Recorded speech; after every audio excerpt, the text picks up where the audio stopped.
A dark, eerie figure hovered in the air above the White Demon Castle.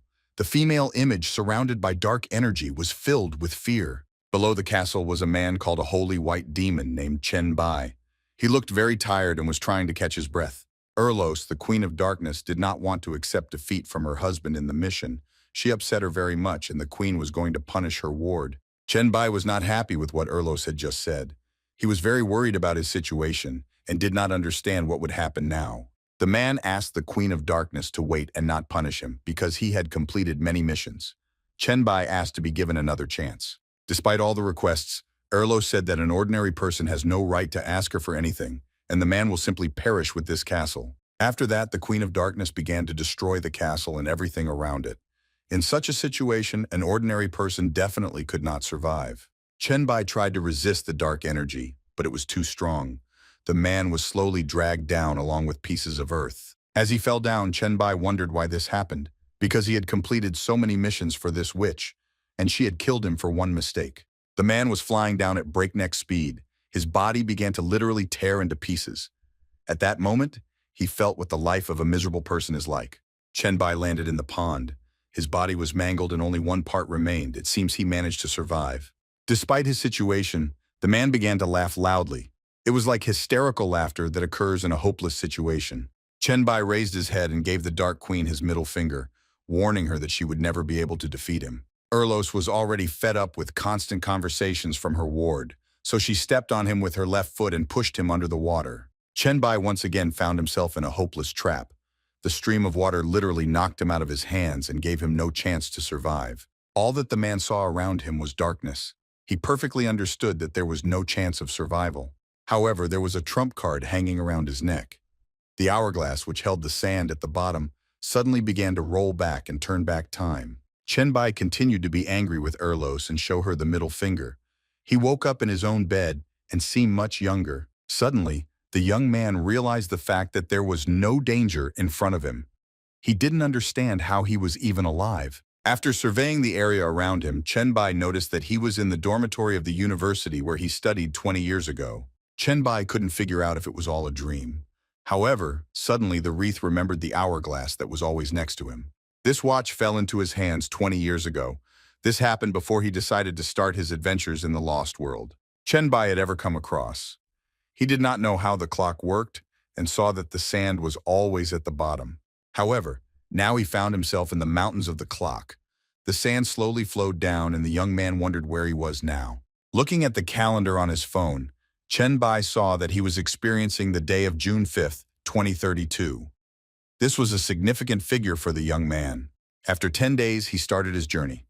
The young man began to receive tasks from the universe and began a difficult path in the lost world. It was on that day that more than 90% of the Earth's population died due to inexplicable exposure. They could not resist and simply suffocated. After a while, most of the dead people turned into zombies and other evil spirits, which began to take over the Earth, forming their own order. Even modern weapons could not cope with such an onslaught of zombies, and the tragedy happened in one night. Almost the whole world was taken over by monsters. However, at the same time, some people began to notice incredible abilities in themselves. They could control the power that seemed to come down to them from heaven. There were also a lot of magical things that were lost all over the world. After a while, people started looking for them to increase their chances of survival. Some of these artifacts belonged to the gods themselves. The gods could not directly rule the world, so they recruited listeners who performed their tasks. In his past life, Chen Bai, due to his weakness, was able to fall under the guidance of the dark goddess Erlos with great difficulty. He performed absolutely all the tasks given by the woman. For some time, the goddess was pleased with her ward and did not give even a hint of punishment. However, one fine day, the man realized that he was very wrong. He could not even imagine that one failed mission would cost him his life. Chen Bai immediately started reading the news on his phone. Almost all the articles were about patients in hospitals going crazy and biting other patients. The man got up from his bed and thought that he should become stronger in this life and not rely on the gods, but rather destroy Erlos. Chen Bai experienced life for the second time, so he knew about the virus and the reason for the skill awakening. He decided to put on a mask and infiltrate one of the hospitals. The young man walked confidently through the corridors of the hospital. In his past life, he had the lowest rank virus resistance, so he wanted to increase his skills in this. Approaching one of the offices, the young man heard how a doctor and a nurse were discussing the symptoms of a patient who seemed to come to them from a horror movie. Doctors had never seen such symptoms before. They didn't know what to do with it. They just locked the patient in a room. An unknown man was lying on the bed, covered by a curtain. His body was completely chained to the bed so that he could not move and harm others. The man clearly resembled a zombie in his appearance. The veins on his face literally throbbed and were sticking out more and more. Chenbai entered the patient's room and assessed his appearance. Given his previous experience, the young man could confidently say that it was a zombie. The student brought a rather large syringe with him and was about to use it. He apologized to his husband and said that this was a mandatory measure. Chenbai inserted the needle directly into the patient's vein and began to draw blood from it. She was not at all like a human and had a purple hue. Having collected a sufficient amount of blood, the young man decided that this should be enough for him to be able to awaken the ability he needed. After that, Chenbai returned to the dormitory where no one was found. It seemed very strange to him that his room was completely empty. After all, it was only in the hands of the young man. Now he could test the syringe with liquid, which he filled with the help of the patient. Chenbai was perfectly aware of all the risks he was taking. Looking at the syringe, the young man warned himself that if the experiment failed, he would die. Despite all the danger, Chenbai just needed the extra strength. That's why he injected himself with zombie blood to make some progress. Continuing to inject himself with liquid, the young man repeated that after 10 years of stagnation, he simply could not stand still. Finally, he finished. After the injection, Chenbai felt excruciating pain in his left arm.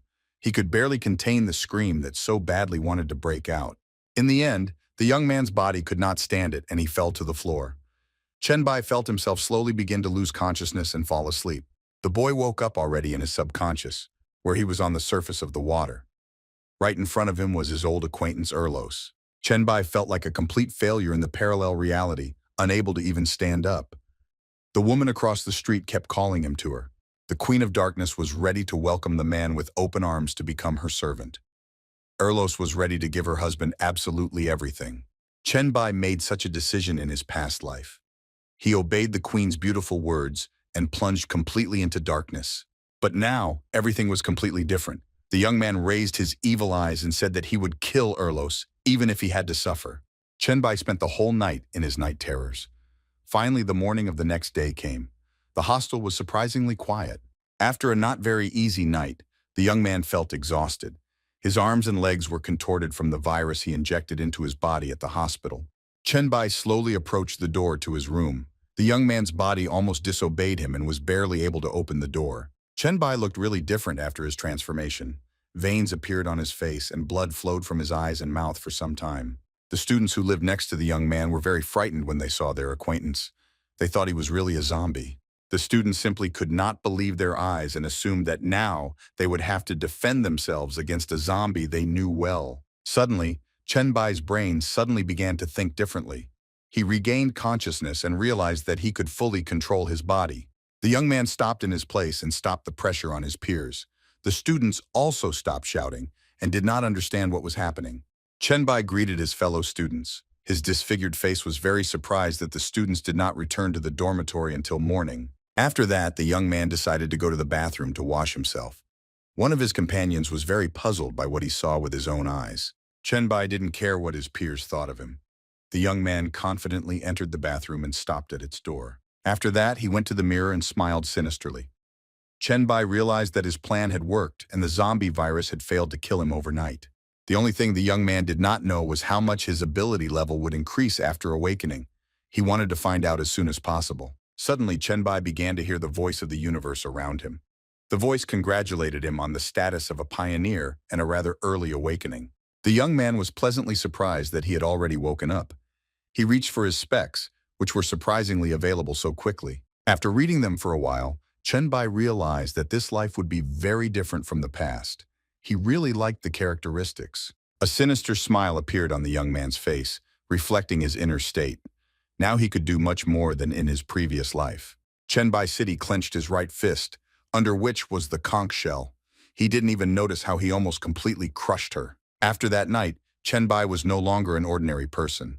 After awakening, he was able to achieve the divine status of the Virus King of the SSS rank. Chenbai said again that the Virus King is the strongest ability of the virus class. With its help, he could absorb and genetically modify viruses. However, now the young man could only absorb viruses at close range. He needed to absorb as many viruses as possible to level up. Chenbai immediately went to the hospital as it was the best place to find pathogens that could affect his skills. Suddenly, the young man stopped at the entrance to the institution and looked in front of him in surprise. He just couldn't believe that this was really happening now. People left the hospital very quickly, escaping from the zombies. Chenbai just stood at the entrance and watched the commotion. Some people were not very lucky and ended up on the ground. After that, they were bitten by zombies, which significantly increased the population of monsters. One of the runners informed Chenbai that the zombies wanted to take over their planet and the end of the world would soon come. The young man was still surprised. He had not seen a day like this in his memories, but he suddenly remembered that there had been 3 similar cases of zombie rebirth in Jiangcheng City. One of them was a hospital closed for quarantine. Chenbai could confidently conclude that he was in this particular hospital. The man behind the young man tried to stop him, warning that if he encountered a zombie, he would turn into a monster. Chenbai knew perfectly well what he was getting at. Despite the words of the young man makes friends from his place and went to meet the monster. The young man very kindly met the zombies on his way. Placing the group on his face, Chenbai easily knocked the monster to the floor. With the same hand, the young man used the ability of the Virus King and began to suck the virus from the zombies, which gave him points to strengthen his abilities. Chenbai himself didn't know how it worked yet, but he could already feel the strengthening in his body. He really liked his new ability. After the young man absorbed one zombie, another appeared on his way.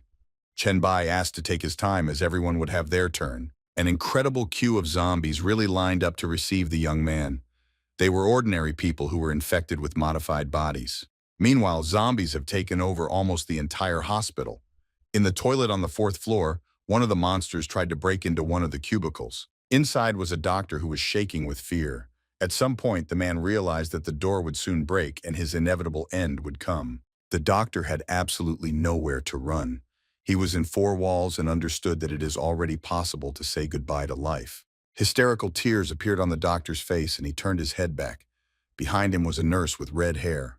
The girl was sitting on the floor and crying from hopelessness. She asked Dr. Liu, "Hey, they won't be able to find a way out of this situation." The doctor was no longer in control of himself in this situation. The nurse noticed that something was wrong with the man and asked why he was behaving like that. Liu Feng rushed at his assistant and said that he had wanted her all his life, and now was finally the moment when he had nothing to lose. However, the zombies did not let the man do his job. The monster broke the door of the toilet with his hand and now began to threaten the man. Liu Feng was not very pleased with this turn of events. He saw the zombie behind him and caught himself thinking that he didn't want to die. Liu Feng suddenly grabbed the nurse's hand.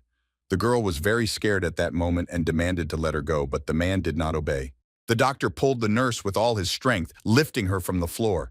The girl continued to scream, ordering her to let go. However, Liu Feng had other plans for his charges. He threw her body at the monster and shouted loudly that he would live. After that, the man rushed to the first window that came his way. He was perfectly aware that he was now on the 4th floor. The doctor faced a very difficult choice. He was on the 4th floor and didn't want to jump, but there was a zombie behind him. In the end, Liu Feng made a difficult decision and broke the glass on his way. The man threw himself out of the window and ended up in free fall. However, he was not the only one who took this difficult step.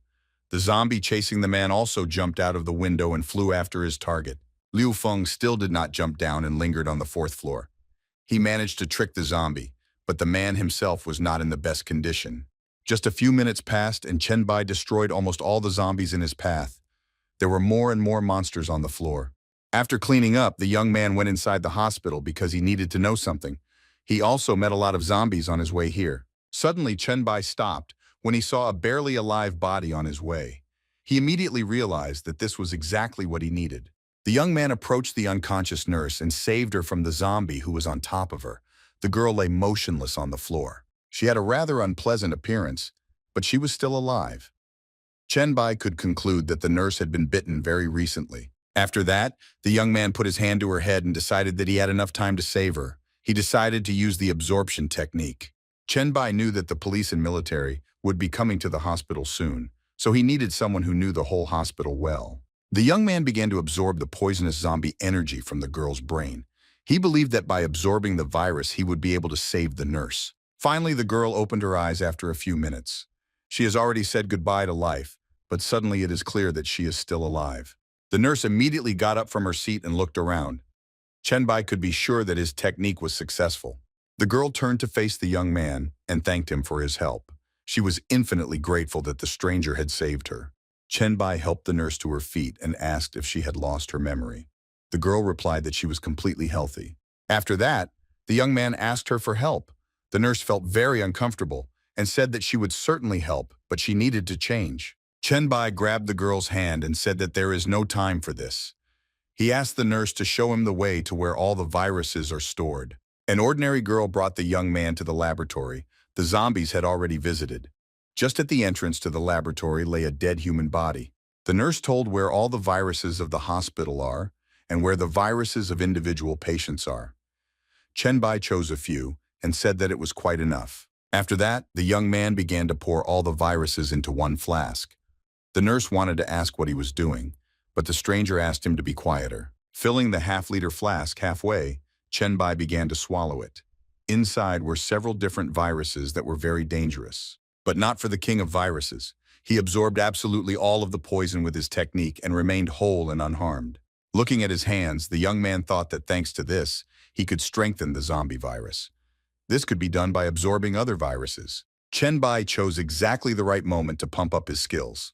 He knew that the zombie virus could evolve into several other viruses. Specifically, it was a virus of light and darkness that was created to absorb and evolve. That was exactly what he needed now. Suddenly, the man's spiritual practice was interrupted by a girl who informed him that zombies had reached the laboratory and were going to attack them. At the entrance to the laboratory, you could really see a monster. Chenbai asked the nurse to calm down and just stay where she was. After that, the young man instantly moved from his place and headed in the direction of the zombie. The girl was simply shocked to see such a speed. Chenbai grabbed the monster by the throat and estimated its approximate weight. It was a great opportunity for the young man to test his new skills. After squeezing the monster's throat as much as possible, Chenbai's hand began to emit a strange dark energy that slowly began to consume the monster's body. The zombie himself was not happy that he visited the laboratory. He absolutely could not do anything with the dark vines that enveloped his body. The monster tried to resist, but it was all in vain. The young man's skills turned out to be much stronger than his worthless poison. Chenbai was very pleased with the result. With the help of evolutionary absorption, he was able to absorb absolutely all the energy of a zombie. In the end, there was absolutely nothing in his right hand. The young man absorbed all the energy and poison contained in the zombie. Chenbai was pleasantly surprised that he was able to absorb the monster quite quickly. After that, he again returned to the nurse. The girl looked very frightened and confused. She could not put the two words together and wanted to ask what the man had just done. Chenbai looked at the girl and asked if it really scared her. The nurse at that moment just wanted to get out of this building. The girl began to breathe deeply and slowly, trying to calm herself. She did not want to believe that the man in front of her would turn out to be a murderer. The nurse said with confidence that the young man saved her, so she agrees not to reveal his secret if he leaves her alive. Chenbai very easily agreed to these conditions and presented his name. The nurse began to shake the man's hand and also called her name Su Xin. As soon as people began to establish a connection between themselves, they heard the loud sounds of cars, in which law enforcement agencies had definitely arrived at the hospital. Chenbai said that now the military and police will surround the hospital from all sides and kill the zombies, so they should get out of here immediately. The boy grabbed the girl and dragged her to the roof, where they could escape. Su Xin tried to understand why they were running away, since they were not zombies. Chenbai explained that they didn't have time to go down to the first floor, so it was easier to escape through the roof. Meanwhile, they were being watched by a monster. Encountering a fairly large zombie on his way, Chenbai assessed the situation as bad. They were forced to stop at that moment. The young man immediately threw the girl behind him so as not to expose her to danger. Chenbai was preparing to face the monster alone. However, everything turned out not at all as the young man assumed. The zombie's attention was completely focused on Su Xin, who was a little to the right. Feeling that the monster's gaze was on her, the girl was very scared. At that moment, she realized that the zombie was targeting her for some reason. The monster wasn't going to just stand there and stare at people. He let out a loud cry and rushed into battle to tear the living flesh to shreds. Chenbai wasn't going to let the zombie through him. He stood up for the girl, covering her with his own body. The young man spent a few seconds fighting the monster, and a wound already appeared on his hand. Blood flowed steadily from his left hand. Despite this, Chenbai felt completely normal. He was very interested in continuing the fight and seeing what the monster could do. The young man still had many trump cards up his sleeve, and he was eager to use them so that the virus of darkness and light would continue to evolve. The zombie was not going to stand still for long, and at the same moment he moved from it. In a split second, the monster was right in front of the young man's face. Chenbai wasn't about to just stare at his opponent, so he pushed off the ground to avoid getting hurt too much in battle. The young man jumped high into the air and laughed to dodge the powerful blow of the monster. The zombie did not expect that the enemy would be so fast. Chenbai instead decided to immediately counterattack his opponent. He swung his right leg with all his might and struck the opponent. The zombie did not have time to react to this blow, so he was forced to take it. The opponent's powerful kick hit the monster right in the face. Chenbai, meanwhile, pushed back and flew over his opponent. He saw that he did absolutely no damage to the zombie. In addition, the monster was able to deliver quick, powerful blows. The young man barely managed to dodge one of them, raising his head. Landing on the ground, Chenbai decided to prepare a bit for the next attack and retreat. He needed to gain more strength. However, Zombie was completely against the young man doing something like that. He immediately moved from his place and headed in the direction of his opponent. Chenbai decided to absorb the weak zombie. Observing his current opponent, he concluded that they were almost equal in strength. Absorbing the energy of the zombies on the floor, the young man swung his left fist to attack. His arm was completely covered in dark vines. Meanwhile, the monster continued to advance and did not think about defense at all. He paid for his imprudence and took a blow to the chest. Chenbai pressed his enemy against his back, leaving a mark on his chest from the previous attack. The zombie started screaming in pain. The young man felt that his blow would not cause any damage to the enemy. He admitted that this fight was the most difficult in his life so far. Given the circumstances, Chenbai decided to retreat. He jumped away from his opponent so that he could not attack him by surprise. The young man tried to keep his eyes on the monster. The zombie began to fall to the floor after receiving a powerful blow between his ribs. Despite this, he still remained on his feet. The color of his eyes changed and the zombie became very angry. He was ready to tear a person to pieces. Chenbai did not observe any positive effect from his previous attack. The young man concluded that he would have to continue the fight for a very long time. Meanwhile, Su Xin wasn't going to just sit on the sidelines either. She quickly ran to the fire hydrant and decided to break his elbows. The girl felt extremely insecure, but she had to do something to win. She took out the axe and turned to face the young man. Su Xin shouted loudly so that Chenbai could hear her. After that, the nurse swung an axe, warning the young man about it. The girl threw the axe directly in front of her in the direction of the ally. She wanted to help him and at least provide help in the form of weapons. Chenbai has absolutely no time to wait for the axe. The young man noticed how the monster was already an arm's length behind him. He had to react quickly to the powerful blow of the zombie. Now the monster was using its sharp claws to bring its victory closer. While in the air, Chenbai finally waited for reinforcements and caught the axe from Su Xin. The young man did not forget to thank the girl for her help. After that, Chenbai stepped on the monster's shoulder and swung his axe, saying that now everything would end much faster. The zombie delivered a powerful blow to his opponent. The young man struck back with his axe, checking whose attack would be stronger. The monster felt the full force of the enemy's blow. A huge gash appeared on his chest, which was left by Chenbai with his axe. Cuts from the monster's claws were also observed on the young man's body. Despite this, he looked much better than his opponent. The zombie was not going to stop at anything and continued to pursue the enemy. Chenbai was forced to fight back and retreat for a while. The young man constantly maneuvered and finally found a suitable moment for a counterattack. He powerfully pushed off the ground, heading in the direction of the enemy. Chenbai swung his axe to throw it in the monster's direction. The zombie, meanwhile, continued to advance without stopping. The young man's throw turned out to be successful and hit the target. He managed to hit the monster's left knee, which was minimally protected at the moment. After that, the zombie was forced to stop and landed on his left knee. The axe remained in the air, and Chenbai also landed. With a smile on his face, he looked at his opponent and was surprised that he was still on his feet, despite being mortally wounded. After that, Chenbai decided to end the fight already and bent down to pick up the axe. The monster did nothing at this time. The young man put his left foot on the zombie's head and swung his axe, saying that they had to say goodbye and one of them would go to the grave. After these words, the monster opened its bright red eyes again. The zombie seemed to have come to life and was no longer going to go to the cemetery. He unexpectedly counterattacked his opponent and pinned him against the wall. Bai did not have time to react to this attack and dropped the axe from his hands. The young man screamed loudly from the unbearable pain in his chest and began to spit blood. There was absolutely nothing he could do in this situation.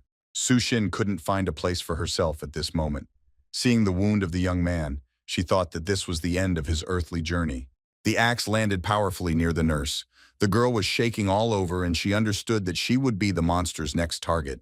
However, it was too early to write off Bai. He remained alive and continued to endure the pain that the zombie inflicted on him. Despite the unpleasant situation, the young man continued to smile. He looked ominously at his enemy and asked if he really wanted to tear him apart. The monster wanted exactly that, but at some point he stopped. He did not understand what was happening, as if his strength was not enough to attack. Bai was preparing for his incredible technique. Energy vines began to emerge from his stomach to absorb monsters. The young man no longer looked as miserable as he had a second before. Now Zombie had to take care of his own safety. Bai reached the monster's throat in a fraction of a second and began to strangle it. This was the first step towards absorbing such a large carcass. The young man felt like a real monster king in this situation. Zombie could not resist him and he felt it very well. After looking at the monster with an ominous and cold gaze for the last time, Bai said that it was too late to resist and there was only one thing waiting for him. The young man had in mind the inevitable death as he continued to devour the monster. Sushin watched all this while sitting on the floor. The girl had very mixed emotions at that moment. She was scared to death, but very happy that Bai was still alive. After being absorbed, the young man landed on the floor and finally completed the technique. He managed to absorb a zombie with claws in the second stage of evolution. His virus of light and darkness mutated, as a result of which the young man received a new ability, claws. On his hands are sharp limbs of incredible size. Bai was pleasantly pleased with the outcome of this battle. His energy vines began to hide, completing the absorption technique. After this match, the young man realized that he had chosen the right direction of development in the form of a virus of light and darkness, which allowed him to do something similar. Meanwhile, the police and military completely surrounded the hospital and continued to clear it. On their way, they killed almost all the mutated people. The military with weapons and shields stopped, seeing people in front of them. They didn't know if they could be zombies, so they told them to raise their hands. Bai was not very happy to see the law enforcement agencies. The young man thought that they would be able to escape earlier, but the situation turned the other way. The military continued to insist and ordered people to immediately raise their hands. They gave them a countdown and started counting to 3. The men were serious about their work and turned their guns on the strangers. They were ready to shoot them at any moment. On the count of 2, Bai took his new acquaintance in his arms and, turning to face the soldiers, apologized to them and told them they needed to go. After that, the group leader counted to 3 and gave the order to open fire on the target. Its barrel fired the first bullet in the direction of the bullet. After the leader, other soldiers started shooting at the target. Bai quickly moved from his seat and headed forward, ignoring the bullets. Sushin already understood that she would not be able to refuse the young man, so she hid behind his chest and showed the way to the roof of the hospital. Bai covered the nurse with his back, which was constantly being hit by bullets. Despite this, the young man continued to run forward. Sushin informed him that his back was in danger. Bai replied that the girl had nothing to worry about. The young man continued to endure the pain and headed for the roof. From above, there was absolutely no hint that the building was being taken over by zombies. The nurse's instructions, Bai found himself on the roof and kicked the door open. He tried to do everything as quickly as possible to get away from the military. The young man asked Sushin where she lived. The girl was confused, but eventually gave her exact address in Rongfeng district on Nanbai Street. Bai asked absolutely no more questions and said that they had to go to the girl's house considering the situation. Sushin did not expect such a turn of events. Her facial expression completely conveyed her inner state at the time their journey began. The young man rose from his seat and jumped into the air. Sushin started to scream because she thought that they would fall and crash from the high-rise building. Bai reassured the girl and held her tightly. The young man said that he knows what he is doing, so they will definitely stay alive. He headed to Rongfeng district on Nanbai Street. There were a lot of apartments here, in one of which Sushin lived. The girl was very lucky that she did not lose the keys to her apartment during this commotion. Now she could rest peacefully at home. Entering the apartment, Sushin introduced the young man to her rooms and advised him to take a bath, and then she would bandage his wounds. Chenbai replied that the bullets came out of his back, and the wounds healed quite quickly. Despite this, the nurse insisted on a brief examination. The young man had no choice but to accept the girl's proposal. They moved to the bathroom to examine the wounds and bandage them. Chenbai took off his clothes and threw them on the floor. He looked very ancient given the course of events today. Sushin felt very uncomfortable as she examined the young man's body. She pointed out to him the wounds that must be bandaged. The girl also examined the young man's chest and abdomen, saying that they had not completely healed, so you need to be more careful. The nurse felt very strange emotions at that moment. She began to blur, as if her thoughts were not occupied with medicine at all. Chenbai said that his body could recover very quickly if he had a good lunch with the delicious female body in front of him. The young man asked the nurse what she thought about this and whether she was ready to sacrifice her body for its recovery. Sushin replied that Chenbai would not eat her, because if he wanted to, her body would have already turned into fuel for the young man. Chenbai got as close as possible to the girl and said that she was wrong and he was just waiting for the right moment, which finally came. Having said that everything suits him now, the young man took off the nurse's overalls, behind which her lush breasts were hidden. Sushin did not expect such a harshness. Despite this, the girl was not going to put up any resistance. She told the young man that he could eat her after taking a shower. Chenbai agreed and kissed the girl in her bath. Sushin was just shocked, but she was in no hurry to push her partner away. The girl hugged the young man by the neck and they continued the affair under the shower. Sushin felt relaxed for the first time in days. The partners did not think about anything at all, being together in the bathtub, the door of which was open.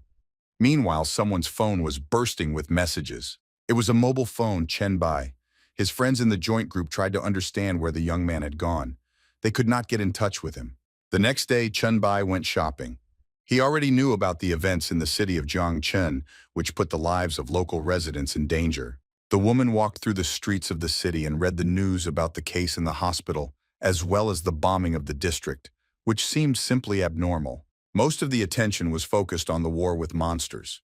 Chenbai knew little about the last two cases as he was not present there. Although there was a lot of information freely available, the young man drew attention to the fact that local residents are practically not bothered by the situation happening around them. Suddenly, Sushin called the young man and informed him that just recently 2 strange men came to her, talking about meeting Sun Jiqiang. Chenbai asked if the girl was sure about it. Sushin replied that she couldn't be wrong as she could see and hear the men through the door. Chenbai told the girl not to give any information and to ask them to wait outside the door. Sushin had no choice but to earn just that. And the young man remembered that Sun Jiqiang is Song Gae's mother, who tries to build a relationship with him. He immediately understood that the girl's mother had set her up. However, Chenbai also knew that this woman was the Jiangchen queen, so she definitely had her own intentions. That is why the young man decided to visit her. Arriving home, the young man got into the car and headed to the district cold store. It was here that a woman who was very famous in the city was waiting for him. Sun Jiqiang gained power very quickly after awakening to rank A. Chenbai got out of the car and was asked to walk a little further. Queen Jiangchen rose to the top of success very quickly due to her legal and illegal activities. For the latter, she received the status of queen. In his past life, the young man could rely only on this woman. He himself did not have enough to cope with all the missions. However, these were completely different times. Chenbai was heading towards the queen, thinking that now he had to win her over to his side in order to get more before awakening. Sun Jiqiang decided to meet her guest on her own. She decided to meet the young man in red heels and confidently stopped in front of him. The servant immediately bowed before Madame Song and informed the woman that Chenbai had arrived at her place as she wished. Sun Jiqiang apologized to the young man for causing such inconvenience and said that she had no choice but to meet him in person. Chenbai was pleasantly surprised to be greeted like this. The young man immediately decided to get down to business and asked why the woman had called him. The queen said that her daughter had informed her that the young man was lost somewhere in the hospital, so she asked her mother to help her. Sun Jiqiang said that she had called the young man over to see what kind of handsome man had made her daughter so worried. Chenbai replied that he does not like to walk in circles for a long time, so I want to get an answer to my question why he came here. Queen Jiangchen called the interlocutor rather insolent, but she liked such men. Moreover, she herself did not like to drag on the conversation. Sun Jiqiang told the interlocutor that he should become her, considering the fact that becoming a hostage of one's own was quite real. Chen Bai was slow to trust his future mother-in-law. He answered her that he was absolutely sure that the woman had her own reason for calling him to her. Sun Jikyong replied that she had heard about his incredible abilities that he had demonstrated at the hospital, so she decided to check it out. The young man was simply shocked when he heard about the hospital. He did not understand how this was possible because there was practically no one around. Chen Bai asked the woman how she was able to find him so quickly, since he had destroyed all the energy sources inside the hospital that day. Queen Jiang Chun reported that as long as the young man was between the dining room and the observation room, her people managed to spot him. The woman took out the phone from her pocket and said that she has a lot of talented wards who can do the spy work perfectly. Sun Jiqiong showed the interlocutor a correspondence with her ward named Ali, as well as a video that she was able to take in the hospital corridor. The girl at that moment was standing behind her mistress. The woman also said that she managed to find a man she knew from Su Xin among the survivors. Chen Bai did not expect to hear his name. Liu Feng seemed like a very familiar name to the young man, and he began to recall the events of last night. Last night at Su Xin's house, the newlyweds were talking among themselves, and the girl told how the doctor Liu Feng tried to cling to her and then threw her as a victim to the monster. Chen Bai couldn't believe that the girl was talking about the same man who was hanging from the window. The young man was absolutely sure that he was dead. Su Xin said that it is impossible to state this clearly to anyone, but she would very much like him to go to the other world. At some point, the young nurse asked to postpone these conversations for later, as she wanted to continue their unforgettable evening. Chen Bai was absolutely not against doing this. He noted that for her first time, the girl behaves incredibly cool in bed. Su Xin climbed on top of the young man and said that she needed to repay him in full for saving him. Chen Bai could not and did not want to stop her. Chen Bai asked Song Jiqiong where the isolated survivors are now. The woman warned that you will only say when he becomes hers. The young man said that she did not value him at all.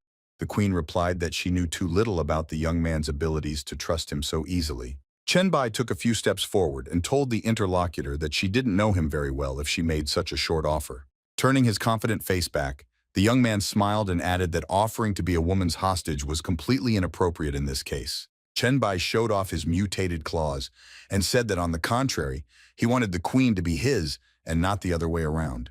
Sun Jixiong was simply shocked when she saw the mutated zombie virus. Ali immediately stood up for her mistress and sent her behind her back. Exuding a colossal amount of energy from his hand, Chen Bai said that the woman did not know enough about zombies and it was not a mutated virus at all. Muting his skills, Chen Bai made the interlocutor a condition that if she was his, he would definitely tell and show her everything. Sun Jiqiong took a few steps forward and said that the young man underestimated her. Besides, the queen wondered why he had a MILF like her if he had a young nurse. Chen Bai grabbed the woman's face and said that no one could stand up to such a lady, and only she could give him more during the apocalypse than Su Xin. Sun Jiqiong laughed at the young man's words and said that it is difficult to call it an apocalypse. Chen Bai said that this was only the beginning stage. Queen Jiangchen was very interested in the last answer and concluded that the young man really knew a lot. The woman said that she is ready to act independently of each other and combine her resources and knowledge in order to survive a possible apocalypse. Chen Bai happily shook his hand. He also added that he wasn't even going to beat the queen because she was too strong. The woman appreciated the compliment. Sun Jiqiong said that just now he was looking at a person who was quite capable of opposing her, but he needed to put in a lot of effort to do so. At that moment, a loud explosion rang out on the territory of the district cold store. It was the sound of gunshots. No one understood what was happening. At the scene of the explosion, law enforcement agencies and Queen Jiangchun reported that Commander-in-Chief Huang yesterday privatized part of the warehouses with zombies and survivors. The police representative also had to tell the woman. He informed her that there was now shooting from Huan's side. Sun Qiqiong was just shocked to hear this information. She did not understand how this is possible, because the zombies are almost immobilized at this moment. Chen Bai listened carefully to the dialogue all this time and came to the conclusion that people were able to guess very quickly that zombies become slow when the temperature is low. The young man constantly scrolled through moments from the past in his head and tried to understand what day all these refrigerators and incomprehensible mutations were connected with. Suddenly, Chen Bai froze in one place and wondered if the area would be bombarded by law enforcement today.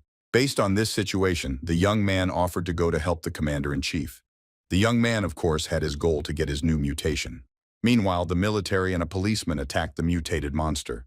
They fired a lot of bullets at him, but it was all in vain. One of the cops shouted loudly, ordering the others to disperse as he was about to throw a grenade right into the monster's mouth. Immediately after his screams, the man took out a check from the grenade and threw it in the direction of the monster, trying to aim at the giant's mouth. He did not manage to get into the mouth, but the monster did not expect such a turn of events.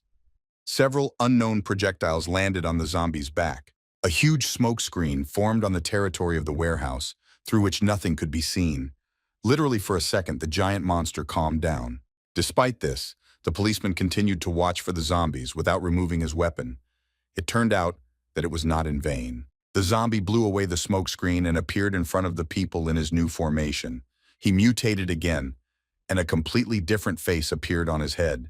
Commander Zhao concluded that there was no point in attacking the monster with the current weapons, so he called for reinforcements with a more powerful arsenal. Sun appeared behind the commander Jiqiang. She told the man to order his men to cease fire and retreat.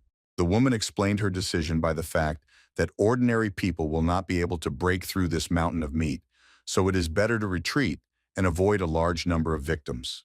Commander Zhao replied to the woman that it was impossible. He said that the monster is too fast, so soldiers and civilians will not have time to evacuate. Meanwhile, one civilian named Lu Li was in danger. She was lying on the floor and could not do anything with the giant monster.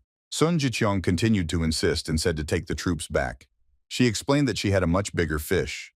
Chen Bai suddenly appeared on the battlefield and gave the monster a powerful blow with his claws, leaving a hole through its body. Lu Li was miraculously saved. One of the soldiers caught her and asked if she was all right. The girl answered positively. Chen Bai was amazed at how strong the monster's body was. He admitted that if he had hit harder, he would have definitely broken his arm. The young man rushed into battle with the monster with the understanding that brute force alone would not be enough here. The monster swung its arm to attack. His stroke was too slow for a human. Chen Bai was able to easily avoid the collision and after that, cut the opponent's hand into several pieces. The zombie became very angry after this situation and rushed at his abuser with loud screams, trying to get revenge on him for this. Chen Bai was forced to retreat several meters, sliding on the ground. He perfectly understood that the monster would not be able to last long with such an injury. At some point, the young man stopped and confidently looked into the eyes of fear. It was at this moment that the zombie before his eyes began to lean to the side. The monster could not withstand a rather serious injury and leaned to the side, hitting the wall. Pieces of meat literally began to land under him. Commander Zhao was simply shocked by the young man's abilities. He asked the woman if she had raised this monster. Sun Jiqiang replied that he was an ordinary young man, but extremely talented. Meanwhile, Chen Bai continued to fight and landed in front of his enemy. He asked him to calm down a bit and stop shouting. The young man seemed to mock the monster. As he continued to speak to the creature, he used his absorption technique to take a small bite of the meat. The monster continued to scream in excruciating pain. His left hand was torn to flesh, and the enemy decided to swallow it. The zombie wasn't going to just stand there. At the same moment, he attacked his enemy with a powerful punch. A huge shockwave was formed on the battlefield, accompanied by dust emissions. Chen Bai was forced to retreat at this moment, pushing back against the wall.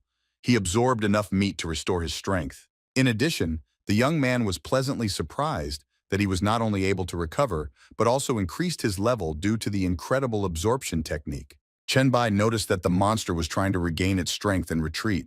He couldn't let him do it, so why catch up? Extending his claws in front of him, the young man gave a loud cry, warning the monster that his end would come right now. The mutated zombie with hands instead of eyes had a very quick reaction and turned his face back to take the blow. Chen Bai was able to hit the target straight and landed on the monster's face. An incredible amount of dark energy could be observed on the battlefield. Commander Zhao and Song Jiqiang was simply shocked by what she saw with her own eyes. The woman did not even miss that the young man would be so strong. Chen Bai landed on the monster's head at a tremendous speed. He made every effort to leave him without a head. Despite being seriously injured, Zombie was not going to give up. He swung both arms to grab the target on his head. However, this turned out to be a very bad idea for the monster. Chen Bai said that he just lacked this for the whole picture. After that, the young man used his energy vines and shackled his opponent's movements. He completely enveloped the monster's paws, unable to escape. Commander Zhao had never seen such a case in his life. He could not understand how the young man had acquired such skills. Chen Bai was extremely pleased with the way things were going on the battlefield. This gave him many opportunities to use his mutation. The young man continued to hold the monster for some time, draining all his strength from it. He waited impatiently for his skill to mutate again. Watching the battle, Commander Zhao said that an ordinary person is not capable of such a thing. He concluded that the young man could also turn out to be a monster. At the moment when both targets were immobilized, the commander decided to act. Sun Jiqiang immediately noticed that the man was up to something wrong. Commander Zhao finally waited for reinforcements and ordered his men to immediately begin bombarding the point where their target was now. Sun Jiqiang understood that the man wanted to destroy the young man and the monster as well. That is why she decided to have a little talk with the commander.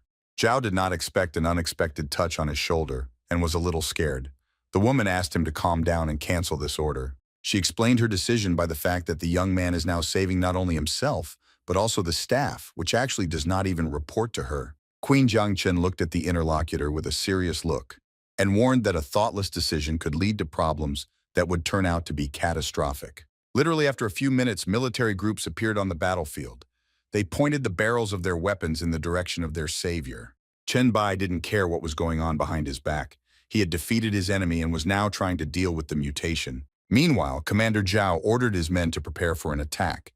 He said this as seriously as possible and perceived the young man as a threat. Sun Jiqiang reminded the commander of her request. The man replied that he would not give the order to fire until the young man touched anyone. Chen Bai was able to absorb a mass of living flesh, and the virus mutated again. The young man received many points for development. He also received a notification from the system that unlocked the Virus King's talent.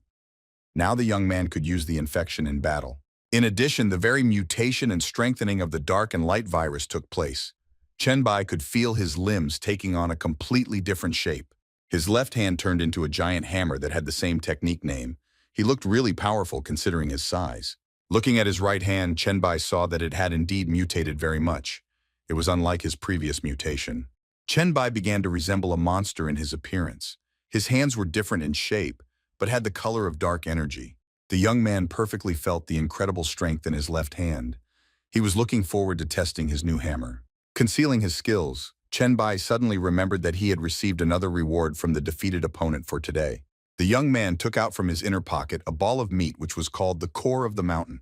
This item was very, very rare in reality. Chen Bai knew that this core could be used to create a giant wall of flesh and blood that could grow endlessly. The young man began to think about testing the core right now and feeding it to the monster to test the walls and blood.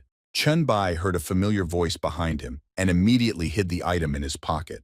Sun slowly began to approach him, Jiqiang. The woman did not approach the young man alone and approached the girl who was next to her, saying that she really wanted to meet the young man. It was Lu Li whom Chen Bai had saved from the monster's giant hand. She wanted to meet and thank her savior. After seeing the girl, the young man said that he knows her well because of his journalistic work, so they can keep their names to themselves. Lu Li was pleasantly surprised that her savior was only familiar with her. The girl thanked the young man for saving her twice. Chen Bai immediately realized that the journalist was in the hospital that day. The young man asked the girl if she had any photos or information. Zhao interrupted their dialogue. He asked the young man to pay attention to the fact that Commander Huan wanted to see him immediately with him. Chen Bai knew about his own skills or any information about the monsters. Chen Bai remembered Commander Huang Xingchu's face well. This was one of the few characters that the young man could not throw out of his imagination. This man in his past life was in charge of a warehouse where the weak awakened gathered. Everyone was afraid of the commander because he simply bullied people. Chen Bai was one of the low-ranking awakened, so he was familiar with a commander that made it impossible for most people to even eat properly. The man knew that for trying to escape, Huang Xingchu would call a person a traitor to his native land, and after that he would execute him mercilessly. Considering this fact, Chen Bai decided not to stay in this place any longer and left it until the commander called him a traitor. Chen Bai asked his partner if he should go to the meeting with the commander. Sun Jiqiang replied that this would be the most unreasonable decision. A pleasant smile appeared on the young man's face. He completely agreed with the woman, so he decided not to answer the military man. Meanwhile, Sun entered the arena. Jiqiang said that she would now deal with this situation without any Commander Huang. The military man opposite was simply shocked by such an answer. He asked Queen Jiangcheng if she even understood her responsibility to the country. Sun Jiqiang did not like the man's words very much. She took several confident steps forward, clicking her heels and covering the soldier's mouth. The woman sent her interlocutor far away and asked her to convey to Commander Huang that if Chen Bai is so important to him, then let him crawl here himself. Commander Zhao did not know how to behave in this situation at all.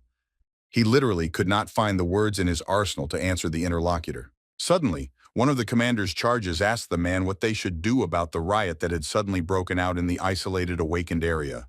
Chen Bai was very interested in this information when he heard about this area. He asked if Liu Feng was among the awakened ones. Receiving a positive response from a military rank below, Chen Bai was overjoyed. He said he needed to see the man in person. Commander Zhao decided not to contradict his interlocutors anymore. He ordered the ward to release Liu Feng and bring him here. After some time, the man was already at liberty.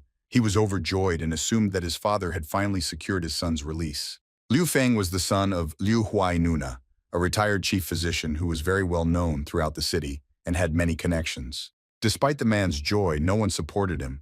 Only one young man from the crowd took a few steps and put his hand on the man's shoulder. Chen Bai decided to act immediately at the first touch. Placing his hand on the man's shoulder, the young man immediately infected his zombie with the virus by touch. Liu Feng did not suspect anything at this moment. Chen Bai greeted his old acquaintance and said that they needed to brush up on a few issues. The young man reported that Su Xin wished the man dead because he threw her to the monsters. Liu Feng could not believe that the girl was still alive. Suddenly, Chen Bai jumped a few meters away from the man and announced that he would now turn into a zombie. Liu Feng didn't understand what was going on. He was very angry with the young man and decided to teach him for empty words. At the moment of his movement, the face has already begun to transform and mutate. Liu Feng felt at some point that he could no longer control his brain. His eyes literally started popping out of their sockets. The half-zombie, half-human was rapidly closing in on his target. Chen Bai did not care about his situation at all at this moment. The young man was not going to just stand still. He decided to counterattack his opponent by using his new steel fist technique. Chen Bai delivered a powerful blow with his left hand, leaving his opponent headless. The blow turned out to be truly incredible. Commander Zhao, who was standing a few meters from the event, was left without a hat. His headdress was literally blown away by the shockwave. The man wondered how an ordinary person could do such a thing. Chen Bai, in turn, assessed that the enemy turned out to be stronger than he thought. The young man turned to the woman behind his back and told Miss Sun that she could go home as long as he fixed the situation at the warehouse. Sun Jiqiong approached the interlocutor from behind and asked him not to call her madam again. The young man asked why. Queen Jiangchen replied that their partnership was not very profitable, so she suggested that they switch to closer ones. Chen Bai was pleasantly shocked by this turn of events. Looking confidently at the woman, the young man said that everything would depend only on her. After some time, the interlocutors went on a trip by car. Sun Jiqiong invited her new master to her home. In the car was the assistant of Queen Ali, as well as the journalist Lu Li. Sun Jiqiong said that they were going to have a very nice dinner. Chen Bai looked at the woman on his left and asked him not to disturb her until they reached her house.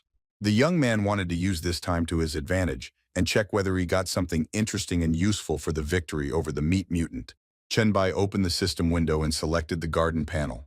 He was pleasantly surprised to see 2 whole skill books. The young man reviewed the first skill called Bloodlust, which gave strength for 10 minutes but then reduced it by 50%. Another skill also did not suit the young man very well. He remembered one man with such abilities who was strong but lacked agility. Chen Bai recognized both skills as completely worthless, but he understood that sooner or later he would have to use both of them. After that, the young man thought about his allies. For the previous victory over the monster, he was given 6 gold coins, which was enough to create the first chat. Chen Bai decided to use 5 zloty coins for this. The young man planned to immediately invite people to the chat so that they could start preparing for the battle with the monsters. He understood that after waking up, it would be very difficult to find allies, so he decided to do it now and create a chat with his own name. Chen Bai perfectly understood that this was the first step towards meeting his goal. He seemed to be looking into the face of Eros, who promised to rebuild his white castle. Instead, the queen of absolute darkness, the young man was going to trample her completely into the ground and make her her slave, as he was in her past life.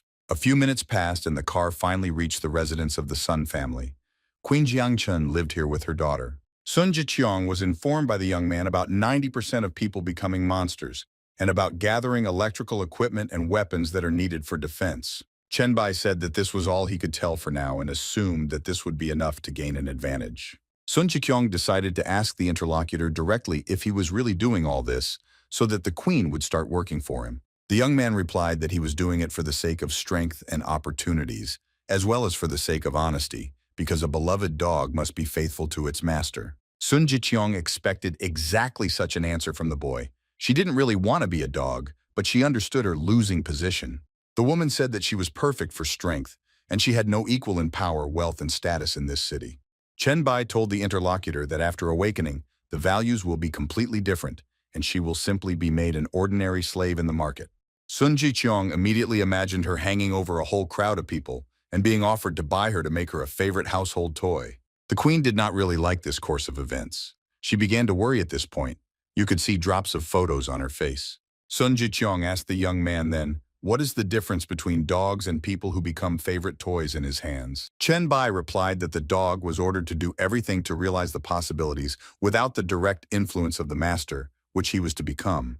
Based on the last answer, Queen Jiang Chun could conclude that if she doubted the young man again, she would lose her opportunity. Immediately after these words, the woman began to sink to the floor. Her red heels thumped loudly on the floor, making an unpleasant sound. After all, Sun Jiqiong bowed before the young man on her knee and covered him in eternal loyalty. Chen Bai actually became her new master. The young man was pleasantly surprised by this turn of events. He was forced to admit that the status and opportunities of women have now become more useful. Chen Bai took the woman's chin and asked her to take a look at her beauty. Sun Jiqiong did not resist and asked to ask the last question. Meanwhile, Luli and Ali waited for their allies in the living room on the phones. Suddenly, someone received a message on their phone. Luli jumped up. It turned out to be a message for Ali in the new chat 001. Sun Jiqiong ordered her ward to send the journalist home so that she could rest and find a new person. Ali immediately approached Luli and asked her to go home to rest because she had to go through too much stress in these 2 days. The girl replied that everything was completely normal because she experienced much less stress than when she first met the wandering monsters. She could assume that it was from hopelessness or simply from Chen Bai's incredible strength, behind which she felt safe. Chen Bai took the phone from his new dog and suddenly saw that his daughter was calling him, wanting to talk to his mother. The young man looked at the phone and did not know if he should answer this phone call. He didn't really want to talk to Sun Ge. Finally, he picked up the phone, and Sun Ge asked why her mother had texted her to come home immediately after finishing her chores. Chen Bai said at that moment that he picked up the phone. Sun Ge was simply shocked and asked the young man what he did to her mother. Chen Bai replied that everything was fine with the woman, she just didn't have time to talk. The young man told the girl to return home immediately for an important conversation. Sun Ge said she would be there in 10 minutes and warned the boy that he would answer for all the unread messages she sent him. The girl decided to put a little pressure on the young man, but he abruptly dropped the phone. Chen Bai was not going to listen to his ex's inexplicable tantrums. Sun Ge was very angry, but she still wanted to get the boy. She said that sooner or later he would have to bow to her. Sun Jiqiong asked the master if he could also protect her daughter. The young man replied that Sun Ge was too weak and spoiled. Chen Bai could promise was that he wouldn't let the girl turn into a monster after waking up if her mother tried hard. Sun Jiqiong thanked her master for the kind gesture as she continued to kneel. The queen could not even think that such a thing would ever happen. After Sun Ji arrived home, everyone present immediately gathered and went to the secret warehouse where they had business. On the way, Sun Ge asked her mother how she had allowed such a thing to be done to her in the first place, because it was not like her at all. Sun Jiqiong agreed with her daughter and replied that this is why she forbade him to meet her. The mother ordered the girl not to do anything when she got out of the car. Meanwhile, Chen Bai was already in an abandoned warehouse with Ali, who informed the young man about a structure where zombies could most likely be. The woman reported that there used to be an underground casino here, the owners of which turned into monsters, and now it is not clear what is happening here. Chen Bai was also informed of 160 people who resembled meat mutants. This information greatly interested the young man. Chen Bai immediately assumed that it could be a zombie farm, but rejected this option because 160 meat monsters definitely did not get used to this building. The young man asked Ali if she really checked all the information about the zombies. The woman replied that any information led to exactly this warehouse. Meanwhile, reinforcements arrived at the abandoned warehouse in the form of Queen Jiang Chun and her daughter. Sun Ge, as promised, spent herself as calmly as possible. Chen Bai stayed with his thoughts for a while and came to the conclusion that someone is gathering monsters in one place, but who is not clear. The young man was looking forward to meeting this person, because even the military did not dare to keep more than 10 monsters, and here there were as many as 160. Bai began a good warm-up before facing the zombies. At some point, the young man ordered the guards to open the gate. Two men approached the iron curtain from both sides and started pulling at the same time. A hole began to form in the center, which continued to grow. At some point, monsters literally started to fall out of there. One of the guards rammed into the wall, hoping that he would not be hit. Zombies literally flew in the direction of their target. They turned over in the air and knocked each other down, not allowing passage. Meanwhile, Bai was waiting for them a few meters away. He continued to watch the opponents, slowly kneading his hands. At some point, the young man still decided to join the fight. He delivered the first kick, immediately sending one opponent to sleep. Su Xin was also present on the battlefield. Today, she acted as a cameraman, recording every moment on the battlefield. Sun Gi just couldn't find a place for herself at this moment. She was terribly shocked by what she saw with her own eyes and almost lost consciousness. Bai, meanwhile, was just doing his job. He defeated the zombies one by one and then completely absorbed their minds and bodies. Just a few minutes passed, and the number of zombies killed had already reached 300. Bai stood over the bodies of the defeated enemies, waiting for a reward. He was pleasantly surprised when the system informed him of the new zombie killer rank, adding 5 points to his characteristics. However, most of all, the young man was satisfied with the fact that he received the formula of the zombie genome. This greatly increased his chances of surviving the apocalypse. Before that, Bai still had a small chance of catching the zombie virus, even with his immunity, but now he could discover the zombie serum. After dealing with his rewards, Bai called his allies to him, asking if they remembered what he had said before. Sun Jiqiang answered for everyone and answered positively. Everyone was as serious as possible except for Song Ji, who continued to shake with fear. Queen Jiang Qing reminded that killing a zombie with a melee weapon would reduce the chance of it turning into a monster upon awakening. Bai appreciated that his charges knew the theory. Now he asked them to demonstrate their knowledge in practice by putting the first living zombie in front of them. The young man asked who wanted to be first. Ali slowly put on her dark gloves and said that she was ready to be the first to enter the zombie fight. Immediately after these words, Bai released the zombies from his hands and the enemy headed towards each other, preparing to attack. Ali chose a very good moment to enter the opponent's stomach. The woman simply turned him upside down with her bare hands. After that, she powerfully threw her opponent's body straight to the floor, creating an incredible shockwave. The battle could be considered over. The zombie could not withstand such a load. His bones began to crack at the seams from such a collision. The monster spat out blood from its mouth. Bai appreciated Ali's skills. He described her as incredibly fast and deadly, which he considered very necessary skills in today's environment. Sun began her battle Jiqiang. She carried a powerful blow with her bat, but the match did not end there. The woman was forced to finish off her opponent with several more blows to the head. She was, until she was sure that zombie was dead. Bai was less impressed with the current battle because Song Jiqiang couldn't kill the zombie with the first hit, although she was able to in 10. After that, Su Xin had to enter her battle. A few minutes later, her opponent lay motionless on the floor, still alive. The girl was incredibly tired and could barely breathe. In the end, she managed to knock down her opponent despite her lack of strength. Bai understood that the nurse was too weak, but they tried very hard and still managed to knock the enemy to the ground in a few minutes. Now it was Song Ji's turn. She was incredibly afraid, but the mother insisted that her daughter gather her strength and tear the zombie to pieces. These words did not make the girl feel better. On the contrary, she became even more afraid and let the liquid under her because of the incredible fear of the battle. Sun Ge began to shout loudly that she would not be able to join the battle. Sun Jiqiang tried to calm her daughter down, but she continued to throw tantrums. Bai looked at the girl's situation and immediately realized that nothing would come of it. The young man called the last match an absolute failure. After that, he ordered his wards to get out of this warehouse. Sun Jiqiang was surprised that everything happened so quickly. Bai ordered the woman to once again inspect all the places where there might be zombies, because Ali could make a random mistake. Sun Jiqiang asked the young man if he would not do anything with Song Ji. Bai replied that he didn't care at all and let mother take over her daughter's training now. Queen Jiang Qing had one strong argument and reported that she did not have the power to protect her daughter from the virus in case of accidental infection. Immediately after these words, the young man took out a piece of paper from his inner pocket and gave it to the woman. Sun Jiqiang asked what it all meant. After looking at the piece of paper, the queen understood everything herself. She received at her disposal the formula of the genome, which had a very complex structure. Chenbai said that the woman could do whatever she wanted with it, even creating her own genomes by replacing elements. This was the universality of the formula. Sun Jiqiang was very grateful to the host for the gift.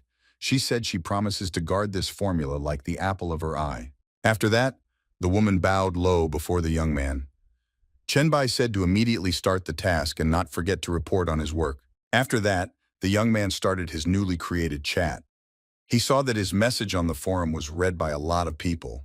Chenbai could not even imagine that so many people would contact him, although he was forced to admit that not all of them were adequate. The young man opened one of the correspondences and saw that someone with a very strange nickname was constantly trying to get an answer, literally demanding it. Chenbai called this person an absolute clown because she does not understand the full value of this chat. The young man immediately weeded out such people. Chenbai wrote back to people a lot. He asked people what their talents were before adding them to his chat. Having reached an agreement with one participant, the young man added a person with a nickname to the chat, Hanxiao. It was the same clown who changed his name. Chenbai continued to chat with his allies and suddenly saw that a man named Mizukawa wanted to join the chat. The young man could not understand whether this is the same Mizukawa, who in his past life received the title of the strongest patron of water of all. Chenbai really liked this development of events because he needed such allies. The young man looked forward to the continuation. Chenbai immediately wrote back in the chat to people that they could invite their friends to join this chat if they really wanted to help fight the monsters. Literally a few seconds later, Mizukawa had already joined the chat. Chenbai was very pleased and couldn't even let it go that things would come back like this. Lu Li went on the mission instead of Sun Jiqiang. She successfully penetrated the Mankai warehouse and informed the queen that the head of the city administration was gathering all the zombies here. The girl reported that she managed to find out little information and that she is waiting for him from her people, whom she sent inside. The journalist had been waiting for them for a long time and had already begun to worry about their fate. Suddenly, the girl heard an unfamiliar voice behind her. The bodies of her men landed right next to her, all covered in blood. The voice said that the girl may not wait because her people are already here. Lu Li literally began to shake with fear. The man who threw the bodies of dead people was from above and laughed at the girl. When the journalist drew attention to him, he waved her hand and said hello. He was sitting on an iron beam located on the mountain. Lu Li was standing on the ground and could not find her place. She could not even imagine that someone would be able to follow her. Meanwhile, Sun Jiqiang stayed at home in the Song family pavilion. The woman was not used to carrying out the mission herself, so this time it turned out the same. Meanwhile, Chenbai was reading his newly created chat room, where he was observing SS rank people. This greatly lifted his spirits and gave him additional hopes. Sun Jiqiang had just finished speaking with Lu Li. She was not going to wait long and immediately headed to her master. Chenbai was forced to put down his phone and pay some attention to the charge. He asked the woman what had happened to her. Sun Jiqiang reported that Lu Li had managed to find out about the zombies' hideout, but her entire squad had been captured and the enemy was demanding negotiations. Chenbai decided to ask the queen why she didn't go on this mission herself, and reminded her that he had entrusted it to her personally. The young man suggested that Lu Li might not have fulfilled her duties and betrayed the woman, or even worse, they had conspired together against him. Sun Jiqiang immediately fell to her knees in front of the master and said that she raised Lu Li herself, so she can't betray them, and most likely it's the opponents. In the end, Chenbai decided to take pity on the woman and said that he would save the journalist. Sun Jiqiang raised her head and thanked her master for understanding. Meanwhile, Lu Li was being held hostage at the Mankai warehouse. The man who captured her arranged a dinner in the warehouse at a beautiful velvet table. Sun Sen poured himself a glass of wine and asked the girl to relax a little.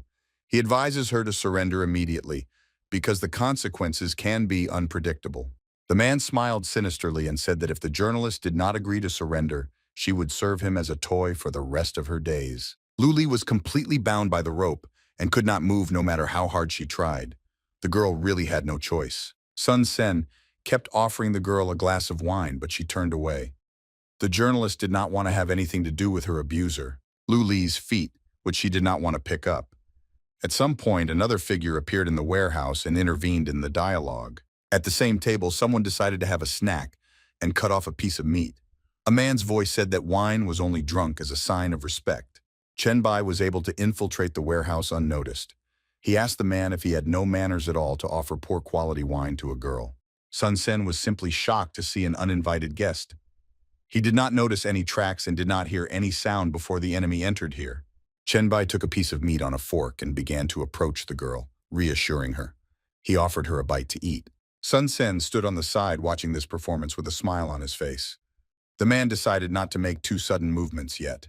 Lu Li took a bite of the meat and trusted the young man completely. Chen Bai smiled and said that he would definitely take the journalist home. Sun Sen, meanwhile, decided to drink some wine. He sat down on a chair and asked the young man if he was also the discoverer of unearthly skills. Chen Bai took his time to answer the interlocutor's question and began to untie the ropes. After a few seconds, he completely released the journalist. After that, the young man told the girl to go to the side of the road, where she will now be picked up by Jiqiang's car. Lu Li thanked for the rescue. Judging from the conversation, Xing Sen concluded that Sun Jiqiang fell under the influence of Chen Bai. The man was a little surprised by this. The young man looked at his potential opponent and asked what surprised him so much. He had indeed confirmed the fact that the queen now belonged to him. Sun Sen laughed sinisterly and took a few steps forward. The man stopped right in front of the young man, as if blocking his further path. The head of the administration asked his guest if the queen had given up so easily. Immediately after that, the man said that the young man must have very good abilities. Pouring 2 glasses of wine, Xing Sen started a conversation about joining forces. The only obstacle in their way remained the military groups of the city. Raising his glasses, the man offered a drink to their fruitful cooperation, which would bring power over the city, and Chen Bai would have everything he wanted. Despite the rather favorable offer, the young man was forced to refuse. He said that he was not at all interested in such adventures. Sun Sen was just shocked to hear such a sharp and short answer. He thought that the young man would gladly accept the offer, given his status. The man realized that they would not be able to have a constructive dialogue and threw the glasses on the floor. The glass broke and the wine spilled onto the ground. Afterwards, Xing Sen asked his guest if he had any idea that now he was talking to a C-rank person who had very strong abilities. Chen Bai admitted that the man does have talent, but he seems to be wasting it on catching zombies and keeping monsters in cages for nothing. After that, the young man confidently looked at a potential opponent and told him that it was too early to show off his rank because he himself had a SS. After these words, Xing Sen decided to show his opponent his claws. He said that his skill is that he can absorb characteristics and increase their power. Extending his claws fully, the man added that he didn't know of a single person who could stand up to him, despite his highest rank. Chen Bai had received enough information on the enemy at this moment. Moreover, he was able to appreciate his claws, which the man uses as a weapon. Sun Sen suggested that the party begin immediately and moved from his seat. He warned his opponent that his life would now end. The man swung his powerful claws and delivered an equally powerful blow. An energy wave formed on the battlefield after the two forces collided. Chen Bai certainly wasn't going to stand still and took out his own claws to counter the enemy. Sun Sen flew past his target. After this mistake, the man began to transform his body. He told his opponent that before that he did not have enough strength, but now everything will be different. The young man found it quite strange that the man told him all the information about himself. He concluded that in this case the opponent still has several trump cards. Immediately after his words, Sun Sen jumped high into the air and swung his claws to attack. Chen Bai continued to keep a close eye on his opponent. At one point, the young man also jumped in the air, using his left hand to attack. It was a very good opportunity to test your mighty hammer. Rivals clashed in a battleground strike. Their combined power knew no bounds. Everything around began to collapse from the consequences of the collision. Chen Bai's punch turned out to be stronger than his opponent expected. Sun Sen flew back a few meters after the collision. The man landed behind his opponent, preparing for his next attack. He powerfully pushed off the bare ground with both feet. Literally in a fraction of a second, the head of the department found himself face to face with his rival. Chen Bai managed to swing his fist for counterattack. Sun Sen anticipated this course of events and prepared his right hand for the block. He caught the opponent's blow with his bare hand, holding his fist. The man admitted that the young man was quite good at his skills, but it seemed to him that the young pioneer was already on the verge. Sun Sen continued to inflame the situation, holding the young man by the fists. He asked to demonstrate his full power if he already talked about his SSS rank. Chen Bai smiled and spoke to show his full strength, but it was difficult to see so far, and he needed some time to do so. Sun Sen only laughed at the young man and pushed him away. After that, the man began to prepare for the next attack. Chen Bai couldn't understand what was going on. He had just poisoned his opponent, but he looked completely healthy and unharmed for a long time. Sun Sen swung his right hand with all his might and delivered a powerful blow to his opponent's temple.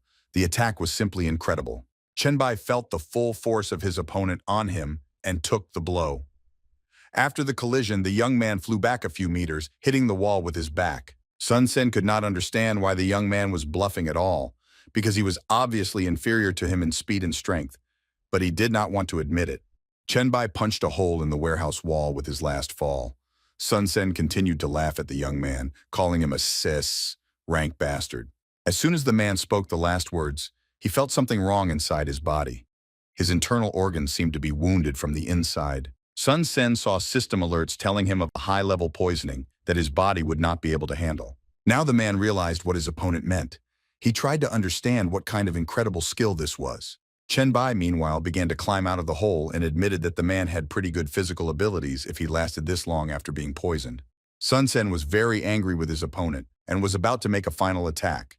He put the maximum amount of energy into his last thrust.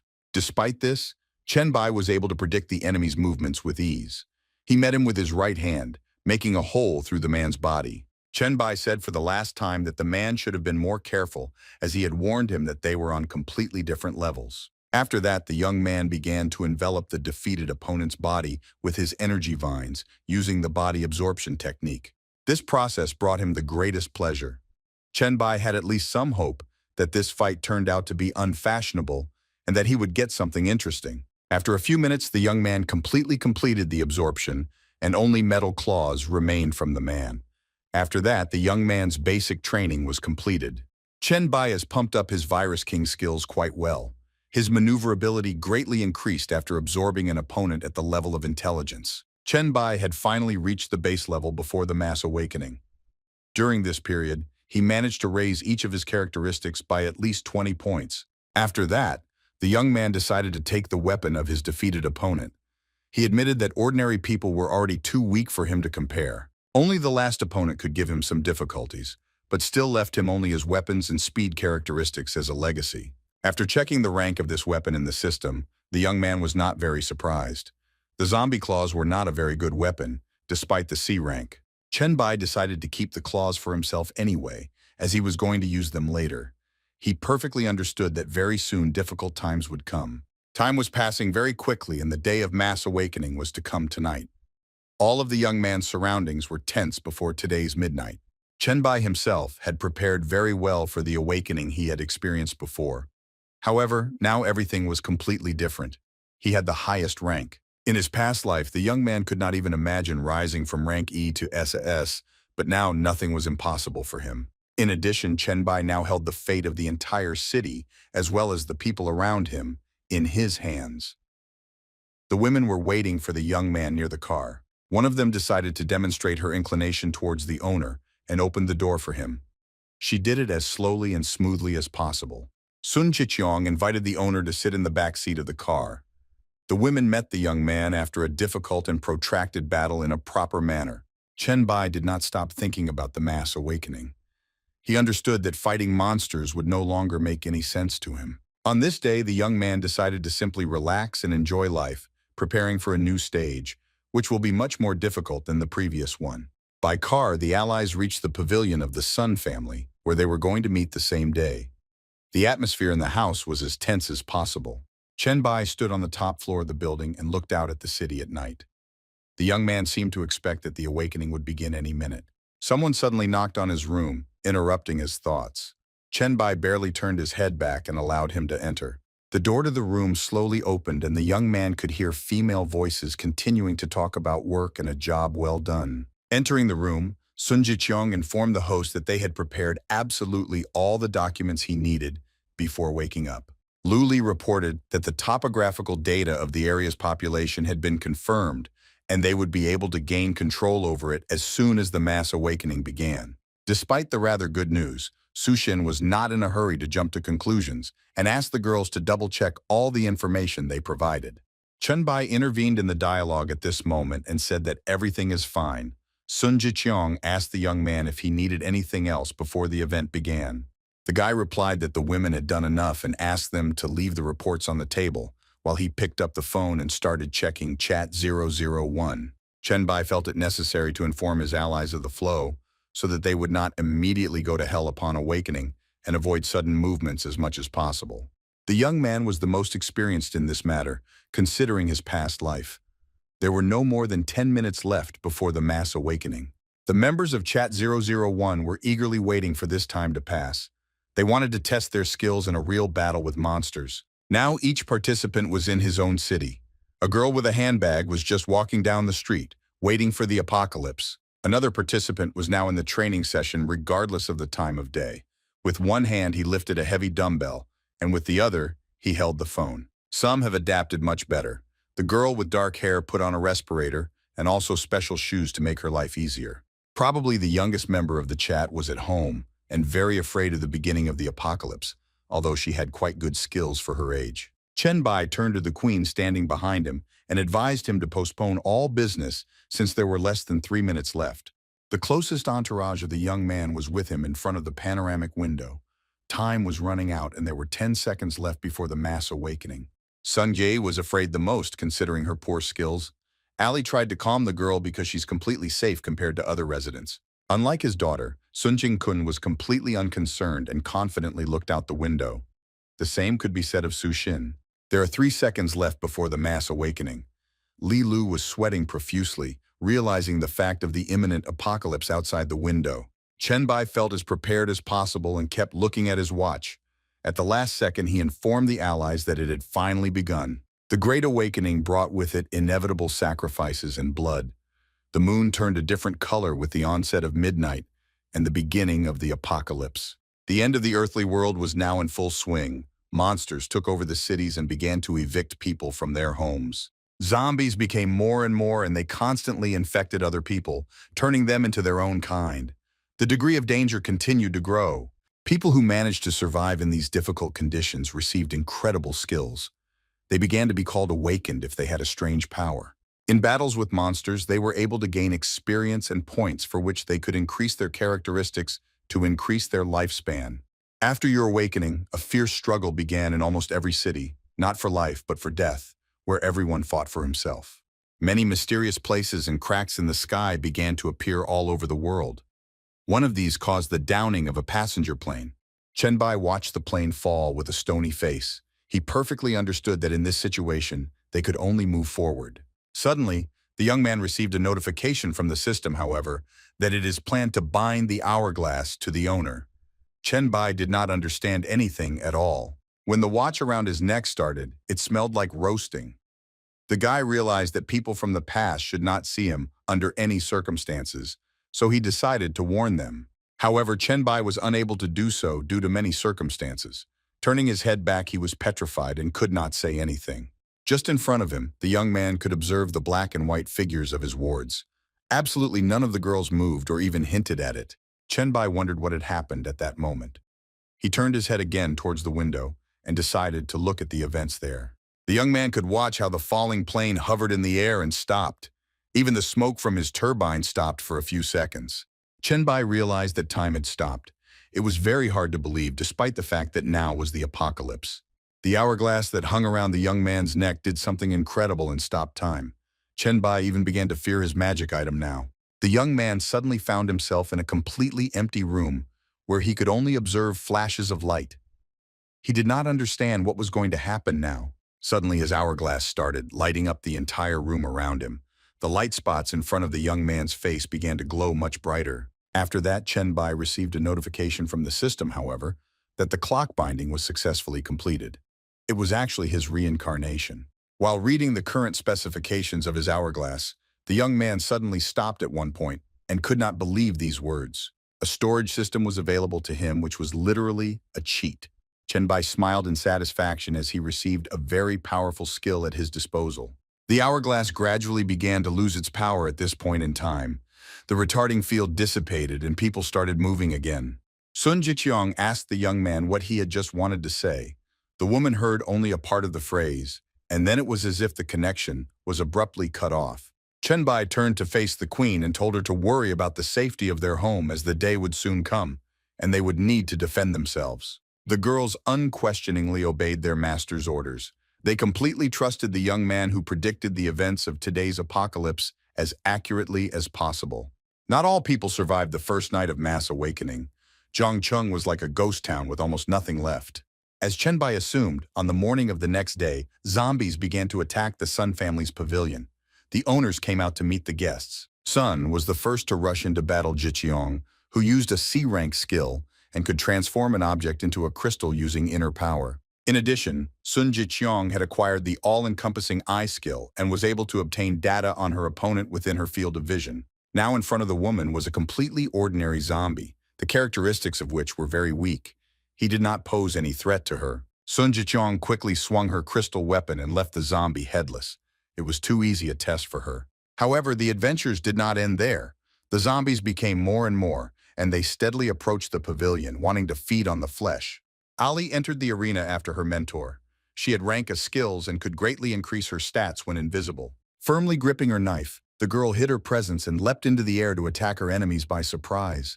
Literally in a fraction of a second, dozens of corpses appeared on the floor, who did not understand what had happened. Ali was able to defeat the monsters with her first attack. Meanwhile, the guards of the pavilion were busy rescuing the survivors. They carried people to the main hall of the pavilion and tried to heal them. The chief medical officer was surprisingly a nurse. She told the man to put the victim on the bed to the left, as she was busy at the moment. Meanwhile, the girl treated another victim with her B-rank skill. She could repair heavy damage in a very short time. Almost the whole day was spent very tensely around the pavilion of the Sun family. Finally, evening came and the zombies calmed down a bit, retreating from the house. Chenbai was satisfied with the way things were going. Lu Li reported that thanks to his bright head, the allies managed to take control of the difficult situation. They talked on the balcony from where they could watch the survivors. Lu Li said that nothing extraordinary had happened yet. In this case, the young man decided to leave all matters to his wards. He explained to Lu Li that he had very important business outside the city. Immediately after his words, Chenbai moved from his seat and left behind only a breath of wind. Lu Li had to cover her skirt so that no one could see her dignity. The young man went high into the mountains and moved along a forest path. During the mass awakening, all means of transport ceased to function. With this in mind, Chenbai was forced to move on his too. In the end, the man left a little earlier and was definitely in time for the appointed meeting. The young man remembered how in his past life he had observed an inexplicable mark just above the university. Only with the passage of time did he understand what she meant. Chenbai was now living his second life and understood perfectly what the mark in the sky meant. The young man promised himself to be in time and not to miss this chance. In just a few minutes, Chenbai reached the university in the city of Jiangchun.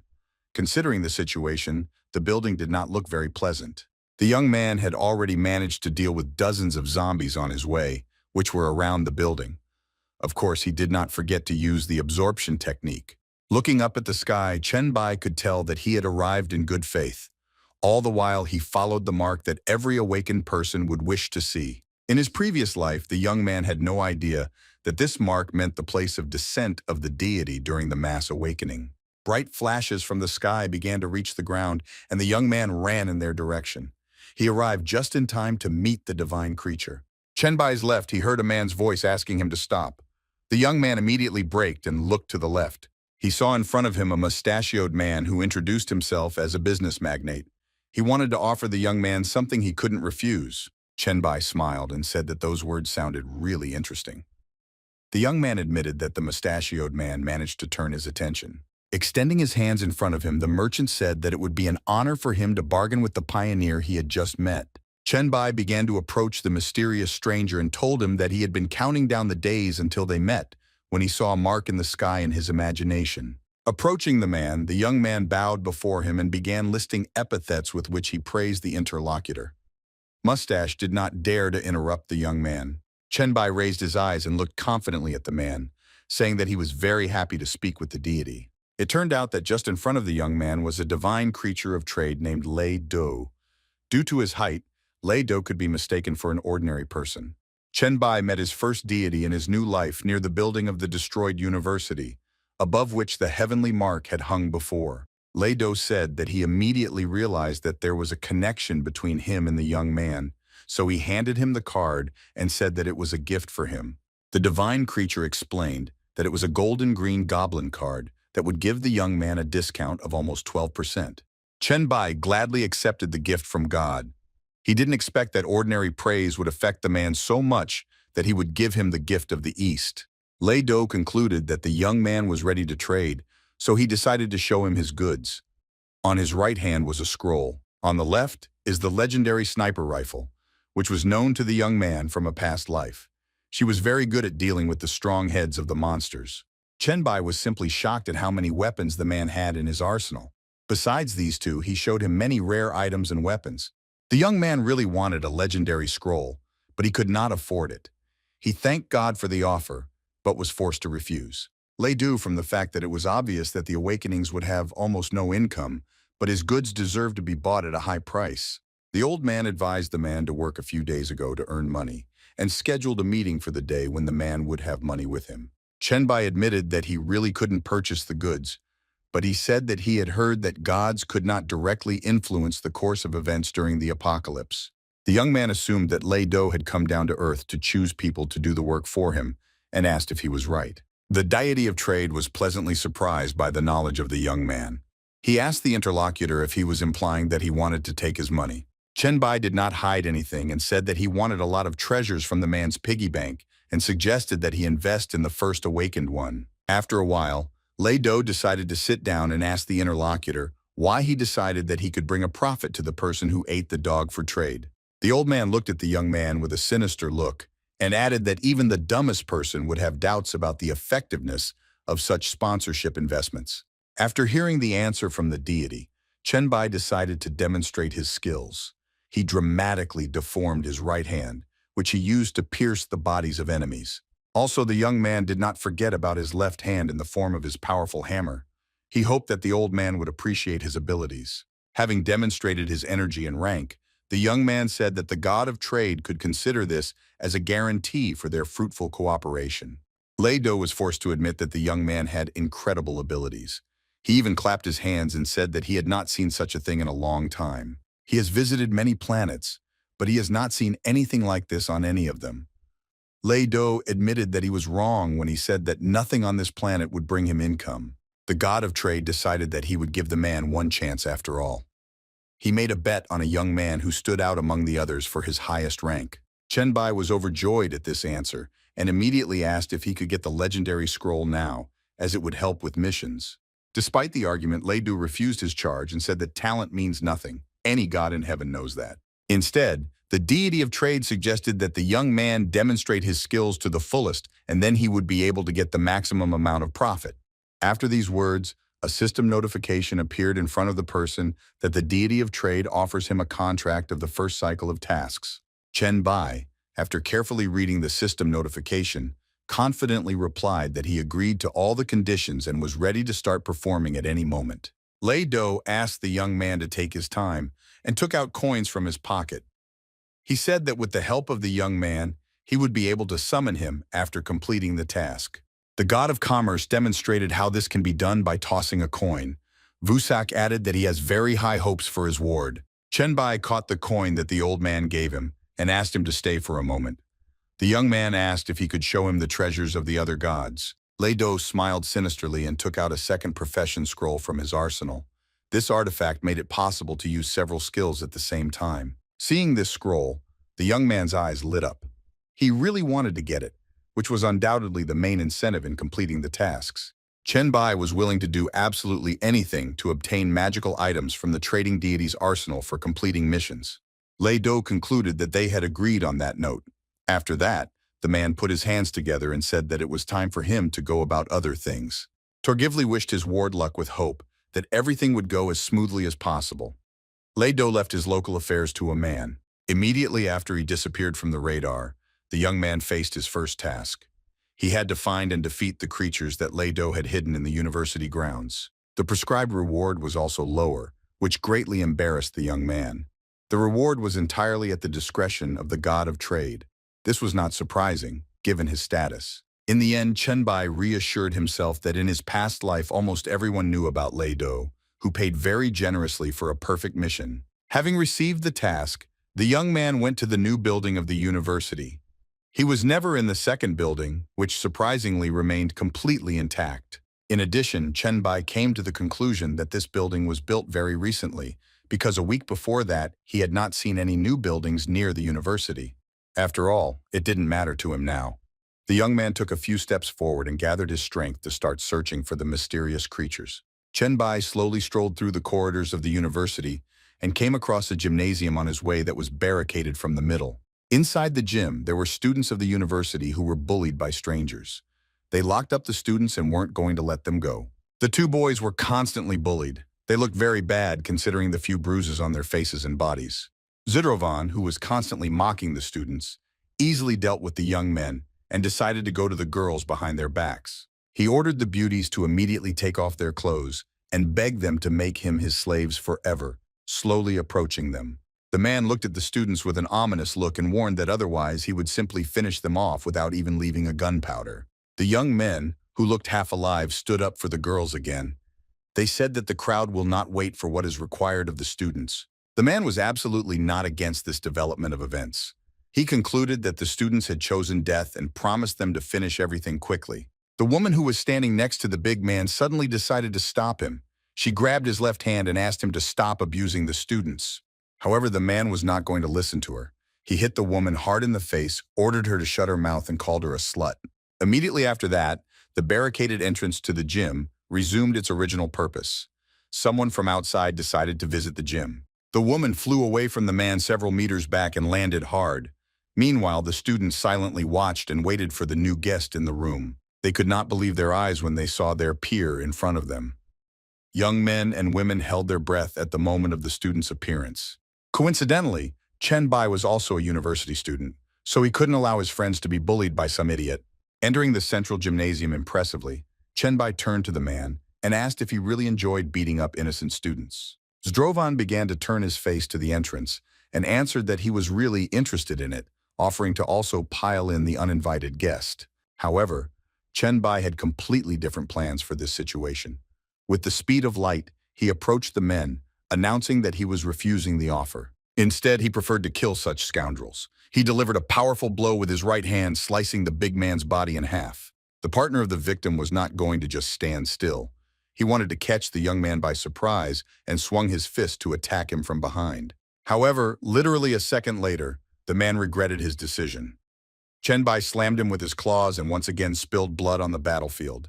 The big man before was simply shocked by such a turn of events. Drops of blood landed right on her face. While absorbing his opponent's body, Chenbai asked those present if there was anyone with medical training, as he needed the help of someone with medical training. The students finally started to recover from what happened in the gym. They talked among themselves and could not find the right person. Chenbai, meanwhile, let go of the man and threw him to the floor. The young man watched as students tried to find someone from the medical university. Suddenly, a girl from the crowd pointed to the victim of the blow and said that she was 100% studying at a medical university.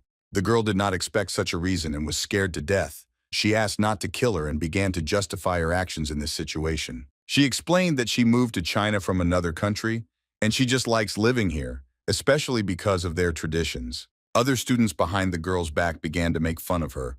Only one girl did not laugh and decided to stand up for the innocent. She got up and explained to everyone that the girl really didn't hit or touch anyone. She just made a mistake and started resisting those big men. Chenbai watched this whole circus with a smile on his face. He asked to stop Balagan since everything is clear here anyway. After that, the young man told all the students to immediately get out of the university and into the street. They left the university building and went out into the fresh air. Chenbai gathered all the students into one pile and told them to leave this location, asking only the Poma girl who was lying on the floor to stay. The young man told the students to go to Dongshan, where they would be accepted if they mentioned Chenbai's name. The young man asked his peers to bypass the corpses of zombies. The students were not happy with such an idea because they were very afraid. The place was very far, and they could meet zombies on the way almost 100%. Chenbai reassured the fellow students and said that he had killed almost all the zombies in the area, so the students would be in danger on the way to the city. The young man added that if he were present here, he would be in a great hurry, because now the monsters began to develop and regenerate with tremendous speed. When the students heard that they might not have a second chance, they immediately revised their views on the situation and realized the seriousness. The girl who acted as a leader thanked the savior for his help and said that they understood everything and were immediately on their way. The girl behind the young man could not understand why he did not let her go. She began to wonder what Chenbai was up to. Suddenly, different thoughts began to come to the girl's head. She decided that the young man was on the list of students who like foreign students. The girl had heard about dozens of boys who were engaged in similar affairs and hoped that the young man in front of her was not one of them. Chenbai that he is not interested in any foreign women. He reiterated that he just needed someone to take him to medical school. The foreigner felt very embarrassed at this moment. She apologized to the interlocutor and said that she had listened to almost everything. Not receiving any response from the young man, the girl began to shout loudly, informing the interlocutor that she was not a slut. The foreign student added that everyone thinks she is a girl with easy behavior, but she has never had a boyfriend, and she is ready to prove it. Chenbai listened to the girl's excuse with a smile on his face. He repeated once again that he was absolutely not interested and asked to just follow him. Hot outside today. The girl led the boy to the gymnasium, from where they were supposed to go to the medical university. The foreign woman was very tired considering today's events and asked the young man to stop for a few minutes and rest before the road. Chenbai would have gladly allowed it to be done in another situation, but now he put his hand on the girl's waist and said that they needed to hurry. After that, the young man pulled the foreigner behind him using his two legs. The blouse that covered her torn shorts flew off the girl. Thanks to the incredible speed of the pioneer, the students very quickly reached the medical university, which was located several kilometers away. The girl told the young man that he was too sharp and fast, and if she hadn't managed to catch her clothes with her foot, she would be walking in a hurry. Chenbai asked to put the conversation aside and talk about the medical faculty. The girl reported that there is a laboratory on the third floor, where only the professor can enter. She told the young man that inside there is a lot of valuable information about viruses, and below the medical university there is a huge waste fuel plant. Chenbai heard a comprehensive answer to his question. The first thing the students did was go to the laboratory located on the floor above. Inside, they could observe many kinds of experiments conducted by the professors. Students of ordinary level were not allowed here. Despite the lack of keys, the students were able to easily enter the chemical laboratory of Zhangcheng University. Chenbai began to look around.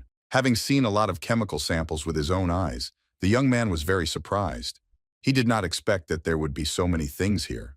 Chenbai used his abilities to test the viruses in the flasks. He found only flu viruses here, which in principle could be expected from a university. Suddenly, the young man received a notification from the system, which advised him to get enough flu points, which would allow him to level up. After absorbing all these viruses, Chenbai awakened a new ability of the flu virus. Now he could infect people by controlling the development of influenza in their bodies. The young man was pleasantly surprised by what he received as a reward. It was effectively a continuous control that gave him the ability to control something other than his body. Looking through all the viruses, Chenbai didn't even pay attention to the ones that existed in real life. He was forced to admit that he knew absolutely nothing. It was even difficult for the young man to imagine what results he could achieve with his SSS rank. There was an incredible amount of viruses around.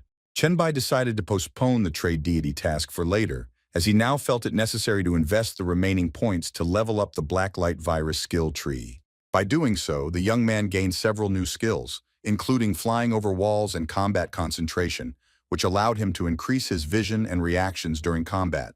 After that, Chenbai decided to test his skills in practice. He pumped his fist and tried to feel how his muscles worked.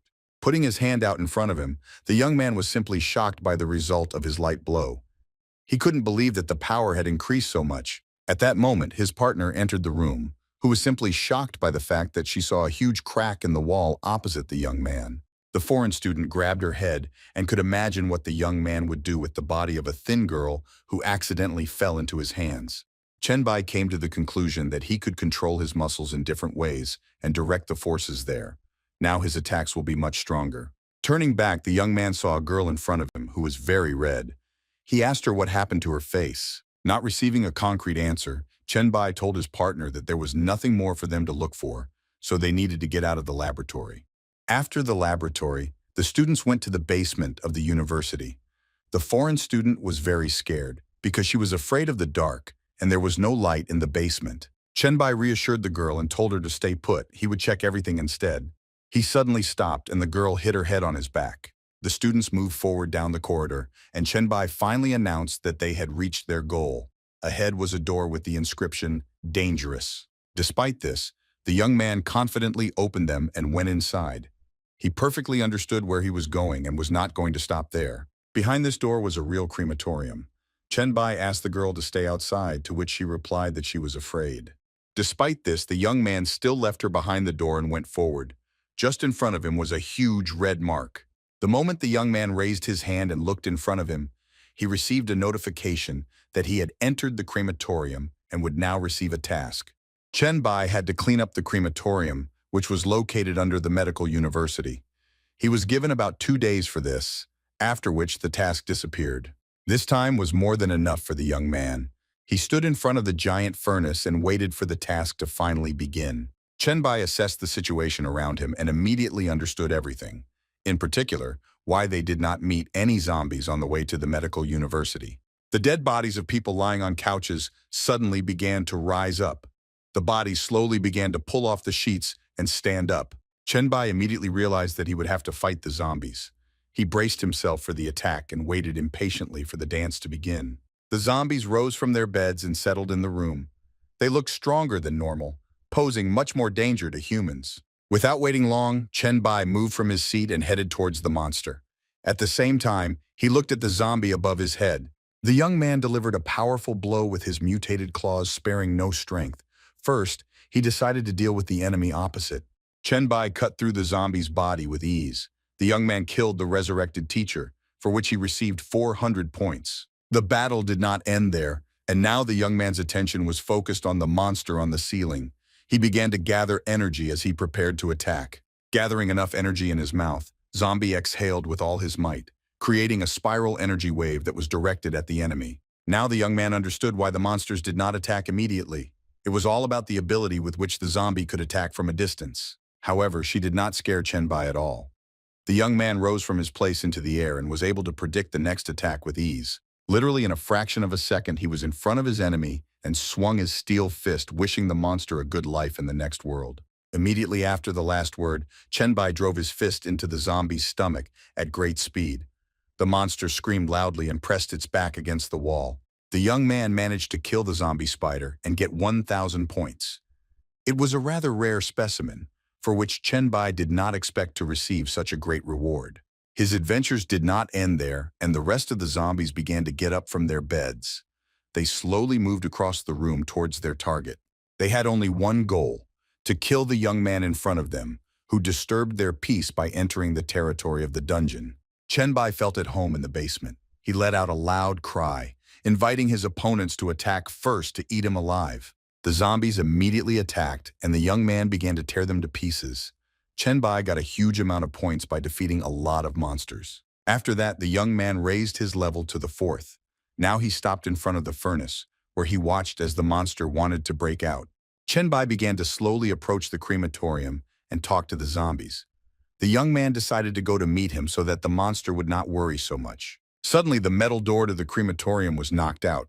The monster turned out to be so strong that it was able to get out of the trap with ease. Chenbai began to behave a little cautiously. He understood that this zombie would be different from the rest due to its power level. Just in front of him, the young man saw a huge worm, which did not yet resemble a zombie. He slowly began to crawl out of the crematorium. Standing still, Chenbai could feel the danger literally wafting from this piece of meat. This feeling was difficult to explain.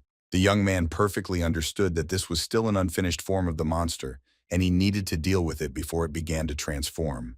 That is why Chenbai instantly moved from his place and attacked the monster with his claws. But at this very moment, the zombie began to take on its final form. Based on the situation, the young man decided to use his skill called flu mutation. He exhaled poisonous smoke from his lungs. Despite the smoke that spread around, the monster managed to survive, and the attack did not reach the target. The zombie decided to counterattack the enemy. The flesh substance delivered a powerful blow with its right hand, hitting the target directly. Chenbai flew back a few meters after the impact. The young man landed hard on the ground, surrounded by his poisonous smoke. He realized that an easy battle with this monster would definitely not work out. The zombie completely transformed and turned into a biochemical monster that had an incredibly high rate of regeneration of body muscles. The monster was not going to wait long and decided to finish the fight. He quickly moved from his seat and headed towards Chen Bai. The young man understood that he could not just sit on the defensive, so he decided to counterattack. He delivered a preliminary blow, hitting the enemy's stomach. After that, the monster delivered a powerful kick from which the boy managed to dodge. Making a coup in the air, Chen Bai saved himself. The young man felt that his opponent was extremely strong and no match for his previous opponents, with whom he did not spend even a third of his strength. Now everything was different. Chen Bai felt his muscles petrify and decided to use the power of the biochemical monster to restore his own. The young man rose into the air and swung his left leg to strike. The monster was able to block the attack by raising its right fist. Chen Bai continued to attack for a while and wanted to know when the monster's regeneration would end and it would lose its abilities. The young man understood that he needed some time to defeat this monster. He used his hourglass to gain an advantage in battle. After that, Chen Bai started fighting again and said that he wanted to check how long his opponent's regeneration would be. The battle went on for a very long time and lasted almost an hour. During this time, Chen Bai was able to gain an advantage on the battlefield and could see that the monster was already in trouble. The young man scoffed at the zombie on the floor and asked why he had given up so quickly, and he hoped to play with him for a while. Heading towards the exit, Chen Bai encountered a part of the biochemical monster on his way that continued to regenerate even in this state. The young man could not allow the monster to respawn again, so before the last blow, he said that this was the end of their fight. After his last words, Chen Bai powerfully landed his right foot on the ground, crushing the piece of flesh that continued to regenerate. In this way, the young man killed the biochemical monster and received 10,000 points.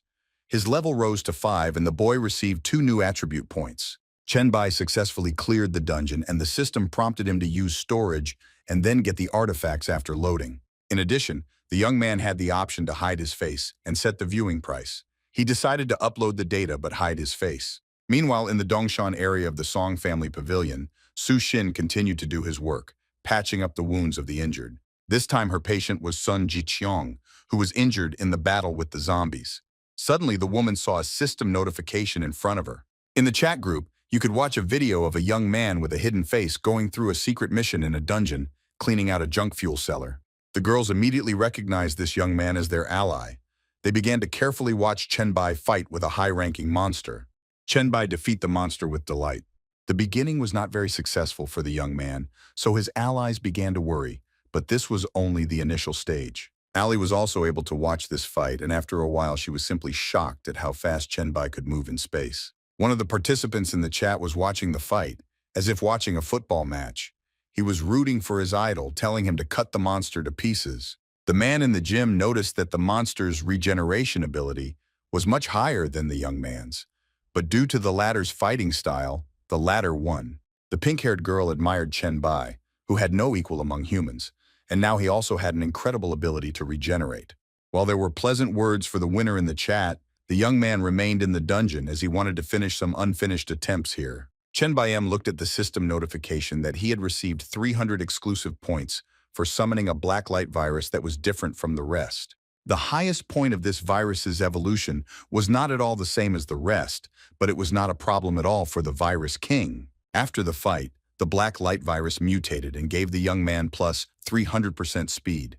He could now gain a new level A cell regeneration ability. Chen Bai could use the remnants of his physical strength to restore a severed limb or quickly restore his body during battle. He could control this ability on his own, which was an extreme plus. The young man decided to observe a little to assess the strengths and weaknesses of the technique. A few seconds later, several artifacts appeared in front of Chen Bai. He took into his hands the sacred scroll of a biochemical demon, which had quite great prospects, but at the same time risks. Another artifact was a C-rank gene tincture that increased physical fitness. Chen Bai found it quite useful and opened it. After that, the young man drank the elixir from the test tube, and his characteristics increased significantly. In particular, the level of strength and maneuverability increased by 2 and 3 points, respectively, leaving one more artifact that the system gave him for completing the mission. He slowly bent down and took something incomprehensible in his hands. Revealing some incomprehensible suit in front of him, Chen Bai began to examine it and study the skills that this contraption could enhance. The description seemed rather ambiguous to the young man. He could change the shape of his body or equipment with this suit, but there was no explanation. Seeing the system window in front of him, Chen Bai suddenly remembered that he had also collected a lot of loot from defeating this monster. Looking at the attribute of the clothes, the young man realized that they were all made of leather and that they would make sense only when worn under clothes. His gaze settled on the Princes of D-level abilities. The book could increase the activity at the cellular level and increase the level of regeneration for a while. Chenbai also read that with his enhanced abilities, the book was useless, but decided to keep it to exchange in the local chat. After assessing his loot, the young man decided that it was time to leave the dungeon and hand over the monster's body to the organizers so that the mission was considered complete. Chenbai thought that his employer definitely wouldn't expect him to complete the mission so quickly by clearing a high-ranking dungeon. With a smile on his face, the young man opened the system window and was about to leave the dungeon, but he suddenly had doubts about it. He decided to refuse to leave the dungeon and be alone with his thoughts for a while, as they told him to take his time. Chenba understood that Lei Do was not just a traveler with nothing to do. He was 100% sure that the man didn't do anything just like that. In addition, the young man remembered that the deity of trade mentioned a bonus that he would give to his ward in the event of a successful mission. Chenbai easily cleared the dungeon and did not understand what was so difficult about it. The young man thought that he was just screwing himself up and that Lei Du would be able to reward him fully. Suddenly, Chenbai turned his attention to the crematorium as the system window disappeared. He began to think about getting inside.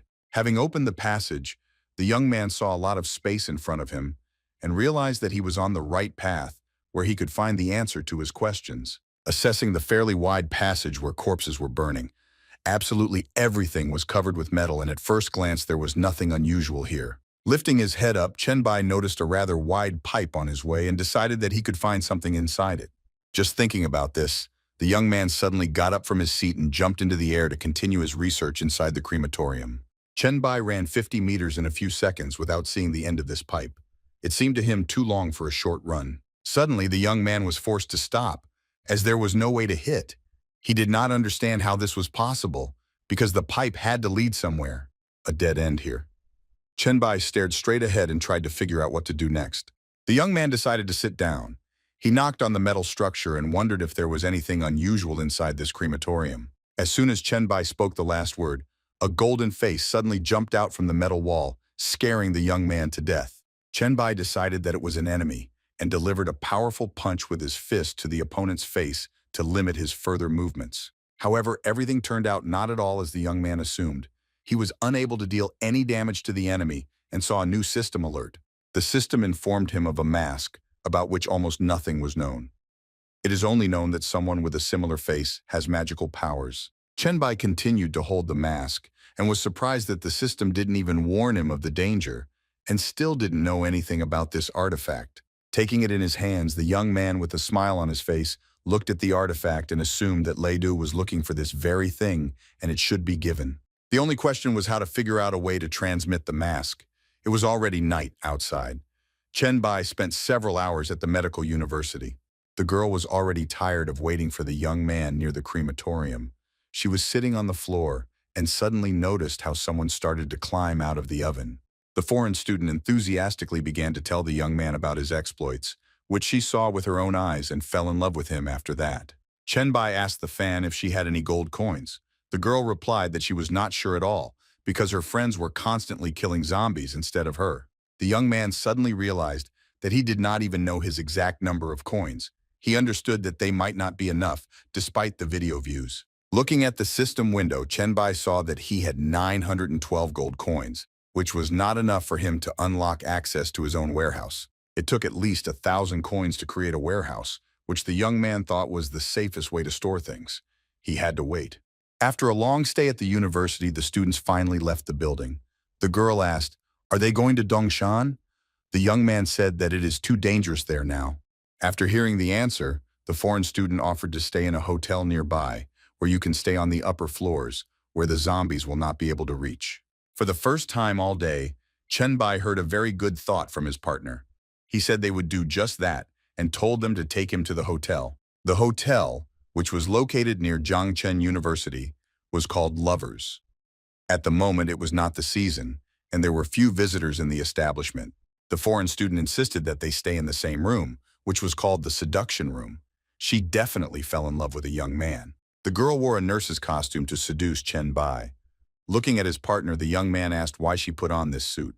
Chenbai sat down on the sofa and was not against talking a little closer, but explained that this suit just didn't suit the girl's figure very well. The foreign student was a little upset and said that she would go change her clothes. Chenbai replied that he would wait for her on this sofa. After a few minutes, the girl appeared in front of the young man in the costume of a policewoman. Chenbai said that the girl was too cute to be an evil police officer. When the student came to him dressed as a teacher, Chenbai said that he was not very attracted to teachers, so she had better change her clothes again. When the girl put on the costume of a student, Chenbai considered it completely inappropriate because she is a student in real life. The girl went to change her clothes again and this time appeared before the young man in the guise of a catwoman. She asked if the young man liked this image. Chenbai appreciated the girl's pretense and said that he likes pets to play with and have fun with. A young man and a girl spent the evening in a hotel of lovers to relax a little.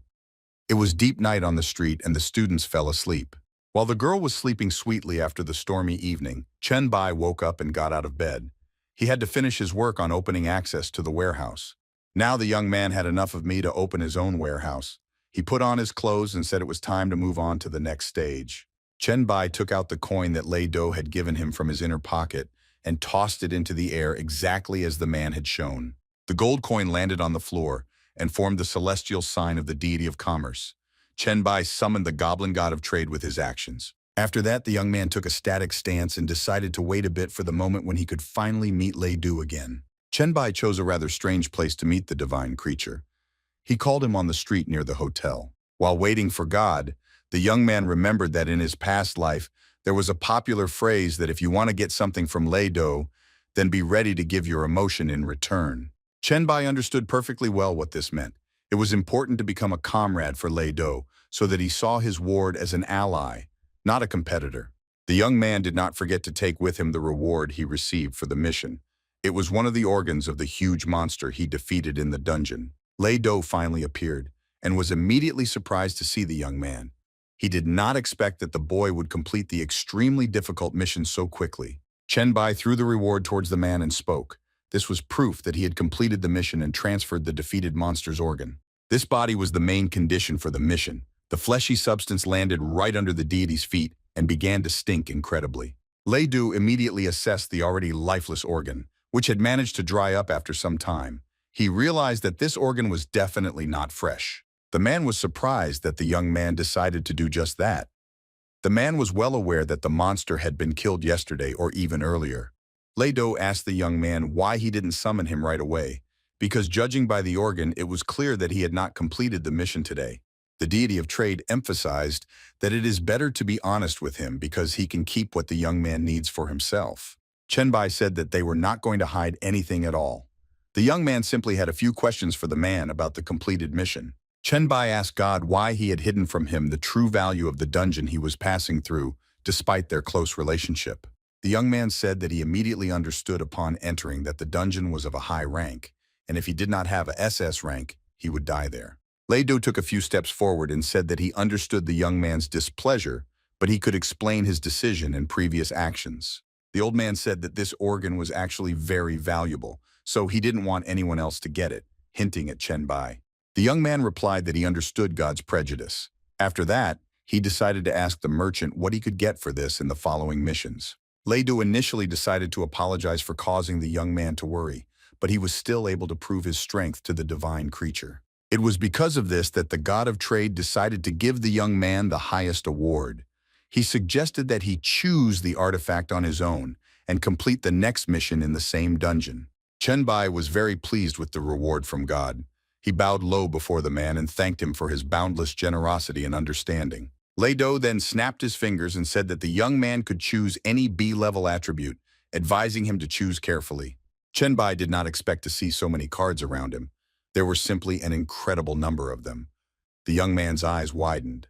Meanwhile, Lei Do watched his mercenary with a smile on his face and waited to see if he could make the right choice in such a situation. After thinking for a while, Chenbai settled on one card that had a drawing of a sacred scroll on it and said that he would choose this one. Lei Do was pleasantly surprised by the young man's choice. He told someone that it was part of a scroll to find an ancient city, which was a very valuable relic. The god of trade recognized that the young man was really smart if he chose this particular attribute. After that, the man offered to proceed to the last stage of the mission. Chen Bai saw in front of him a notification that offered him to agree to the terms of the mission, for which he could receive very valuable artifacts as a reward. The young man simply could not believe his eyes when he saw in front of him the attributes of the SSS rank. He understood that the mission would be very difficult. Chen Bai began to worry a little as he realized this fact. He asked God if he knew that even God is not started on SS rank missions. Lei Do replied that he understood perfectly well, since he himself started with a level A mission. However, he had his own plans and beliefs for this mission. The merchant said that he is offering his best item as a reward, so completing a difficult mission is a prerequisite in order to obtain the scroll. Chen Bai replied that he perfectly understood and was aware of the risk of this mission. In the end, the young man had no choice but to agree to this adventure. Meanwhile, something incomprehensible was happening in the Dongshan area. The monsters continued to mutate and literally covered the area, eating people. The main threat at the moment was a mutated rat of rank C. He had simply incredible speed and maneuverability that no one could cope with. Ali and Sun Jiqiang hid behind the stones, watching the rat. They knew perfectly well that their team would not be able to cope with such a danger. Queen Jiang Chun ordered her wounded charges to fall back, as they were unable to fight the rat now and needed to prepare. Meanwhile, Ali continued to watch the mutated monster and suddenly realized that they were facing a danger that was difficult to avoid. The mutated rat noticed the people behind the stone and decided to attack them. With tremendous speed, it landed nearby, destroying everything. Ali managed to react to this attack and save Sun Jiqiang. She knocked the queen to the ground so she wouldn't be hurt by the blow yesterday. Meanwhile, the monster continued to attack the people around it, killing them mercilessly with its tail. It was difficult to escape from his incredible speed. Ali told the mentor that she needed to get out of here immediately. Sun Jiqiang replied that it could not be done because the monster would catch up with them anyway. As soon as the woman spoke the last words, the mutated rat jumped into the air and was about to attack the girls, who had previously managed to avoid direct contact. Dongshan district realized that the end had come for them. They could not cope with the rat, who was 10 times outnumbered. The women's conclusions turned out to be hasty. Suddenly, a huge energy wave appeared on the horizon, which the mutated rat saw at the very last moment. Chen Bai came to the aid of his allies in time and delivered a powerful blow to the monster's back, pinning it to the cold ground. Sun Jiqiang had never been so happy to see the young man as she was now. She was very happy that Chen Bai came to save them. After dealing with the common enemy, Chen Bai stood on the monster's body and said that he came just in time, considering the circumstances. The young man informed his allies that it was necessary to immediately leave the battlefield and help all those who remained alive in this extremely difficult situation. The allies went to the house of the Song family where they began to discuss today's situation. Mutated rats have become a major problem in recent days. The girls told their master all the information and the young man praised them. He suggested that they rest, and he himself was going to kill the rest of the rats. Sun Jiqiang suggested that the boy take his time, as he also needed to rest. In addition, the woman wanted to introduce him to someone. Chen Bai said that maybe the queen is right and you can rest a little. After hearing the answer, Sun Jiqiang turned towards the door and called out to Ling Yu. Behind the door of the room stood a girl who was waiting for a signal from the queen. As soon as it sounded, the door to the room slowly opened. Sun walked in. Jiqiang introduced her to her old friend, who was studying to be a lawyer and could help with the drafting of the new rules. Chen Bai asked everyone present to leave the room and leave only Ling Yu. He sent his wards to rest and decided to talk to the girl alone. Ling Yu felt a little embarrassed in front of the young man and called out her name once more despite the fact that Sun Jiqiang presented her in full. Chen came as close as possible to the girl and took her by the chin, saying that he wanted to see for himself that she had a sharp tongue for her profession. Lin Yu smiled pleasantly at the hero's face and said that it could be arranged. She really wanted to get to know the young man a little better. The girl finished her work and thanked the master. Chen Bai praised his partner and noted her simply incredible skills. After that, the young man got up from the sofa and went to the window. He told Ling Yu to come closer to him and look out the window. Chen Bai looked at several areas of Dongshan in front of him and assessed the situation. He decided now to talk to the girl about her work. Ling Yu took these words a little in her own way. She stood in front of the young man in an erotic pose. Chen Bai asked if she didn't know what he just said. Ling Yu apologized and said that it was time for her to connect her concentration value, which allows her to increase her sensory perception, but this thing we don't hear anything. Chen Bai asked the girl to calm down and stand beside him. He explained that from this window they could observe all 3 districts of Dongshan. The young man explained that different areas need to come up with different rules of survival in today's conditions, adding to them advice on fighting monsters. Among the neighborhoods were elite houses on the slopes of the mountains, as well as fairly cheap private houses, which were much easier to get to. Chenbai told the interlocutor that her task would be to come up with rules for the districts of the city he had just named. Lin Yu replied that she would be able to do so, asking if there would be any special requirements. Chenbai replied that he wanted to know more about the girl's abilities. He came closer to the partners and invited them to fully concentrate on their feelings in the next few minutes. Chenbai asked the girl how much she could increase her sensory perception. Linbai replied that she could not know. Instead, the girl offered to test it in practice and got into an erotic pose, leaning against the window. Her concentration level at this moment was at its maximum. Chenbai had a pretty good night last night, but it ended all too quickly. The morning of the next day came and it was necessary to go on an assignment. Chenbai took quite a few wards with him, whom he gathered near the sewers. The young man assumed that this was where the left of the mutant rats was located. He explained that he could have come here alone, but he brought his partners with him so that they could protect themselves when he was not around. Chenbai emphasized that only the strongest would be able to protect their loved ones and their area from a mutant attack if it really happened. The young man prepared to raid the sewers and asked his charges if they were ready to face the fears they would have to overcome. A small squad with Sun Jikyong and Ali sat down in front of their master and clearly answered that they were ready to leave the sewers. Chenbai was pleased with the courage of his charges. He told them all that from now on they could call him by his first name without the prefix Pan. The men behind the young man shouted his name and said that they were ready for anything for his sake. Chenbai achieved maximum friendship and composure in the team. After that, the leader of the whole group decided to go first into the water. Chenbai stepped into the waist and walked closer to the sewer. He ran his hand over the metal structure, assessing its strength. The young man understood that this obstacle would not be a particular problem for him. He managed the bars with only one left hand. After that, the mission commander informed his wards that they could go inside. However, suddenly a system notification appeared in front of all the participants of the mission, which required them to complete the task of entering the sewers. Ali read that they needed to kill all the mutant crises, including their king, as well as find the source of the mutation, for which they would receive unknown rewards. The participants of the mission took torches with them, and it turned out for good reason. Chenbai was pleasantly surprised to find that the sewers were much cleaner than he expected. Suddenly, the young man raised his right hand up and stopped the people behind him. The leader informed the wards that something was suddenly approaching them. Chenbai was not mistaken, and people met dozens of mutant rats on their way. The monsters decided to defend their territory and immediately attacked the uninvited guests. The young man immediately prepared for battle and told his wards to do the same because now they will need to chop up mutant rats for meat. The allies behind Chenbai gathered their courage immediately after his words and headed towards the monsters led by Song Jikyong. The young man entered the battle first. He warned his companions to beware of the speed of the rats and not give them a chance to survive. A group of people continued to move relentlessly through the sewers.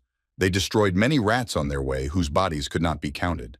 Sun Jikyong informed the leader that they had cleared a total of 16 long and short paths, meaning they had almost reached the end. Suddenly, one of the squad members noticed the danger ahead. The queen laughed and said that it was just one unfortunate rat.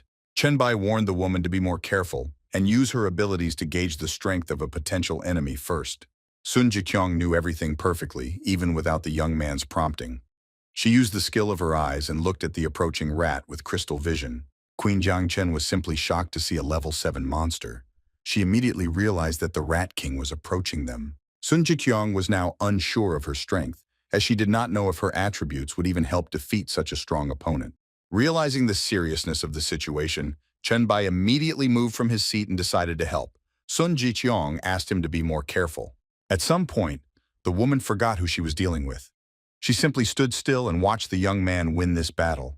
Chenbai cut the mutated rat's body in half with his first punch. The young man turned out to be even faster than the animal, which was famous for its speed. For defeating the rat boss, he received the E-level boots. They were a set of armor that did not increase the host's speed much. Chenbai realized that it was quite helpless, but could be a very dangerous weapon in the hands of the right master. The young man immediately decided to put on boots and increase his skills. He felt that this attribute was much stronger than his vis-a-vis of the same level. Bai had defeated the Rat King, and now the squad had only one task left. They needed to find out the reason for the mutation of sewer rats. The allies walked for a few minutes along the sewers, and the Sun Jikyong found it strange that they did not encounter any rats. Suddenly, the leader asked for silence. Bai took a few steps forward, and his Virus King skill began to absorb the many poisons that were coming from one side. The young man felt a lot of microorganisms in his body. This seemed very strange to him, because such a strong virus can harm even mutants. Bai could conclude from this that the source of the mutation was very close, where even rats did not dare to approach. The group leader ordered Sun Jichong gather all the participants of the raid and get out of here immediately. Bai decided to continue the path alone. The young man understood that his allies could suffer from so many viruses. With each step, he felt more and more microorganisms in the air. Bai walked several meters through the sewer tunnels and finally sensed the strongest source he had been heading towards all his way. The young man saw in front of him the hanging body of a skeleton with black hair. Bai could sense an incredible amount of viruses around him. The king of viruses couldn't figure out where he had gotten to in the first place. It seemed very strange to him that the source of such a mutation was an ordinary corpse. After some time, Bai had the idea that this was a completely unusual corpse. He concluded that this body was the source of the plague virus. Standing knee-deep in water, Bai continued to examine the skeleton. With each passing second, he became more certain that it all started with the plague virus. The young man saw a scroll in the hand of a corpse, around which many microorganisms were flying. He decided that in this stricture, there is information about why. Bai cautiously approached the skeleton and extended his hand forward. He snatched it from his bony hand, taking it for himself. The young man opened it and began to read the information in it. He saw no attribute or instructions there, only incomprehensible information. It contained information about a plague cult that Bai had never even heard of in his past life, and about a priest who sacrificed his life for it. The young man composed himself and began to absorb the viruses that were flying around him. He understood that his power would increase manifold if he completed the absorption. However, something Bai could not have imagined suddenly happened. He felt an inexplicable pain in his arm, and the viruses began to react sharply. The young man's body began to shake from pain. The scroll turned out to be unusual and failed to absorb enough viruses to raise its level. Instead, the skeleton fell to the floor, and Bai received a system notification that his sewer master mission was complete, and he received 2,000 points. In addition, the system awarded him with a plague seal that remained on his left hand. Bai didn't understand what it was. After that, the next task was waiting for him, called the Plague Cult, with the level of SSS. Bai once again received a top-level mission. After reading the information about the task, the young man understood that it was somehow connected with divine power, and he needed to go through the test, meeting the true God. At the end, it was said that if he passes the test, he will fight with the Plague Bringer, but the young man wanted to meet with another god. After that, a new portal opened in front of the young man in the place where the skeleton had recently hung. Bai concluded that this was the entrance to a new dungeon. He decided to check the level of the dungeon and raised his hand to the portal. After that, the system informed him that in front of him was a hellish dungeon of plague sewers. Bai was simply shocked by this information. The level of hell was much more difficult than the one he had to face in the basement of the waste fuel plant. He was given a whole month to complete this mission. Bai was ready to see if he could come up with the most difficult mission sooner than this deadline. Sun Jiqiang, meanwhile, was also exploring the level of the dungeon, the portal of which appeared near her. She rated the average difficulty at about 10th level. Suddenly, the woman heard a young man's voice behind her who said that levels from the 1st to the 10th would be very motivated to complete this task. Sun Jiqiang was very happy to see the leader of the team. She reported that she had already started dividing the participants into groups to enter the dungeon. After 20 minutes, most of the groups were formed. Bai informed his wards that there was an unusual dungeon in front of them, which they had to enter in groups. The squad leader also added that the allies should remember that their life comes first, so there is no need to constantly climb ahead of their father into hell. Bai decided to form his own group of people close to him, but said that he would not help them unless the situation called for it. The young man took girls to his team, with whom he went a long way. They were absolutely not against being in the master's team. Bai told the attendees to form their own groups and send chat invitations only to those they wanted to take under their care. Sun Jiqiang received an invitation from the young man to join Team 001. The woman did not understand what the numbers meant by the team leader's invitation. Chen Bai explained that the number is just the serial number of the commander's installation, so there is no need to pay any attention to it at all. Sunjae was indignant that the young man did not call her to his team. She asked why this was because the others had received their invitations. Chen Bai looked at the girl with a serious, confident look and said that the system couldn't be wrong, so he simply didn't send her an invitation. The young man explained that this will be his own team, and only people loyal to him and strong awakened ones can join it. He added that a cowardly girl does not fit that description. Sun Gae immediately remembered the moment when she was surrounded by the entire team last time. All the same, the girl was indignant because the young man behaved very clearly and did not want to accept her choice, which she had already made a long time ago. Chen Bai still decided to give the girl a chance. He asked her to choose any weapon and enter the dungeon so he could assess her skills. Sungi was a little worried, but she had no other choice. She took a B-rank knife and went to the dungeon to fight the mutated rats. The girl prepared for battle. The closest people stood behind her. Chen Bai reminded Songjae not to expect any help from him. After that, the young man turned his head back and turned to Lu Li. He realized the fact that he had never seen her skills and Song Ji's skills. Lu Li immediately demonstrated her talent called Illusion Image.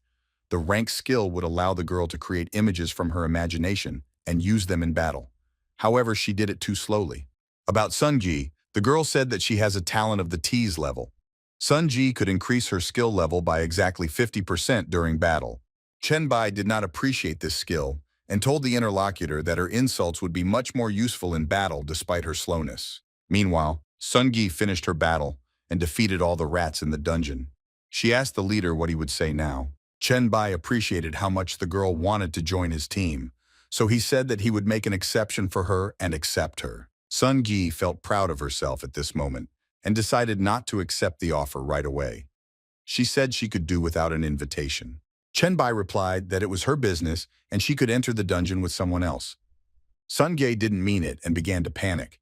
The girl informed the young man that he was losing not only a beautiful girl but also a very capable warrior. Chen Bai asked which one of them was arrogant now. Song Ji really didn't like talking to the leader. The young man liked her immensely, but did not want to recognize either her or her abilities. Suddenly, Sun decided to intervene in the dialogue Jiqiong. She apologized to the young man for the behavior of her daughter, who was very jealous of him for Lin Yu. Chen Bai still decided to make concessions and told the girl that for her mother's sake, he was ready to accept Song Jae into his team. The girl eventually received an invitation in the general chat. She tried not to show her admiration, but her satisfied face gave it away. Sun Gae turned her back to the interlocutors and seemed to start dancing. She said that the leader will not regret his decision and she will kill all the monsters. Sun Jiqiong once again apologized for her daughter's sharp tongue and asked the young man to be patient as long as they were in this dungeon. The woman put her hand on the young man's face and said that she would make her daughter call him dad. Chen Bai replied that Song Gae was somewhat like her mother. Sun Jiqiong admitted that her daughter is just as restless as she is, but has many fears about the world that has suddenly changed. With a wink, Queen Jiangchen told the young man that Song Gae would start calling him father very soon. She just needed to teach him a few lessons. A beautiful lady was pampering herself in the bathroom of a luxurious hotel room. She felt incredibly comfortable and safe despite the apocalypse, thanks to the leader. Suddenly, the girl saw a system notification in front of her that Chen Bai's team had cleared another dungeon on their way. In addition, the young man decided to post a video on clearing the dungeon. The girl was simply shocked and almost jumped out of the bath at that moment. She couldn't wait to watch a new video from the leader, but the price for it stopped her. Not everyone was ready to give 10 coins for a video. Despite this, the girl still turned on the video, where all faces were hidden. Chen Bai was there, surrounded by his female partners. The girl got out of the bath and went to the bedroom. All this time she was watching the video and did not understand who all these girls were. A man who was also a member of the chat and constantly trained was now watching the video and admitted that the girls in the video are talented, but they are absolutely useless. The masked man also enjoyed watching the clearing of the dungeon. He estimated that his level is quite high, and the leader really has incredible abilities. One of the spectators was shocked by how easily Chen Bai was able to defeat the boss. It was hard to believe that the young man possessed such strength. The three men observed the cleaning in the company and came to the conclusion that one of them, who has a level C, is perhaps even stronger than their leader. However, this man denied this information and said that the young man dealt with the boss in a matter of seconds, which was beyond the power of even the strongest awakened. The girl who had just gotten out of the bath admired the leader who defeated the 10th level boss. She also noted the girls around him. The girl really wanted to be in their place because they can see the leader every day, talk with him, or even study. Sun Jiqiang informed the young man that they had obtained a lot of low-level equipment after the sweep. Chunbai said that they would have to be sold. The woman asked if there would be any further instructions from the leader. Chunbai replied that instead, he had a gift for the queen that he had prepared. The young man explained that these items are very important, and he got them in high-ranking dungeons where he performed missions alone. Sun Jiqiang immediately turned her attention to the wall of flesh that had an incredible ability to contain the monsters despite their numbers. Next, the queen moved on to a scroll that could save hundreds of lives, because it had the ability to move people to a place that they programmed. But the woman liked the thing that was intended for the female body the most. It flattened the figure and adapted to absolutely any shape. Chenbai sat down on a chair and asked the ward if she really liked this attribute the most, despite its poor description. Sun Jiqiang sat down on the table and said that the master of these things is the young man, so she likes absolutely everything that he likes. Chenbai said that he was not very familiar with women's things and asked if a woman could surprise him. Sun Jiqiang replied that unfortunately, it won't be her. Queen Jiang Chun said that she wanted her daughter's official meeting with her father, so she asked to wait a while Song Ge prepared for the meeting. Chenbai agreed to wait and moved to the bedroom in the meantime. The sun has already slowly fallen below the horizon, having stopped heating the surface of the earth. Sun Ge donned a Catwoman costume and spent a wild evening with the young man. She had been looking forward to this moment since the beginning of the apocalypse. The girl just fell asleep in the boy's arms. Chenbai carried her to the bed and tried not to wake the sleeping beauty on the way. The girls were already lying on the bed in only their underwear. They all slept soundly and were waiting for their hero, with whom they spent an unforgettable night. Chenbai slowly and carefully placed another beauty on the bed so as not to wake her up. In the bedroom of the Sun family, a real harem for the young man has gathered. Judging by the expression on his face, Chenbai was satisfied with today. He glanced at the girls he had left in the room. After that, the young man put on his equipment in the form of a cloak, which he received for visiting the sewers 3 times. He wanted to put together a plague kit. Chenbai assessed his chances for this success. He needed to visit the sewers every day to collect a complete set in 3 days. When the young man was about to leave his dressing room, he suddenly saw a message from the system. A member of the group named Menmen wanted to chat with the leader in a private chat. The girl wrote to the leader asking for some advice from him. She had seen many of his videos and had a lot to learn from the young man. Chenbai asked her to talk about the abilities so that he could assess the situation, or the young man offered to demonstrate his attributes. The pink-haired girl had no problem sharing her information and quickly began typing her answer on the keyboard. Meanwhile, Chenbai thought about the girl's name. He understood that she must have been quite strong since she was in a group, but he had never heard of her in her past life. After receiving an answer from Menmen, the leader of the chat lady did not drop her jaw from surprise. He could not believe that such a person did not have his own chat. Menmen was a very capable girl who had the rank of SSS. For the most part, such people could subjugate others and tried to raise their status. Chenbai was simply shocked to see the girl's abilities. Men could use the infinite progression of skills only when reborn, not for the first time. Despite the shock, the young man's response was quite calm. He informed the interlocutor that the skills of the highest rank are quite difficult, so he asked to tell more. Men agreed and immediately wrote about the ability called Dream Butterfly. Thanks to her, she could penetrate into the world of dreams, in particular to other people. Another skill of the girl was weaving dreams. With this ability, she could change some details in the dream world as she pleased. She called the last skill General Sleep, which helped her invite a person to a parallel reality, creating a dream totem. Chenbai carefully read the system notifications and assessed the girl's skills. He was immediately able to understand the advantages and disadvantages of her incredible abilities. Men could only be defeated by reaching her body. Chenbai was considered to be simply an invincible skill if someone would guard her body while she slept. The girl with pink hair still wanted to meet with the leader. She said that just now she could create a dream totem and invite the young man to her. Chenbai did not expect such an offer and had to refuse. He wrote back that he was not ready to put his life in danger for the sake of an ordinary conversation. Chenbai was simply shocked when Mengmen asked him not to jump to conclusions, as they could sign the Evolver contract before going to sleep. This contract was worth as much as 10 gold coins. The young man asked the girl, if she has money, why would she date a simpleton like him? Menman replied that she wanted to learn from the leader, despite the fact that she could kill absolutely anyone in her sleep. Chenbai recognized that this skill was even stronger than his own.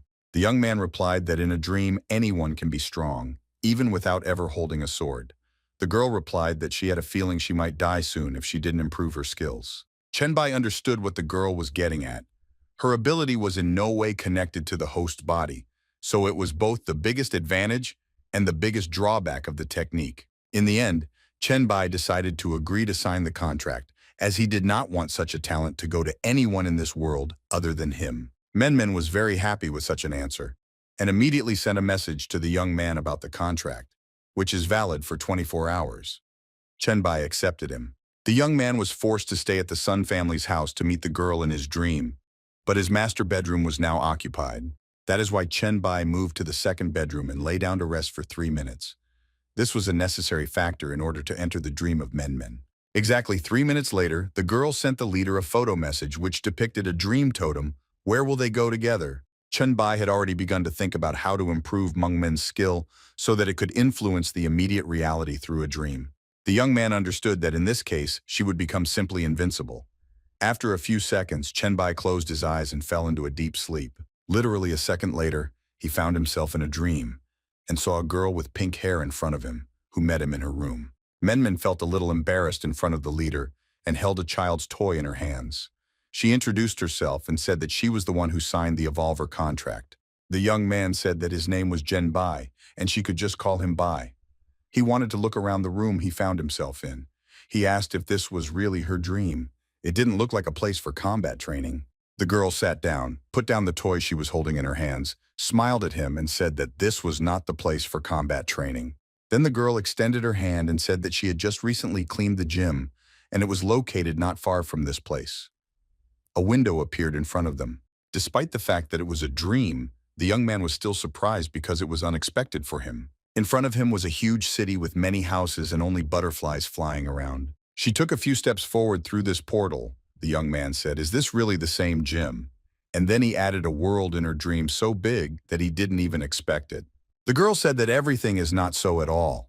The world in which he thinks lives completely separately, and we can only enter it and change it a little. According to her research, the world reflects the real world.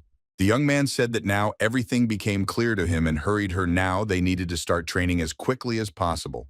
The girl walked forward and told the leader to follow her, and they walked along a narrow illuminated path. The first place they got to was the dream world, a basketball court in the gym. The girl said loudly that she was talking about Mung Mung. I'll click my finger and added, "Let there be light." The light in the room they came in immediately came on, and it was clear that it was indeed a basketball court. The leader looked at her and thought that she most likely had the 8th grader syndrome. The girl was so happy and laughed that when she heard these words, she answered him that until the end of the world she was a writer. The leader told her if she wanted to improve her bai's effectiveness in the real world, then the best way to do that would be sparring, and asked her not to use any abilities for now. He needed to evaluate her fighting skills. Mung Mung told him that in the dream world her attributes were raised to the same level as her mental abilities, and now they are at level 48. She advised him to be careful.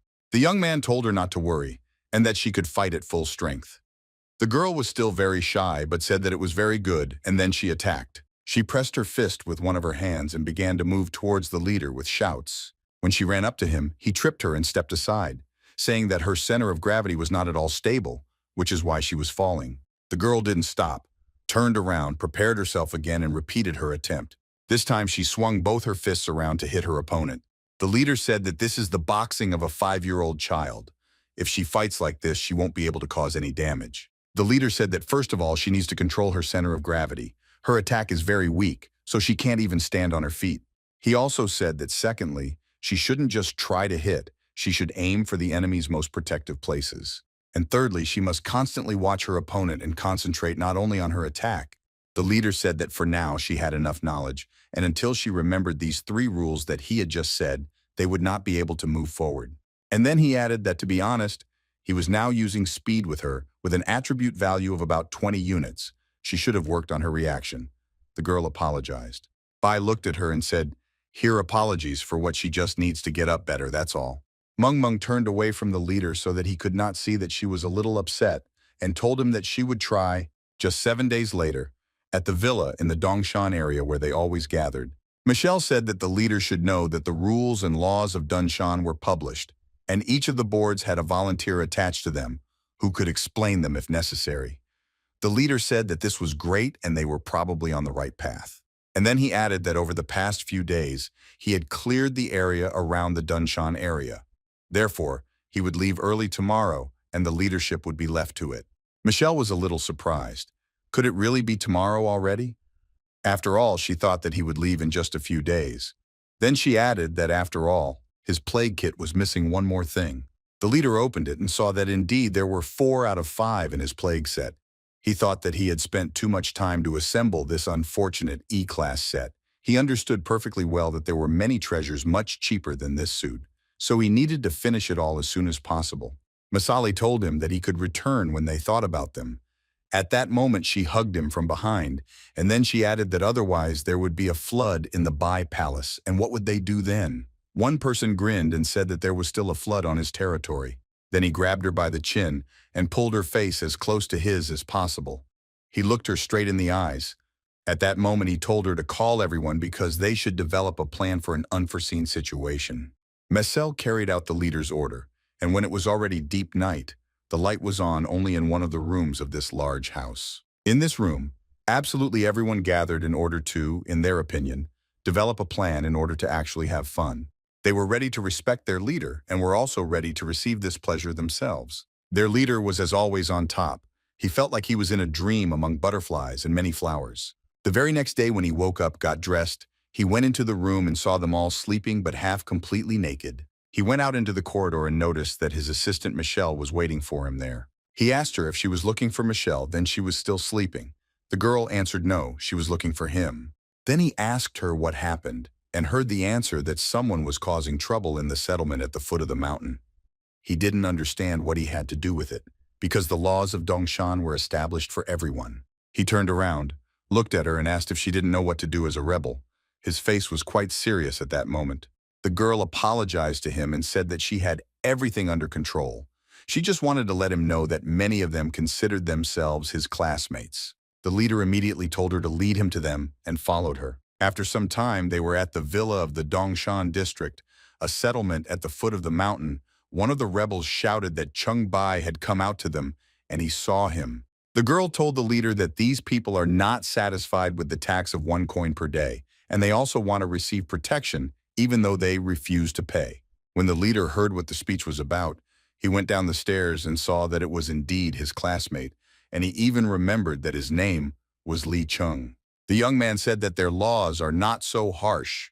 By killing one of their zombies, they get a coin for it, even with the condition that they cannot kill the unfortunate zombie in the camp. There are many other simpler and safer jobs. He did not understand why they create unnecessary problems. This guy shouted that it wasn't about money at all. He started explaining that if the end of the world had come, people should start helping each other, and he had resources. Why not help people in need in the camps? They didn't think that in his place, he should have listened to the words of the student council president. And if he did, they would also cancel this tax for everyone, and it would become much easier for them to live. The young man looked at him, spat high, and said that he had no desire to talk to him. Raising his hand up, he added that there are rules here, and they must follow these rules or leave, and then added that if they do not disperse in 3 minutes, they will be killed. Bai told them that such rules cannot be followed here. Then the path will fail. Those who do not leave in 3 minutes will be killed. He looked at the girl and told Leng Shuang to start the report. His classmates who were standing below said that 3 minutes would not be needed. They would not go anywhere anyway. And their leader said that he was seeking well-being for everyone. They would support him and everyone would be grateful. One of the security guards shouted that enough talk. 1 coin has never been a burden to anyone. Those who do not want to pay are just stingy people, and they will not protect such people. The guards went on the offensive. Each of them shouted that these guys were scum who couldn't even kill 1 zombie a day. And if they couldn't kill them, he could come to them and be their guard dog. And then they would definitely pay them. But now they had to get out because the camp would have nothing to do with them.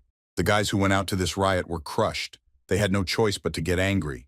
Their leader said that he would leave because he did not want to stay in such a place and threatened Chen Bai that he would regret sending him away.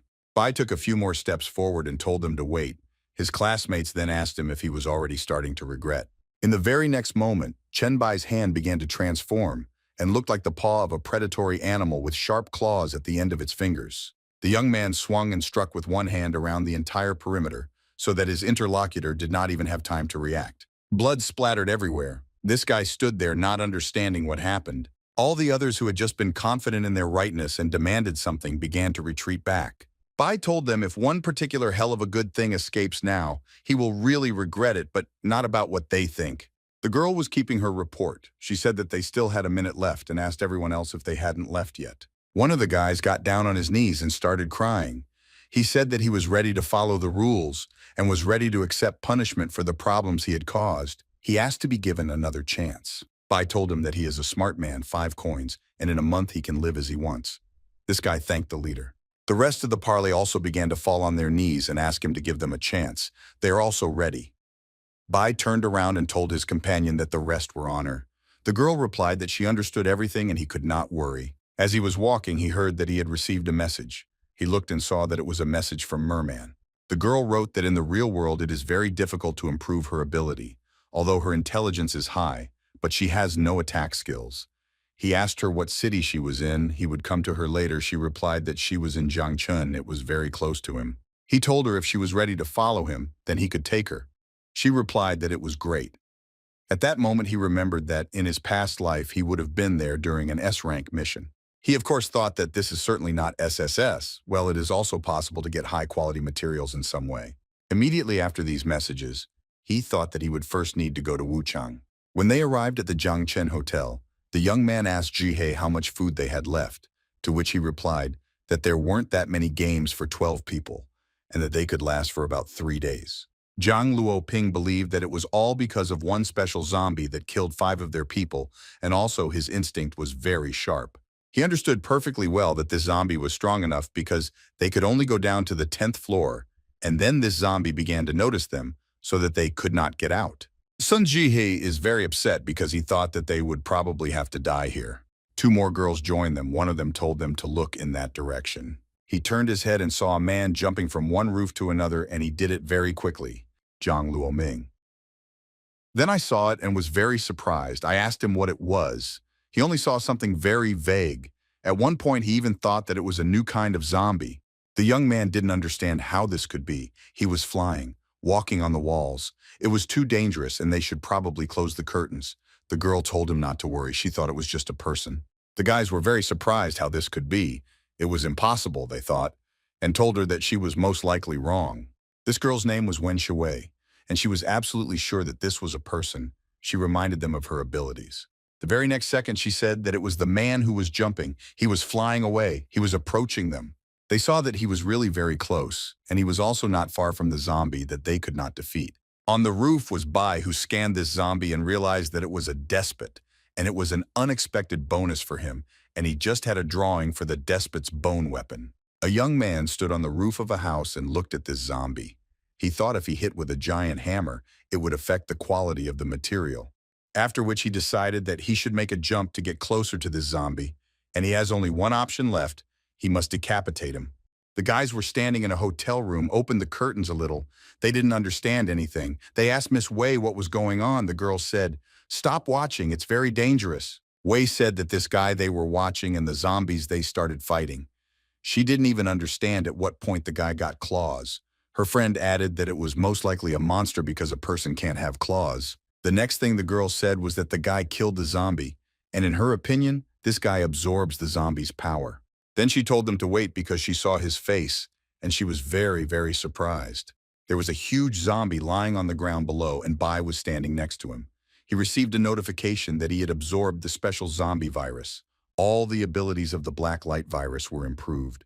The notification also said that 800 virus points were received, 500 black light virus points. The next notification he received was that the black light virus was acquiring a new form of muscle strengthening, and the black light virus was acquiring a new form of shield. Bai thought that strengthening the muscles could strengthen any part of the body, but it would affect the shape of the body and cause discomfort.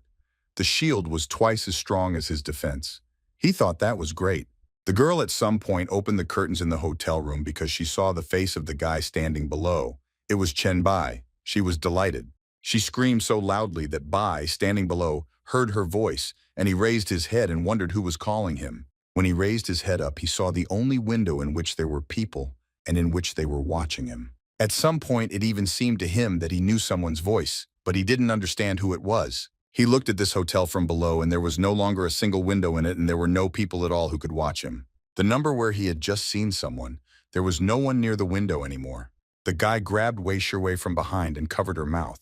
He said that she couldn't know that this was the same Chen Bai that she knew, and that if this was a disguised monster, her friend said that this guy easily killed the monster that got them stuck here. If she wanted to die, then let her act without them. The next second, they heard a knock on the window of their room. Bai asked if there was anyone inside. He said hello to them, introduced himself as Qin Bai, and asked who had just called him. At this moment, the girl managed to break free and shouted to Chen Bai that she was Wei Shiwei and ran to the window. The very next moment she was at the window and abruptly opened the curtains that separated them, she saw Bai outside her window. When Bai saw her, he said that she was Miss Song's friend, but he kept thinking who she was. The girl asked him if Songji was okay and what he knew about her. After some time, he was inside this hotel room in Jiangcheng. He said that the settlement he founded in the Dongshan Villa area currently has about 100 people living there, and Song Wuzikyung is helping him manage it, so Su Jie is fine. The girl was so surprised that she asked him again if it was true. The guys were also surprised completely differently. He was interested in whether he really had his own settlement and whether hundreds of people lived in it. And the second one asked again whether the Queen of Jiangcheng was really helping him. Most likely he was deceiving, they thought so. Bai is confident in himself, he told them. They can find out if they come and see for themselves. He would never lie if the lie could be easily revealed. At that moment, everyone heard someone open the door to their room. A guy entered the room and Thunder screamed loudly when he saw Chen Bai. He was glad to see him. Bai also recognized this guy. It was Qi Zheng. Following one guy, two more people came into the room. They were Li Feng and Zhao Mu. Lin Qizheng said that he just heard someone calling him, and the other guy couldn't believe that it was actually Bai. Everyone was interested in the question of where he could have come from here in this room, because no one had gone up. Qizheng said that on that day, Brother Jiang went to help Miss Wei, and many students went with him. One of the guys said that he also wanted to invite him, but Li Feng told him that he would definitely be busy. Bai was delighted and asked the guys if there were many students who studied with him. If they wanted, they could go to the Dongshan Villa area. The young man added that, however, in the settlement where he lives, there are rules that everyone who lives there must hand over 1 coin a day. He asked them if they could accept it, and they shouted that of course they could. One of the guys added if it weren't for that monster, they could have gotten the gold coins, but they were scared of something else. The road to the settlement was very dangerous, so they asked if he could go with them. Bai said that he had other things to do, but they shouldn't worry. As he was walking in that direction, he saw only one zombie despot. His classmates said that it was a really unusual zombie, and they were lucky. Bai took out some attributes from his stock and showed them to the guys. Everyone around was shocked. Bai told Qizheng and Zhao Mu as well as Wei Shiwei that he could not use this equipment, which is why he was leaving it to them. Then he said that he was still in a hurry, and if they knew where to go, then in that case, he was leaving. The guys thanked him. After Bai left everything, he turned around and went to the exit. The guys told him to be careful. At this hotel, he immediately began to move around the rooftops just like before Meng Meng sent him a request for a private chat. He stopped to read what she wrote to him. The girl wrote that there in the group, King Han was complaining she thinks that her ability can help. He wrote to her to tell him briefly what was going on. The young man thought about King Zan. It was most likely Han Xiao. You are at that time in the room in that very hotel where he recently saw his classmates. The guys were discussing among themselves whether they should go to the settlement, but they didn't think that it was really a safe place because there were a lot of people there. For them, it was very important. Of course, all this was true, but they understood that they needed to prepare. They needed to cross Jiangcheng to get to Dongshan. One of the guys adjusted his glasses and said what he thought about the question, but he was interrupted by a sharp sound coming from the window. The boys turned their heads and saw Chen Bai again. They didn't understand why he came back. Miss Wei came closer to him and asked him what happened. The young man replied that he needed some time in the room to do something. One of the guys said that then he could go to their room. There was no one there. Bai came out with the guys and said that he just needed to be alone. The guy was told, okay, he will stay in the room and they will be in the living room. Miss Wei unexpectedly called Chen Bai and asked him to wait. She was able to catch up with him only in the hotel corridor. The girl said that she almost forgot. She asked about her friend Songji because she wanted to add her as a friend and she didn't have a number. She asked him, he immediately said 990-225. Then one of the guys asked Bai for his number because the guys wanted to add him as a friend too. Bai told them that his number was 001. At first, when this guy heard his number, he thought about it a little because it seemed completely untrue to him. He laughed and said that it was a very stupid joke on his part, but his friend behind him had already added him as a friend. So when his comrade approached Chizung, he took him by the shoulder and said that he should add, and then he would understand everything. The next moment, he sent a request to his friends, and when he saw it, it seemed that he froze in shock. The guys told him not to stand there like a pillar, but to do a show with them. Already 10 minutes later, the guys were sitting in the living room, and one of them could not calm down about the fact that Bai's number was 001. It was just unbelievable. The second thought was completely different because he was interested in the question that the order of becoming and evolving coincides with the numbers, and he was the first. The guys were discussing among themselves that they realized that the dorm's Bai wrote that the university had moved the physical fitness test to mid-June. The other one replied that of course he remembered because they had been training for more than a week. Then he suddenly jumped up and asked his interlocutor if he really meant that Bai already knew about the apocalypse. The guy said that maybe it was just a coincidence, but the exercises ended up helping a lot. They sat in the living room and discussed that it was definitely Chen Bai who gave them this information. One of the guys asked Miss Wei why she was so red. The girl unexpectedly for everyone said that you are there nothing special. She will go to the room and added that Chen Bai asked them not to want to go to the room. There was a strange sound coming from behind the door, but none of them even thought to go up and open the door. Approaching this door, Miss Wei thought about Bai, and from the correspondence that she had today, she wrote to Songji. Songjae wrote to her that she knew that he went to flirt with other women, and if she was her best friend, then when they got together, she would not be the only one calling him daddy. The girl was a little shocked by such servants. She only thought about Chen Bai and Xiao Gei, and she was hurt by the words that they would get together. She was standing right next to the entrance to the room where Bai was, and when she was ready to go in, she heard a conversation between two guys. One of them was telling Jiang to listen to him. I mean that not everything is so simple. He claimed that Chen Bai was most likely deceiving them in his words. He thought that there were too many holes. His interlocutor thought the same thing. The guy didn't understand how it could be that Song Ziqiang helped him in management. It sounded like stealing. Miss Wei. When she heard this conversation, she thought a little about what was happening. She needed to make a decision. Bai at this time went to the dream world. He said hello to everyone. He was doing something in the real world. That's why he was late. When he saw everyone, he said that it seemed like they were only waiting for him. When he arrived at the place, there were 3 people in the room, a girl and 2 guys who were waiting for him. One of the guys got up from the couch and said that his name was Han Xiao, and he finally got to meet him. He knew he must be a handsome guy. The girl said that he is such a flatterer, to which the guy did not respond that he only speaks facts. The third guy in this room was another guy at the mask. He said that he was in the Crow, and Meng Meng told him that he needed another person. So he came here. His ability was to embody fear. When he looked at them, he saw that the Raven had an SS rank, the embodiment of fear. Meng Meng had an SSS rank, the world of dreams, and the third guy said what his mental control of S rank meant, and he was the best here. Bai replied that although he had no abilities, he would have been very lucky if he had encountered such difficulties a little earlier. Then most likely Meng Meng would not have been able to help him because she could only drag them into her dream and nothing more. In fact, it was dark that gave them the opportunity to come to another person. And Meng Meng actually only found out about this yesterday. The girl confirmed that this is indeed true. The guy scratched his head and said that in that case he was very lucky. Bai told the boys well and added that Meng Meng would not be able to support them in their sleep for too long, so he should explain what the complaint was about. The guy started telling that it was all because of his exclusive mission and he would send them a screenshot. In fact, it was quite far away, so he suggested that they talk on the way. Family secret. It was an exclusive mission among his father's things. He found a medical card. Psychological Hospital red star on it was written the name Aunt, and which he had never heard. Her medical history seemed strange to him. He thought that it seemed psychological. Hospital, there is a key to solving this mystery. He led to the hospital. When they approached, he said that this hospital had already become part of the mission when he went in once he was a rover and returned. Then he added that he can't defeat the monsters that sleep at level 12 while alone, and there is also no way to wait for an update after he retreated the first time the system told him that if someone noticed how he came there, then that someone can come out. When he listened to the whole story to the end, he said that he understood everything. He received a notification whether he wants to lead the team in the psychiatric hospital Red Star. The young man, I have no doubt, immediately replied that yes, he was ready to enter the fight. After some time, they decided that they needed to go inside, and they did it. When they were already inside, the first thing the crow saw was that there was a monster here.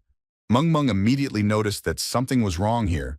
The guy warned that he was not weak here, so everyone was careful. The monsters they saw were a zombie nurse. She was covered in blood on one of her legs. Was the author's shoe was the boss. She had glass eyes and a tongue that hung to the side, and at the same time she was making some sounds. The crow, who wasn't scared, said that he was ready to try to deal with this monster nurse. The zombie nurse approached the guy the next moment. It seemed like she was ready to attack first. Raven attracted his SS rank ability, Embodiment of Fear, and this ability played Zombie Nurse stopped. Already in the next zombie, the nurse first fell to the ground and then began to crawl as far as possible from what she saw in front of her. Her heart was working like crazy. It seemed like it was about to burst from fear. Raven was very skillful in managing fear. He continued to embody fear. The only thing he did was he cleaned the rhythm. Her heart couldn't take it. It jumped out and tore her chest apart. The crow received a notification that a group member had killed a crazy nurse and gained experience. Meng immediately exclaimed that it was similar to how their boss Bai worked. Bai told the guy that it was not bad at all, and the young man said that it was a cool ability. The crow explained how it works. First, you need to release a mental attack to deal damage within a predetermined radius. The sound skill attracts the attention of monsters. He said that they were lucky and he has an attack skill. Bai told Han Xiao and Meng that X's abilities are higher, and they should decide for themselves. The young man said that he only needed items and missions and that he already had similar skills. The girl said that she was ready to take it and thanked him for giving it to her. When she took this skill, a notification came that the skill of screams and howls was learned. Bai told her to definitely try to use this skill. The girl replied that the attack range is not very large, but the range is wide enough. It can lure monsters out of the chambers. Bai told her that it was very good. It was important. The function of attracting monsters all at once, otherwise one by one. It would take too long. He told her that she was not afraid because there would be no problems. The girl agreed. And she tried this skill of howling and she succeeded. After some time, the monsters actually heard these sounds and began to come out of all the chambers and approach them. When Bai saw this, he said that the effect was very good and he liked that they all immediately left the wards. Han Xiao was a little scared and said that there were too many monsters and he was worried about his abilities. Crow stood behind him and told everyone else in his team to be careful. Meng asked the leader if it was normal that there were so many monsters here and they were getting closer. Bai answered her that it was quite normal. He was completely confident that they could cope. He raised his hand, scratched the back of his head, and said that these monsters were just an excuse for them to practice new skills. Han Xiao heard the leader's words and said that if he thought so, then everything was fine and threw many knives towards those zombies and shouted that he was ready to finish them all off. He continuously attacked the zombies one after another, hitting them and throwing them aside. On the other hand, a crow acted who called upon all his abilities and summoned the embodiment of fear. He needed Verai. The crow asked the theme to grab all the zombies that were approaching him by the throat with her long black hands and hold them by the throat. On the third side, Mengmen was acting. She absolutely destroyed everything, and I was my weapon. Even the guys who were standing next to her understood that her abilities were something. She was destroying these zombies with incredible speed. When the girl took aim and fired another shot of her fire weapon, she liked it so much that she decided to do it again. One of the guys on her team said that of course the grenade launcher that was in her hands was something. Of course he understood that in a dream she really can create whatever she wants. He was interested in the question of whether she can create some kind of mega big robot in her future. The crow looked around and noticed one peculiarity about the fact that only they step into the slaughter with the monsters that approach them. So he asked everyone else why their leader hadn't done anything yet and shown what he was capable of. Bai stood at the ready. His hands were huge paws with sharp claws. Their leader said that he finally succeeded because the charging speed of this skill was very slow. At some point he thought that it seemed like it would be difficult to use it during the battle. But despite this, the young man thought that he was still ready to enter the battle. Bai raised his huge paws and swung them, and then with all his might he struck the ground with these paws. He used his skills Earth Spike. And the very next moment, one after another, spikes began to emerge from the ground, and on each of them hung one zombie. Bai did not stop. After one blow, he made several more blows on the ground. There were a large number of thorns. Meng turned her head. She was surprised because with just one skill of their leader, he was able to take out all the zombies. The guys were also delighted. After the leader finished, he returned to his original state, but two more monsters appeared behind him. One of the guys saw with his own eyes that there were two more zombies there, so he immediately swung his arm to hit them and said that he would take care of them. Their leader raised his hand and asked the boys to take their time and wait. Then he added that he had left those two on purpose. The young man was a little upset. He didn't understand what he had done wrong. Bai left these two specifically because he understood that the ability of black light has improved in him, and he can see part of the memory of the absorbed target.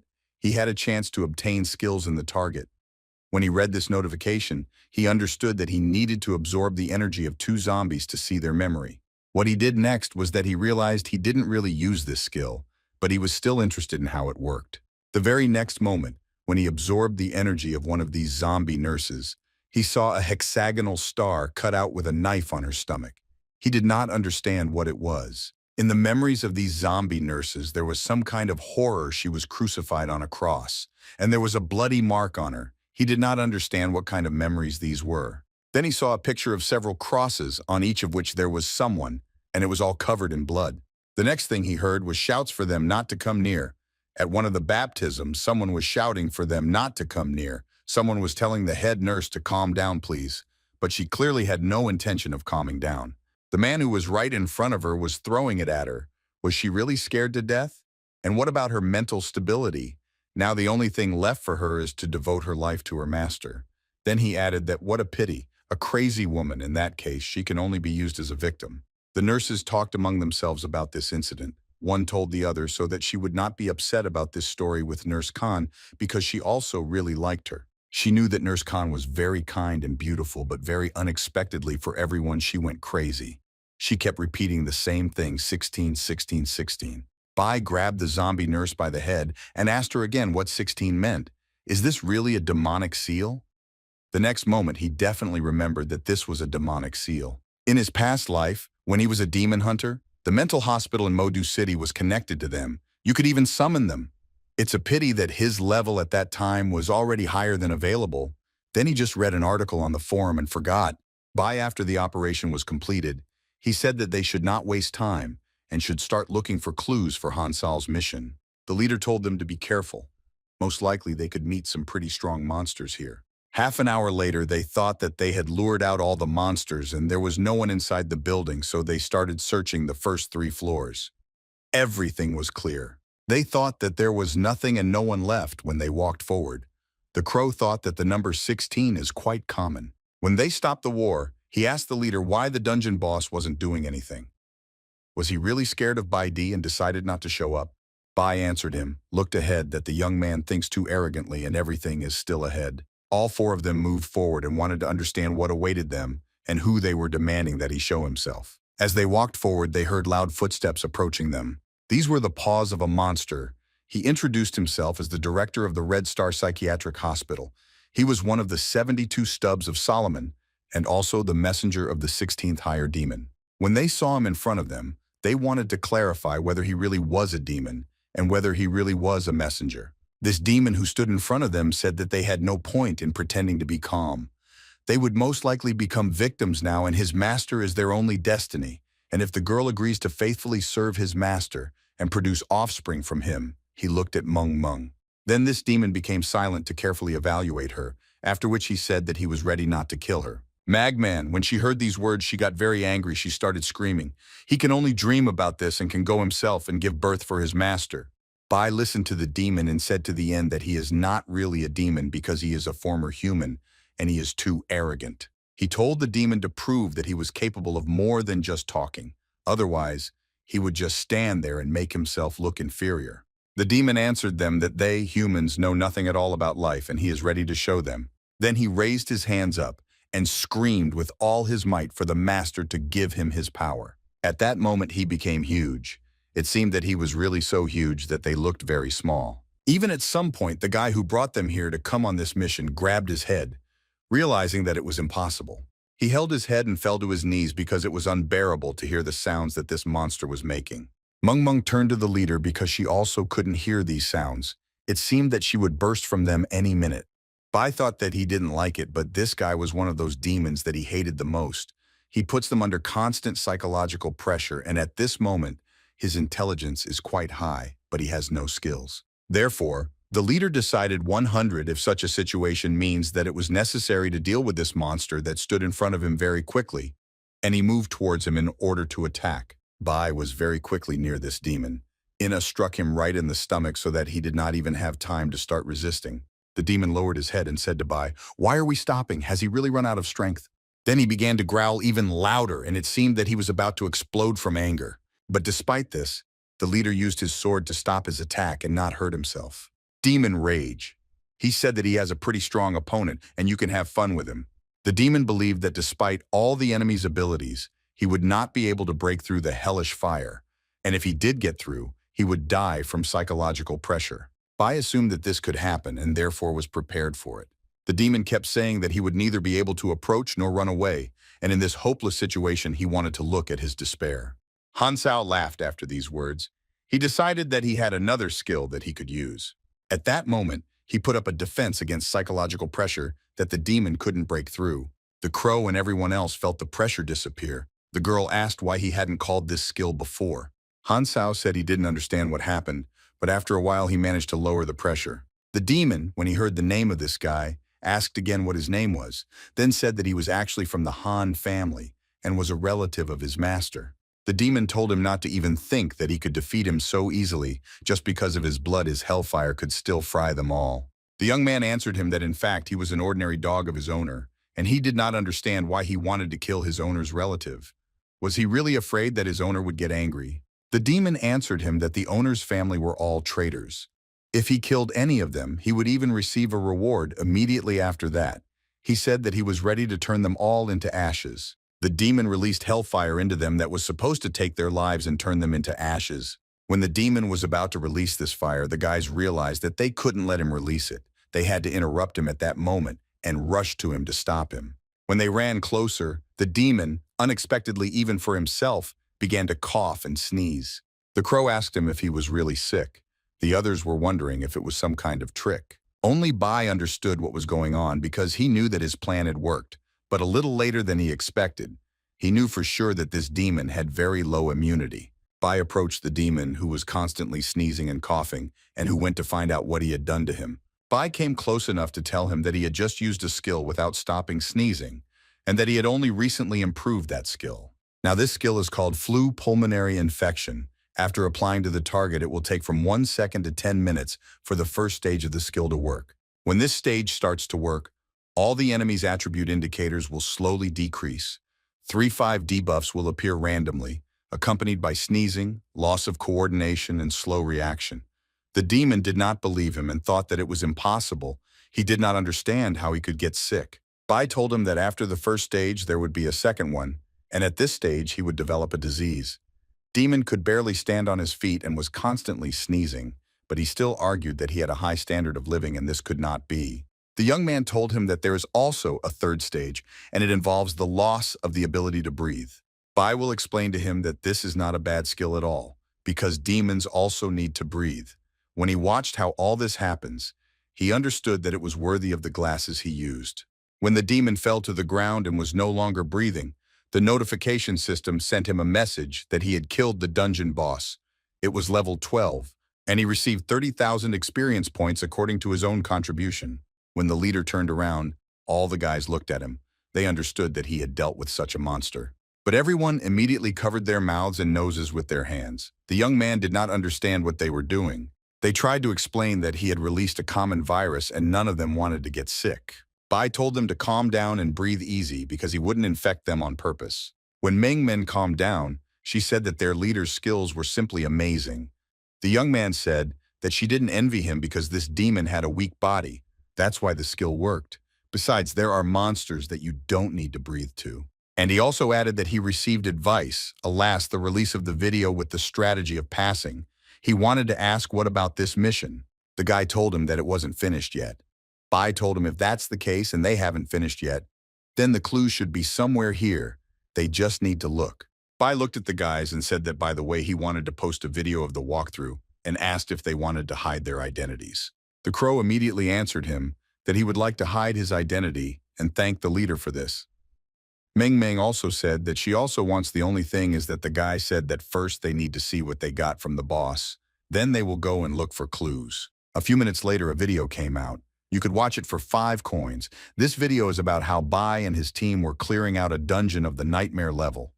The psychological hospital, the Red Star, their faces were hidden. And after a few seconds, Michelle and her assistant could see this video. And also the guys who found it in the hotel watched this video. Miss Wei and the other boys who studied with him also watched this video. Absolutely everyone saw and sees this because they watched everything that Bai posts online. In this video that he grew up in, the face of the main character and everyone else was not visible. But despite this, in the Zhangchen Hotel on the 15th floor, they sat and watched this video. Although the appearance was hidden, one of the girls said that she perfectly understood who it was in the video. It was definitely Chen Bai.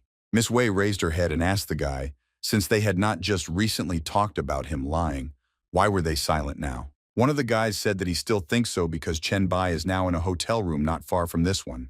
Well, even if we assume that it is him, the video shows that he is very strong, but it doesn't mean that there is a large group of survivors somewhere out there.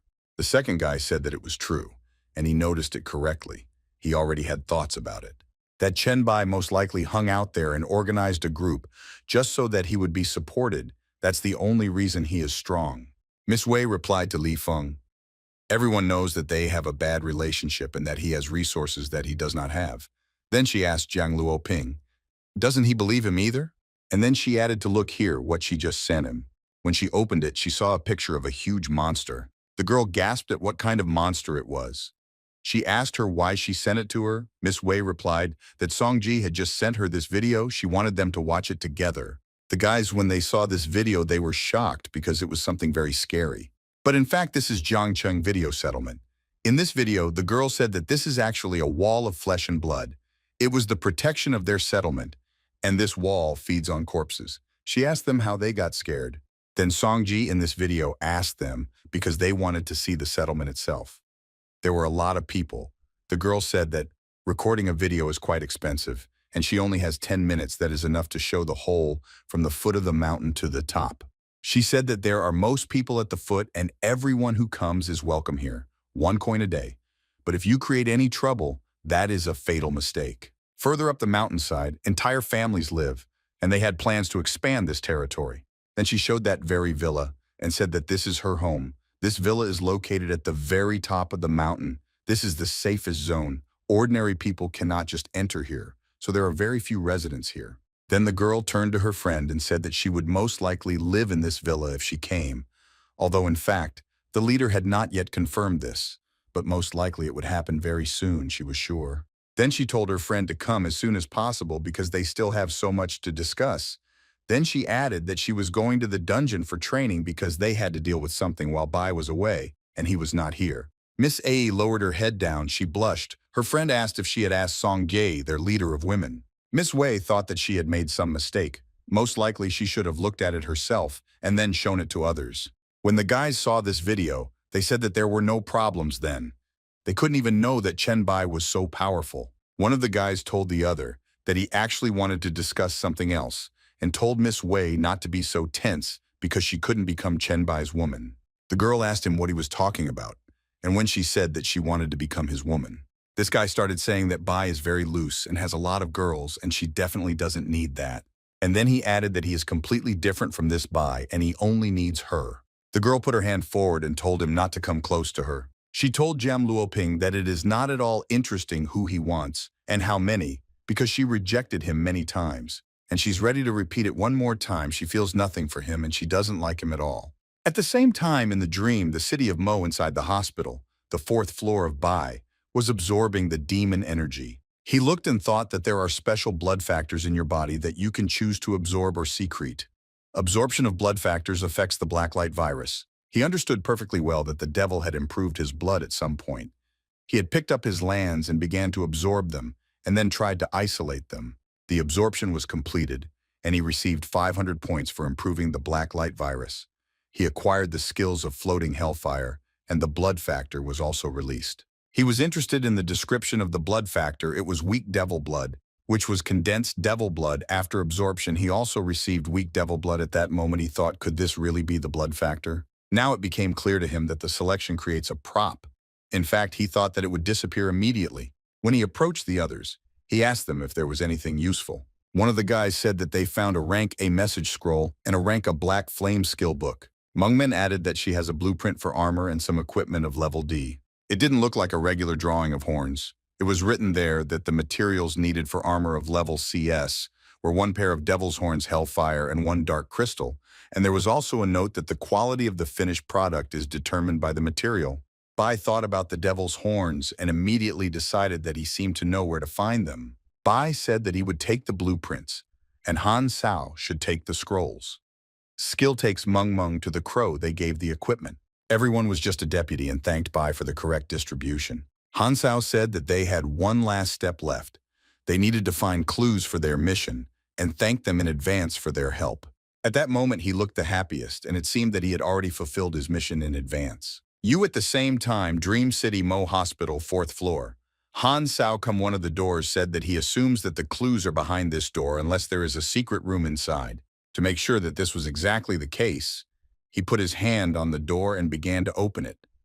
The door creaked open. Imagine his surprise when he opened the door completely and started swearing. In front of him was not a hint at all, but a huge statue with glowing eyes. When they all entered this room and saw this powerful statue, they all wanted to know who it was. Bai told them that it was Zipai, the 16th among the 72 stubs of Solomon, the master of Zhao Jiangling. Bai said that the reason for the power of this statue is that the power of Zipai is inside it. He wondered if they could summon a demon. About 100 years ago, a girl from the Han family fell in love with a member of the Ji family. Since then, the Han family has produced dragon and phoenix twins in every generation. And it was from that time that girls from this family became brides of members of the Ji family, and the boys in turn got married, creating a family. Everything moved in a circle. At the same time, Dream City Mo Hospital Red Star 4th floor Mung Mung read that more than 10 years ago, Han Sao's father somehow learned about the Han family's legacy, and in order to avoid fate and also so that his daughter would not be forced to stay in that hospital for the rest of her life, he decided to do the most terrible thing. He decided to kill his own daughter. Zhao Jiangling stopped Han Yun and reported everything to the Ji family, and it was because of this betrayal that Han Yun was killed. The Ji family took Han Sao's sister and raised her in their family as their own child. And Zhao Jiangling received the reward of devil's blood. Something like this was written in the diary. Most of the entries cursed Han Yun for his stupidity, and there were also entries of merits and awards and other notes and personal thoughts. Han Sao said that the following tasks appeared and thanked the girl for reading the diary. He admitted that, to be honest, his head hurt, and when he reads more than one paragraph, the girl said that it is not worth the gratitude and really likes to receive such hints. They were watching this statue. Mung Mung told the leader that something was wrong with this statue, and he began to study it from the very beginning. Bai answered her that of course he would study her first and touched one of her horns. At that moment, something went wrong. It seemed like a door in one wall was opening very loudly. In fact, it was a secret room. They all became interested in what this secret room was hiding. In order to find out what was in this secret room, they had no choice but to go into it. They didn't go inside and started to go down the stairs, taking one step after another. They were already very far underground, somewhere about 2 to 3 floors below ground level. Mung Mung asked everyone else if this mission was completed what they would do next. One of the guys said that he didn't understand something. Han Sao, he was thinking all the time about the descendants of the demon and about his sister. He said that he thinks about this whole situation because it had already formed after the apocalypse. Bai listened to him and replied that he didn't know exactly whether it was before or after, but now this situation already exists. He asked why he was asking if he really knew what happened to his father. The guy replied that he didn't because they weren't in a close relationship, and according to him, he was an ordinary person. Well, at least all his life he was normal, and the most unusual thing that happened to him was that he turned into a zombie that is different from others. The crow said that his father is a demon zombie. This is very cool. Han Sao answered him that absolutely not. What happened has nothing to do with demons. After all, he turned into a zombie covered in purple and green things. They scared him so much that he didn't even dare to approach him. That's why he learned to control his skills so quickly. This was his father's last lesson. Bai asked him again if this was the same plague zombie. The guy replied that yes, apparently because of the chemical plant where his father worked. His colleagues also have these things on their bodies. Bai thought that the chemical plant was involved here, and perhaps it was somehow connected with the SSS rank mission. Bai said that he was very interested in this plant and asked him to take him there when they were in the city of Modu. The guy agreed and said that no problem. Crow raised his hand and asked the leader for a minute. He had a question regarding Bai's skills. He told him, okay, if anyone has any more questions, they will discuss them when they are in the city. This time everything went very well and he even got hints about the mission. A few minutes later, he woke up and he was already in Jiangcheng in the hotel on the 15th floor, room 3 bedroom. When he opened his eyes, he saw the guys who were very close to him and who were unconscious. He asked what was wrong with them. He went up to one of these guys and asked what happened. He was swearing because he had told them not to enter the room, because he had released several viruses just in case. One of the guys was coughing and saying that he now had more than 20 negative effects. The second one said that he had 30 and he would die. He asked for an antidote. Bai the next moment said that he had already removed the viruses and they would soon recover. They needed a little rest and he had to deal with all the rest. You approached him. Miss Wei Yibo asked him for help. She said that Zhang Luoping wants to kill him. Bai was a little surprised. Did this guy really want to kill him?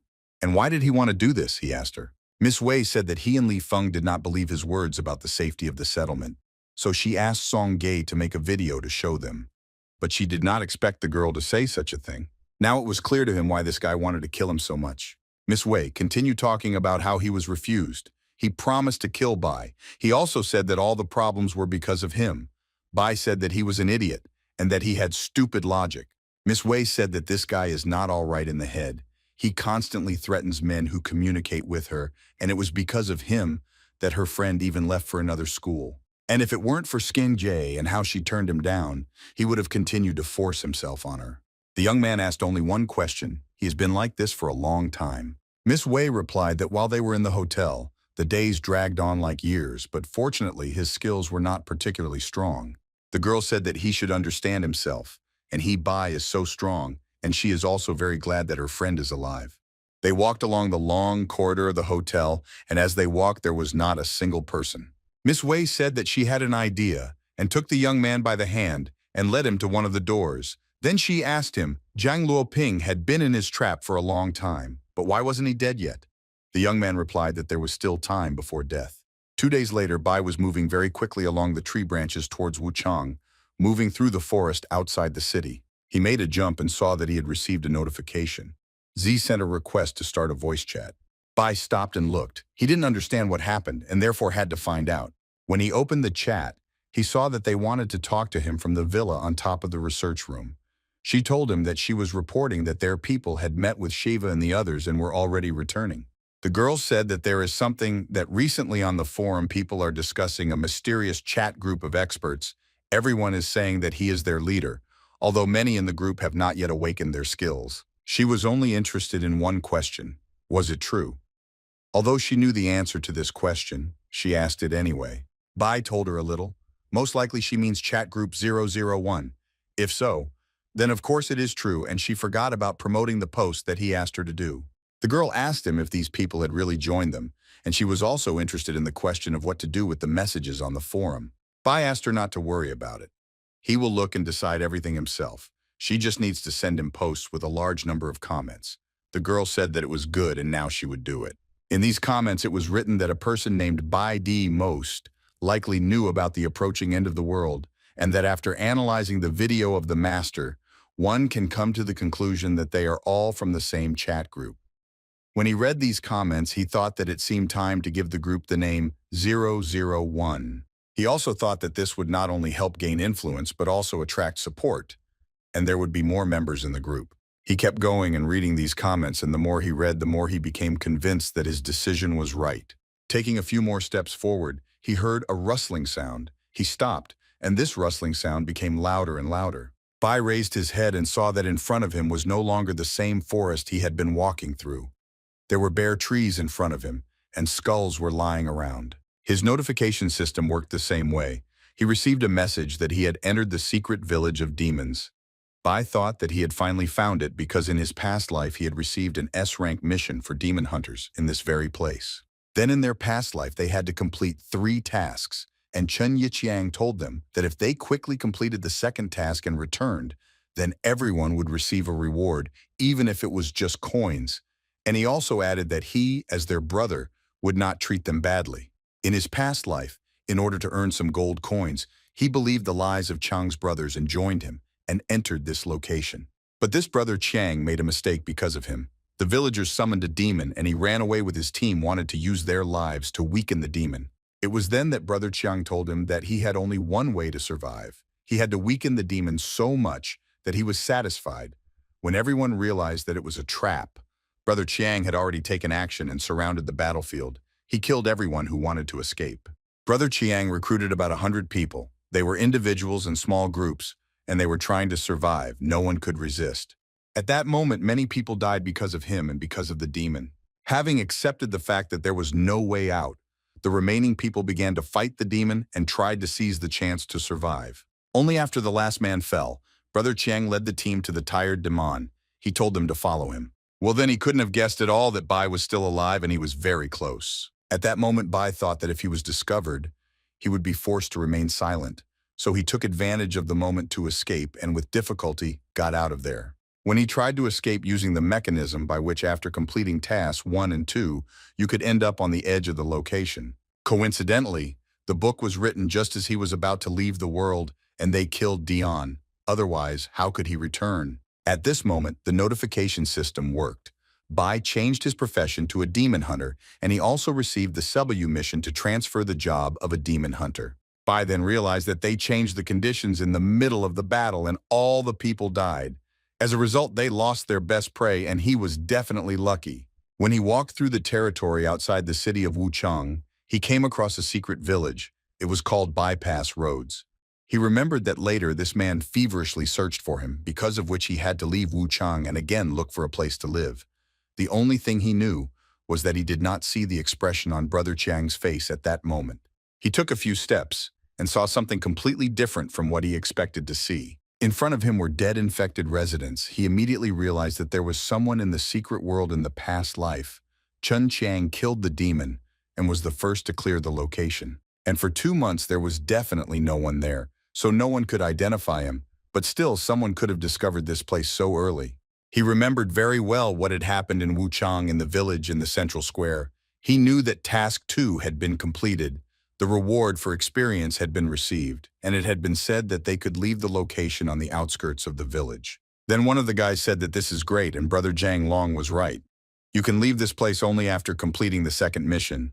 Then he added that they will come back for the boss next time. One of the guys told Brother Chang that someone was approaching them, and that someone was Bai. When he came up, he asked the guys if they were already leaving. Then he looked at them and said that he was then ready to take on the boss if they were not against it. Brother Chang answered him that he didn't care, and he could do whatever he wanted. Bai was a little surprised because that same Chiang brother was at this location. It was unexpected for him, and it was unclear how they could have discovered this place so early. Brother Chiang told the young man to be careful, because it was the boss of the 11th level demons. Bai thanked him. When the demon came closer to him, Bai said that he was a funny little bug, and it seemed to him that he was not afraid of demons. In fact, he would die very quickly. When Bai saw this Vadim, she said that he was very bored because he hadn't had anything like this for a long time.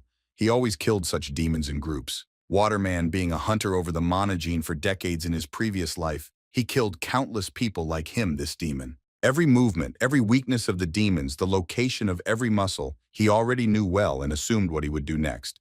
His hands became huge paws with claws that were sharpened to kill demons. It took him a few minutes to kill this demon, and the demon fell to the ground. He killed the boss demon level 11, and he got 13,500 points. And he also got mission 3 and received a reward of 8,500 experience points and blood potions from the demon. Bai thought that he had a familiar feeling. It seems his skills have not deteriorated. The guys who were below were surprised and did not understand why they were receiving rewards, and they also received 5,000 experience and an item. One of the guys asked Bo Chang if this guy Bai could really defeat this boss. They decided to go and see. Bai received a notification that he had absorbed special species, and obtain 350 exclusive evolution points for the blacklight virus, and that he had decided to eliminate the blood factor and obtain a normal demon blood potion. When the others approached, they were a little shocked. Bai turned to them and asked why they had returned. He was interested in the question. Weren't they going to share the spoils? Bran Chang told him that he was funny and laughed, and then added that he was able to kill the boss alone. How could he dare to share the spoils himself? Bai thought that was quite reasonable. It was a pity that he had already seen his true face. Bai told the other guys that the boss dropped a lot of useful things. He showed that he had a B and A level potion in his hands, and also a S level mission for the Demon Hunter. Bai asked the guys if they liked any of the items he showed them. He threw one of these guys some flasks of potion. This guy held a potion in his hands and told Brother Chiang that these were the same potions that they received, and it would be completely untrue that he did not want them. This guy said that they are not such people at all, and everything that they got should belong to him, and he stretched out his hands on which lay cubes with a potion. Bai took them in his hands and said that if he says so, then it is very good. Then he added that they were just there to congratulate him on his victory because that was how it was, and if they had anything to say, he was ready to listen to them. Bo Chang began to say that in fact there was nothing like that. He just wanted to make friends and ask where he lived and all that. And then he added that his younger brother lives in the western region of Uchan, and it would be bad if he took him to his territory. Bai thought he was talking about the western part of Wuchang, right where Meng Men was located. So he realized that this guy wanted to know what he would do here. Bai stepped forward and told him not to worry because he lived in Jiangcheng. And in the west of Wuchang, he only knew that there was a gym there, and that's all. He was interested to see how he would act and how he would react to this information. Brother Chiang smiled and said that Ani had recently been enrolled and was now clearing the area around him since Silent was probably an important bump. He asked if they could help each other. Bai thought, what could it be that they had already become frequent visitors to the gym? A purge was always called in this case when people were captured and killed. Now it became clear to him why Meng Meng was not answering him. Perhaps she was cleared at that moment. He received a notification from Meng Meng that she had sent a message. Bai turned away from the guy and told him to wait here for a bit. He began to read a notification from her that suddenly a lot of Zvolvers had come to the area. It seemed to her that they were looking for something. The young man said that they were just protecting monsters and others. She should sit quietly. He would be there soon. Bai asked him if he really decided that they could help each other. The guy didn't understand what he was talking about. Then Bai shouted that he must die. He immediately beat him off with his tentacles and pulled him towards himself, not allowing him to go. When Brother Chang was completely in his power, he held him and used memory evolution. He could only read a fragment because he did not know where exactly Meng Meng lived and also where the gym was. But he clearly saw how everything happened when they were defending the gym and the surrounding area.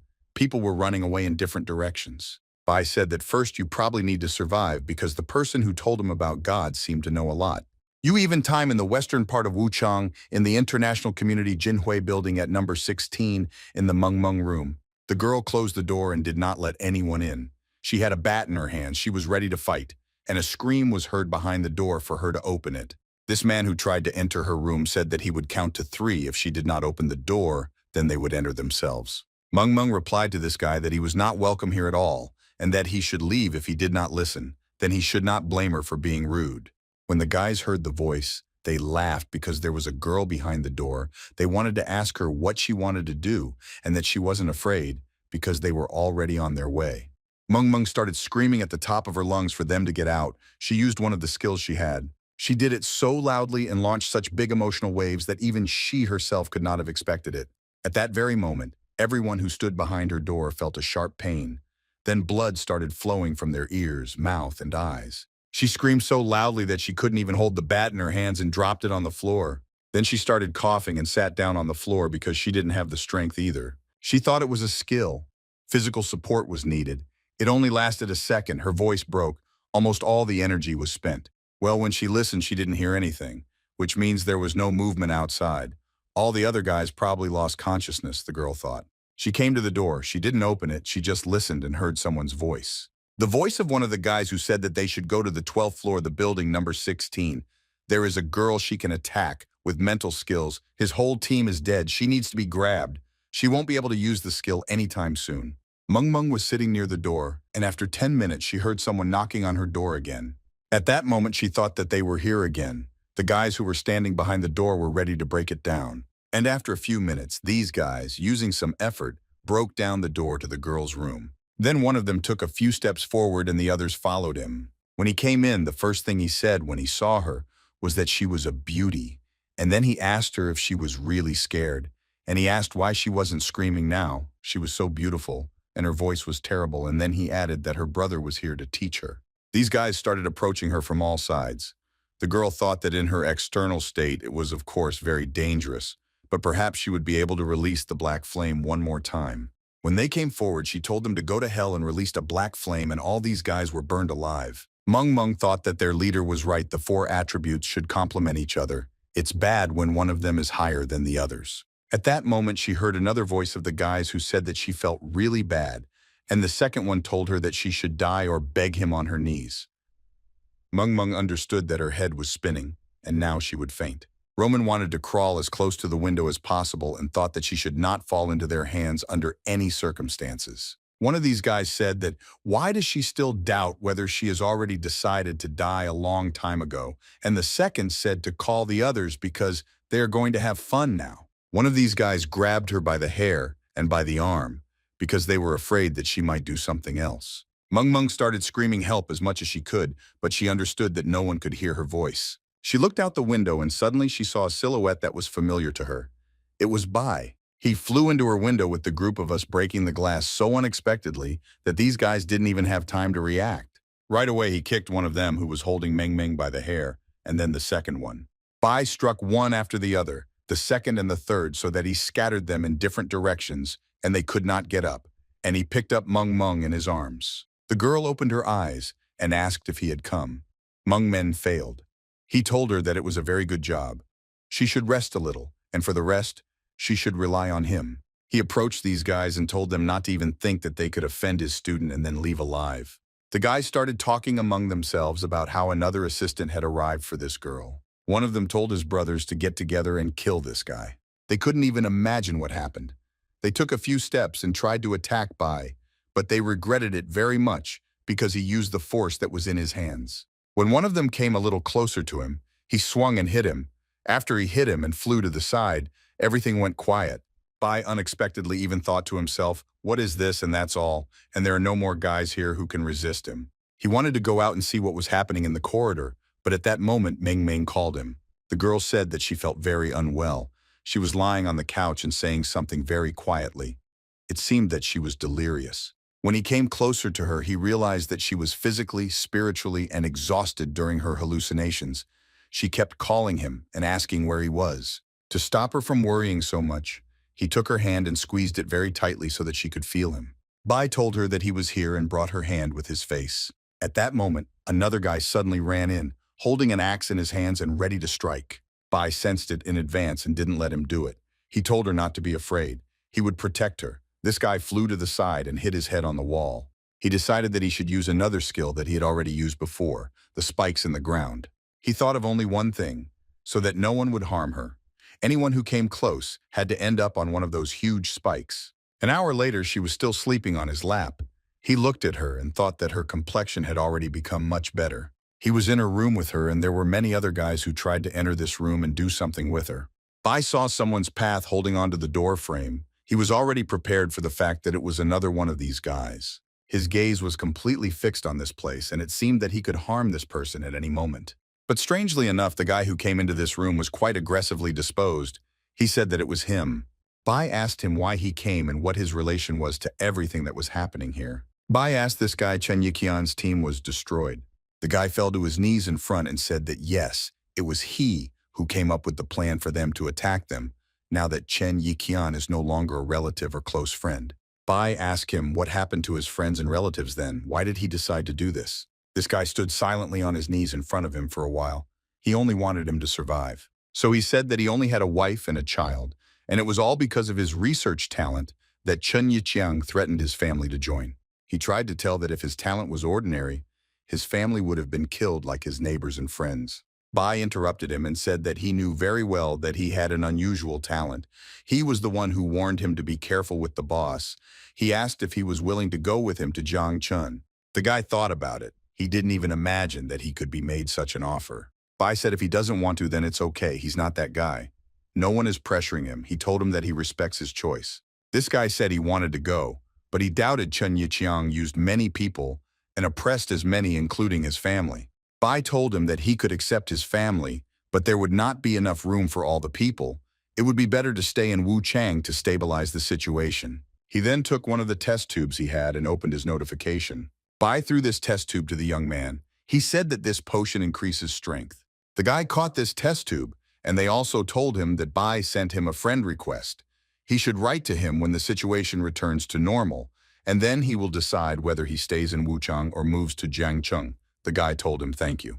Right after this guy left, Bai thought that he needed to open his inventory and see what he had. When he opened his inventory, he saw that this thing had become like this when he got the potion for Jiang Long. He looked at everything that was happening, and it seemed very strange to him. He clearly remembered how he hid this item, and he remembered that the mutation had not yet occurred. Then he put the mission task and other things here. He remembers how he put one item in each cell, and most of the cells were occupied. He looked at all these objects and thought that he needed to try to move them. He moved these objects several times, but he caught himself thinking the same thing all the time. This potion is demon blood. His eyes are always looking at this potion. Moved it to the other side. He opened his mouth. Maybe he wants to take this potion. Bai thought that the lower potions were useless for him, and he decided to try it. He looked at this open mouth and understood that he could swallow absolutely everything. Bai thought maybe in that case he could unlock some functions, or he would just eat it all up. 5 minutes later, he saw that he was just laughing and nothing more.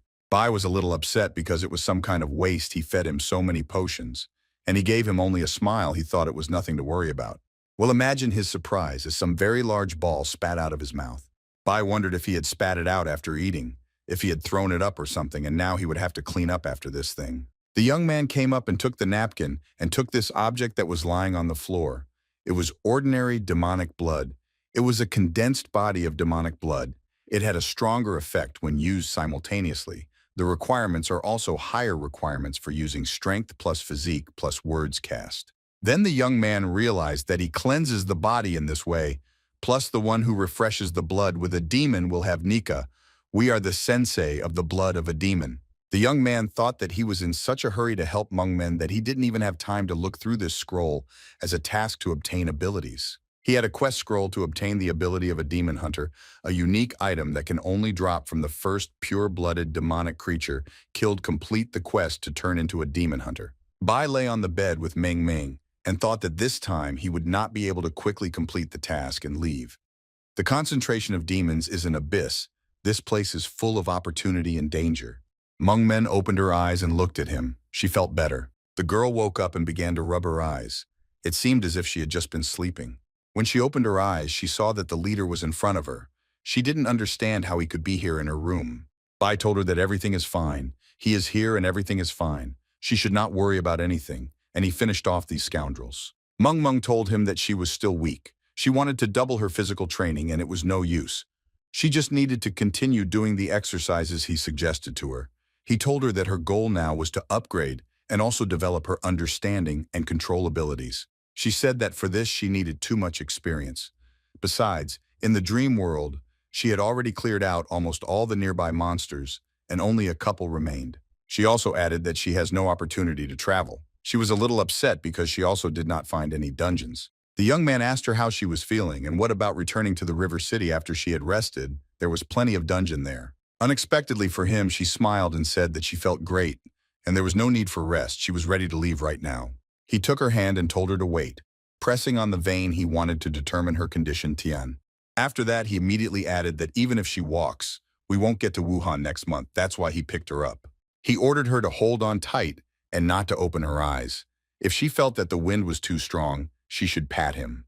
As soon as they started moving, she immediately slapped him because he was doing it very quickly. And after some time, when she felt a strong pressure of the wind, she slapped him again. But they arrived at the place. It was Uchan Mountain suburb entrance to the secret village. She behind him barely moved her legs. They received a notification and a hint that they had entered a secret village of demon worshippers. The girl said that the landscape had changed so dramatically, it looked like a secret place. To which he replied that the difference between secret places and dungeons is the entrance. Only cleared secret places will have notifications about the entrance. Therefore, for those who are developing, it is extremely dangerous to accidentally enter a new secret place. The girl said that she remembered everything perfectly. She was surprised that he knew a lot. She asked him if she needed to distract the monsters onto herself. Bai told her that this is not a dream world. The skills she uses are crucial. It is safer near the entrance, so she should wait for him here. She remained standing near the entrance, and Bai very quickly began to move on, so that after a few seconds he was no longer visible. When he got inside, he said that in the third task something had changed.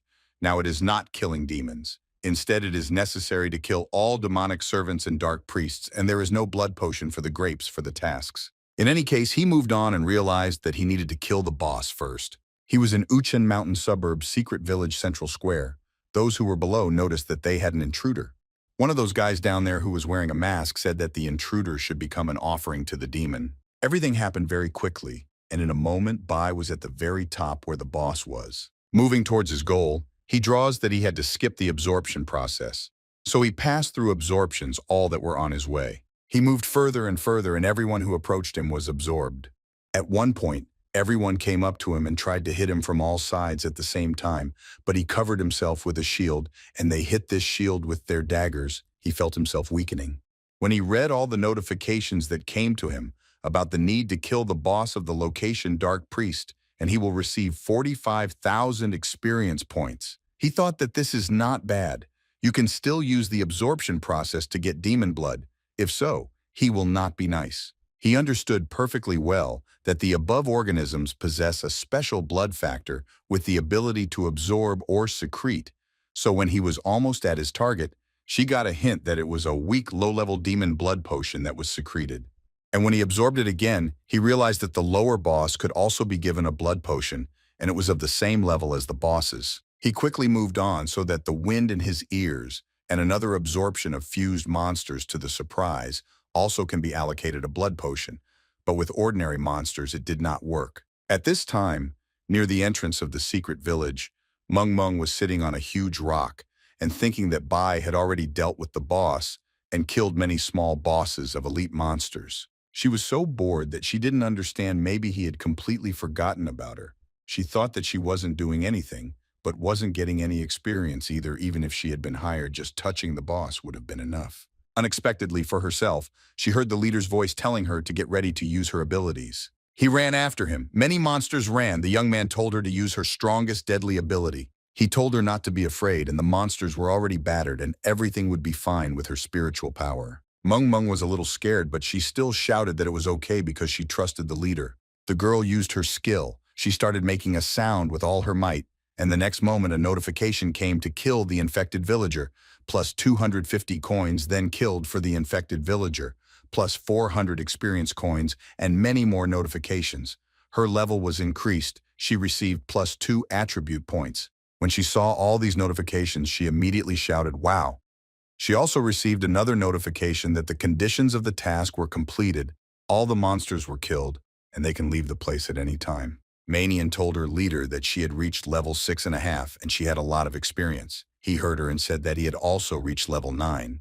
The next moment, she jumped off the cliff onto his neck and told him thank you for bringing the monsters to her and that she loves him very much. At that moment, he received a notification that Sue was initiating a video call in a private chat.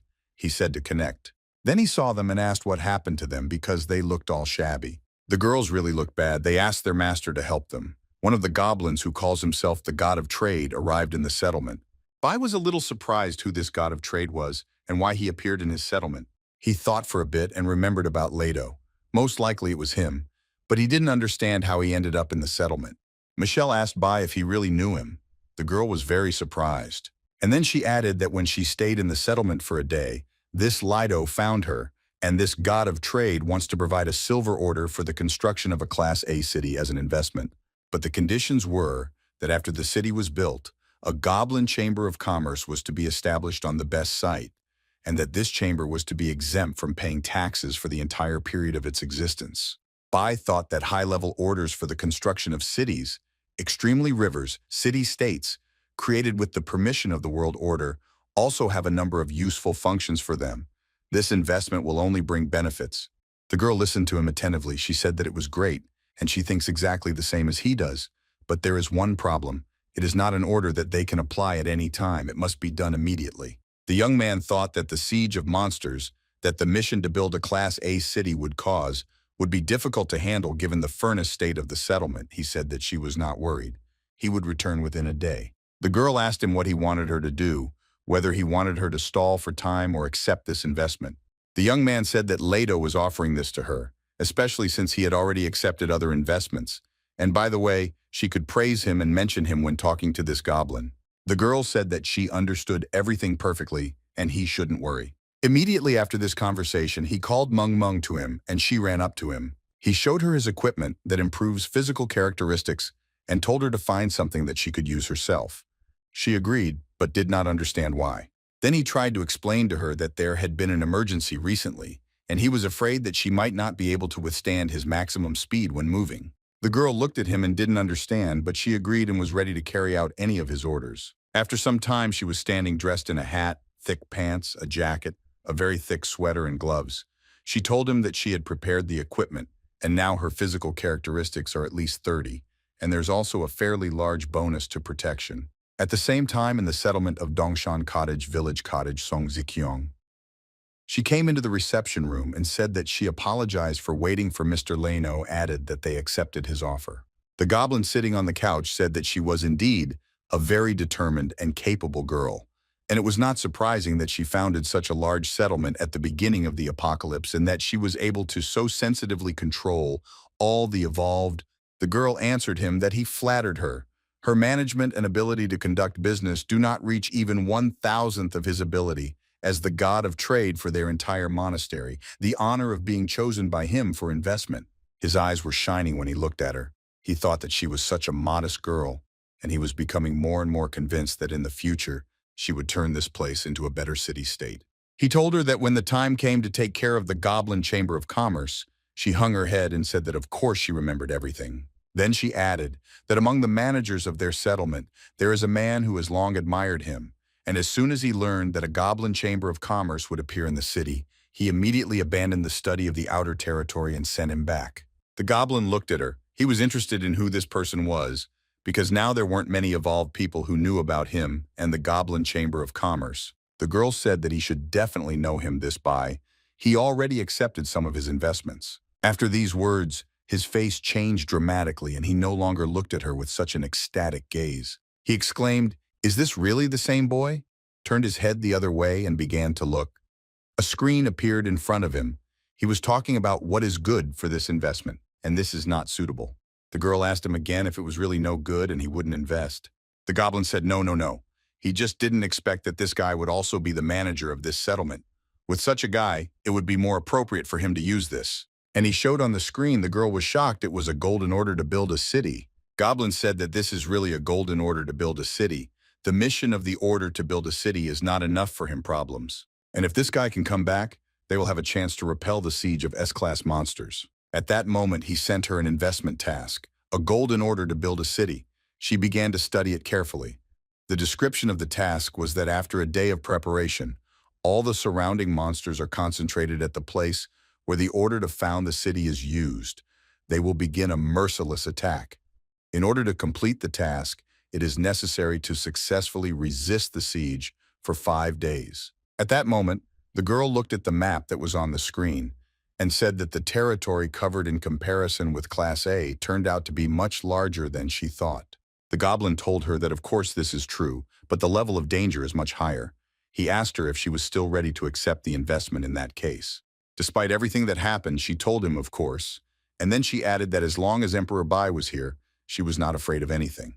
The next day, she stood on the large terrace in the cottage village and watched as Bai approached the cottage, but he was not alone. He was not with anyone. When he arrived on this terrace, he said that it took longer to return. The monsters were already getting ready to have to clear part of the road. She ran up to him because she was very glad that he had returned. Bai said he needed to take her to the bedroom and asked Michelle to tell him about the situation first. She explained that they had less than 20 minutes before the attack on the city began, and they had organized 3 lines of defense around their base in the direction of Wuhan. The key defense zone was located. They had prepared several plans to protect the city. A few seconds later, they were already in the bedroom and put Mung Mung in bed. The girl said that this was all that they had prepared for all this time. Bai said that this was an excellent job and he was happy. Then she handed him the suitcase and said that there was more, and that they frequented the sewer dungeon and collected the last parts of the plague set. Bai came closer to her and said that he was grateful to her, and he made the best decision that he chose her. She replied that being chosen by him was also a great success. Then she leaned over and very quietly told him that she was actually very worried. But seeing that he had found time to take this girl with him, she felt much better. Bai said that he brought her here, but she is not just a girl. She is his student. Her abilities are not inferior to his abilities. He said that she asked Song-Gae to come and take care of her later and for them to let him know when she woke up. He explained that this girl was the key to the settlement's defense, and they should not neglect her under any circumstances. Bai told her not to be late, and it was time to meet the monsters' attack on the city. When they came out, they saw that near their wall that protected them from the monsters, a fairly large number of them had gathered. There were monsters of different ranks and different classes that stood around the city. The young man, when he saw everything that was happening, thought that this was a siege on the assignment to build a city. He thought that in his past life, the city he founded, Baidi, was only a B-class city, and he decided that he was ready to meet all these monsters. He looked at them from above and thought that comparing the number of monsters that were now right in front of him, he concluded that the difference between them is like heaven and earth. Very big rain, prison, mountain, monsters, only 3 minutes left. Near the wall that guarded this city, more and more monsters were gathering. The girl who was the herald had to tell everyone that in order to live in the Dongshan monastery, they would have to resist the attacks of monsters for 5 days and 5 nights, but they should not worry. The residents listened very carefully to every word she said so that they would not worry. Their city walls are the strongest in the world, as well as the widest range of resources and the most stable military support. And she also has the most talented B-class fighters in the city. And also in their settlement, there are about 10 masters of A-class and S-class, as well as 2 strong people with skills higher than everyone else. These 2 people with such skills were their leader Bai and the girl he brought along with him today. People were told that they didn't have to worry about defeat because in a few days they would own better and larger territories in the whole world. By the same time, all those who defended the city will be able to enjoy a variety of amenities at the most favorable prices. The girl shouted that there was only 1 minute left, and then added that they were ready to earn money and experience. All the people who listened to what she said shouted, yes, they were glad that they had such an opportunity. Bai approached his assistant and said that she said it well. This inspires the girl. She replied that he and the girl returned, allowing her to feel confident. Bai explained that this girl has a certain talent in transmitting and amplifying sound. He told her to order people to take her to a safe place. Then he turned and saw Lu Li. He asked her how the preparations for the live broadcast were going. The girl said that everything was as he had ordered. She chose the best cameras for the live broadcast. He came up again and looked at the number of monsters that were near the walls of his city and said that everything was fine, then turned away and ordered to start the broadcast. Lu Li. She looked at him from behind. She was ready to do whatever he told her. There was only 1 minute left before the start of the siege of monsters. At that moment, the forum woke up. Everyone started writing what they thought. The report time went 43210. The time to prepare for the defense against the siege of the city was up. He understood that the monsters were approaching. Everything around was lengthening and the blanket of monsters was reinforced. The assault on the city began. One of the assistants said that these monsters became stronger at the beginning of the assault. She thought what a pity, because they should have started killing the already weakened monsters.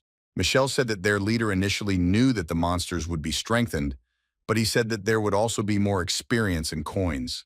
Bai jumped up to engage them in battle. At that moment, he realized that the monsters' characteristics had settled down, but the gold and experience he received were also increasing, and he was destroying them with furious force. Bai tried his new ability. This is Plague Infection. He approached one of the monsters and made this infection. The plague set was 5 out of 5 of the plague characteristics. It applies a debuff reducing resistance to those who are in contact. Additional skill Plague Infection cooldown was 5 o'clock. He easily dealt with the first monsters that were on his way. The enemy quickly spreads what causes continuous damage and weakens characteristics after he passed everything around was infected. The young man thought that this was a good skill. Although the damage was not very large, there was a powerful ability. An infection in combination with weakening characteristics made it several times easier to protect the city. Unexpectedly for everyone, the crowd of monsters heard a rumble and then a glow. It looked like an explosion.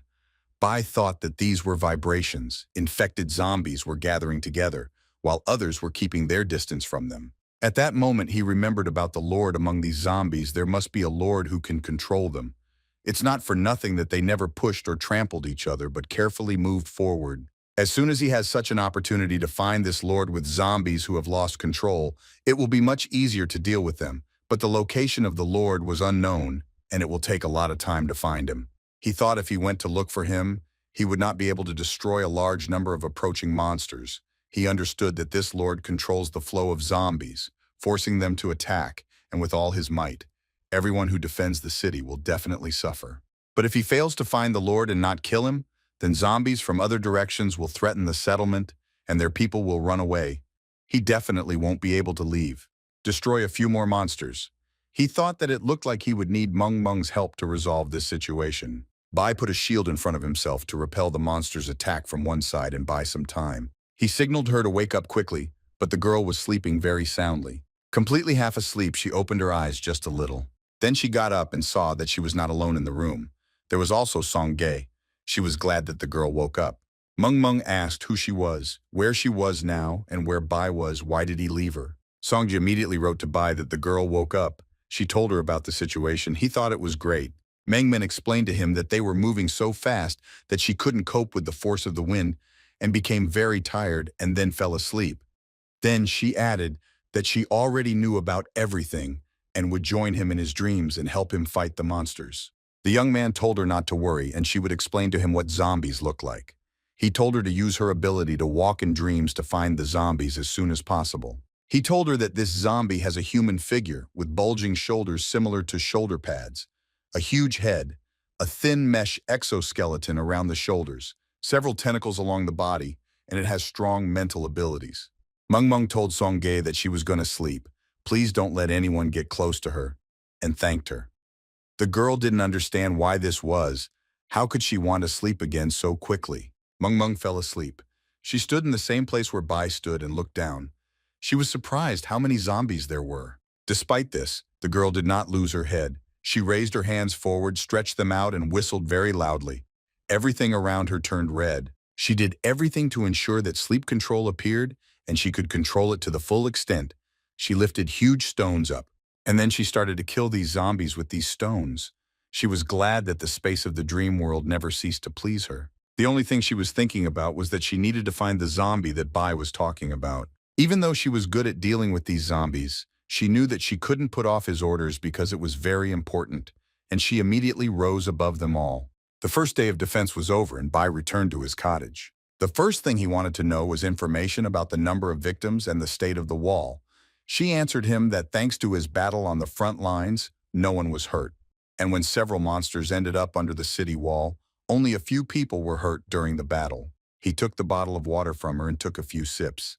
She added that the damage to the city walls was minimal, and she also thought that he could rest a bit and let the others continue to defend the city. When he finished drinking the water, he said that he could not afford the current situation, could not be called optimistic. Since she was not stupid at all, she immediately guessed that it was most likely Lord. He gave her the bottle and said that it turns out that there are such zombies today, only had enhanced versions of regular zombies.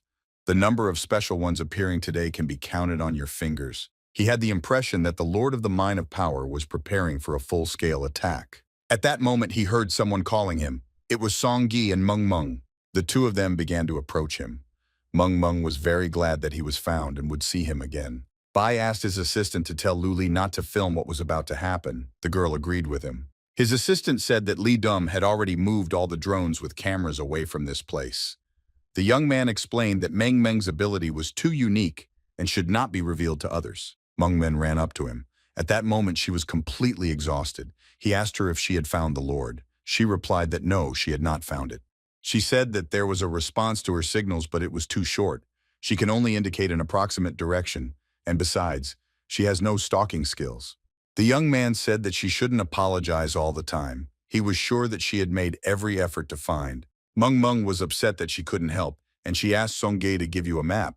She said that although she did not find the Lord, she managed to find some suspicious points where zombies gather. In each of them, hundreds of special zombies gathered. She showed one of the spots and said that here, for example, near the Zhangchen farmers market, 2 or 300 2-meter-tall red-eyed fatties had gathered. Strange zombies without arms and lower jaws are crowding in Dongjiang Square. Fast zombies have gathered at the TV tower on the riverbank, and very strong zombies have filled the Ronghua shopping street from beginning to end. Bai thought that it was most likely a fat man, a tank hunter, and a squealer. This is a zombie of the second stage of evolution. His assistant said that he was right. Could they really achieve their goal in one battle? She wanted to clarify with Mr. Bai what the power of the second stage zombie was. He explained that according to Meng Meng's description, there are at least 10 variations of the second level evolution, most likely 1,000. And if this is true, then they have a chance to win. But under the control of the Lord, instead of attacking him, they will make every effort to destroy the city. That's when it all turns into a simple game called Kill or Die, and it will be hard for him to imagine that even 10% of them will be able to survive. Of course, it was clear that the first thing they should do is destroy the Lord. His assistant said that she would check if there were any in the city that had evolved with the ability to track monsters. The young man told her not to rush. He thought he already had a suitable candidate. He immediately wrote to another one of his group, 001, this is Han. He asked if he has the ability to track spiritual vibrations. The guy doubted his abilities, but he asked it is connected with the fleet which he spoke about on the live broadcast. The morning of the second day of the siege of the city arrived. Another one of his group arrived at this place. Han, as soon as he went inside, asked if this was the very place where King Bai lived. The live broadcasts only showed the city wall. He did not expect that there would be such a large cottage area here. The guy asked Bai if he moved here. Then he would give him a cottage, to which the leader replied that of course there were many free houses on the top of the mountain and he could choose any. The guy said that he was very kind to him and he would try today. He was ready to go right now. Meng Meng asked the leader what special zombies they should kill first. Bai said that they should go to the TV tower on the riverbank. They did just that and did not go to Jiangcheng on the east bank of the river where the TV tower was located. There were already many monsters crawling along it, and the monsters were hunters. They were the only zombies that the walls did not stop.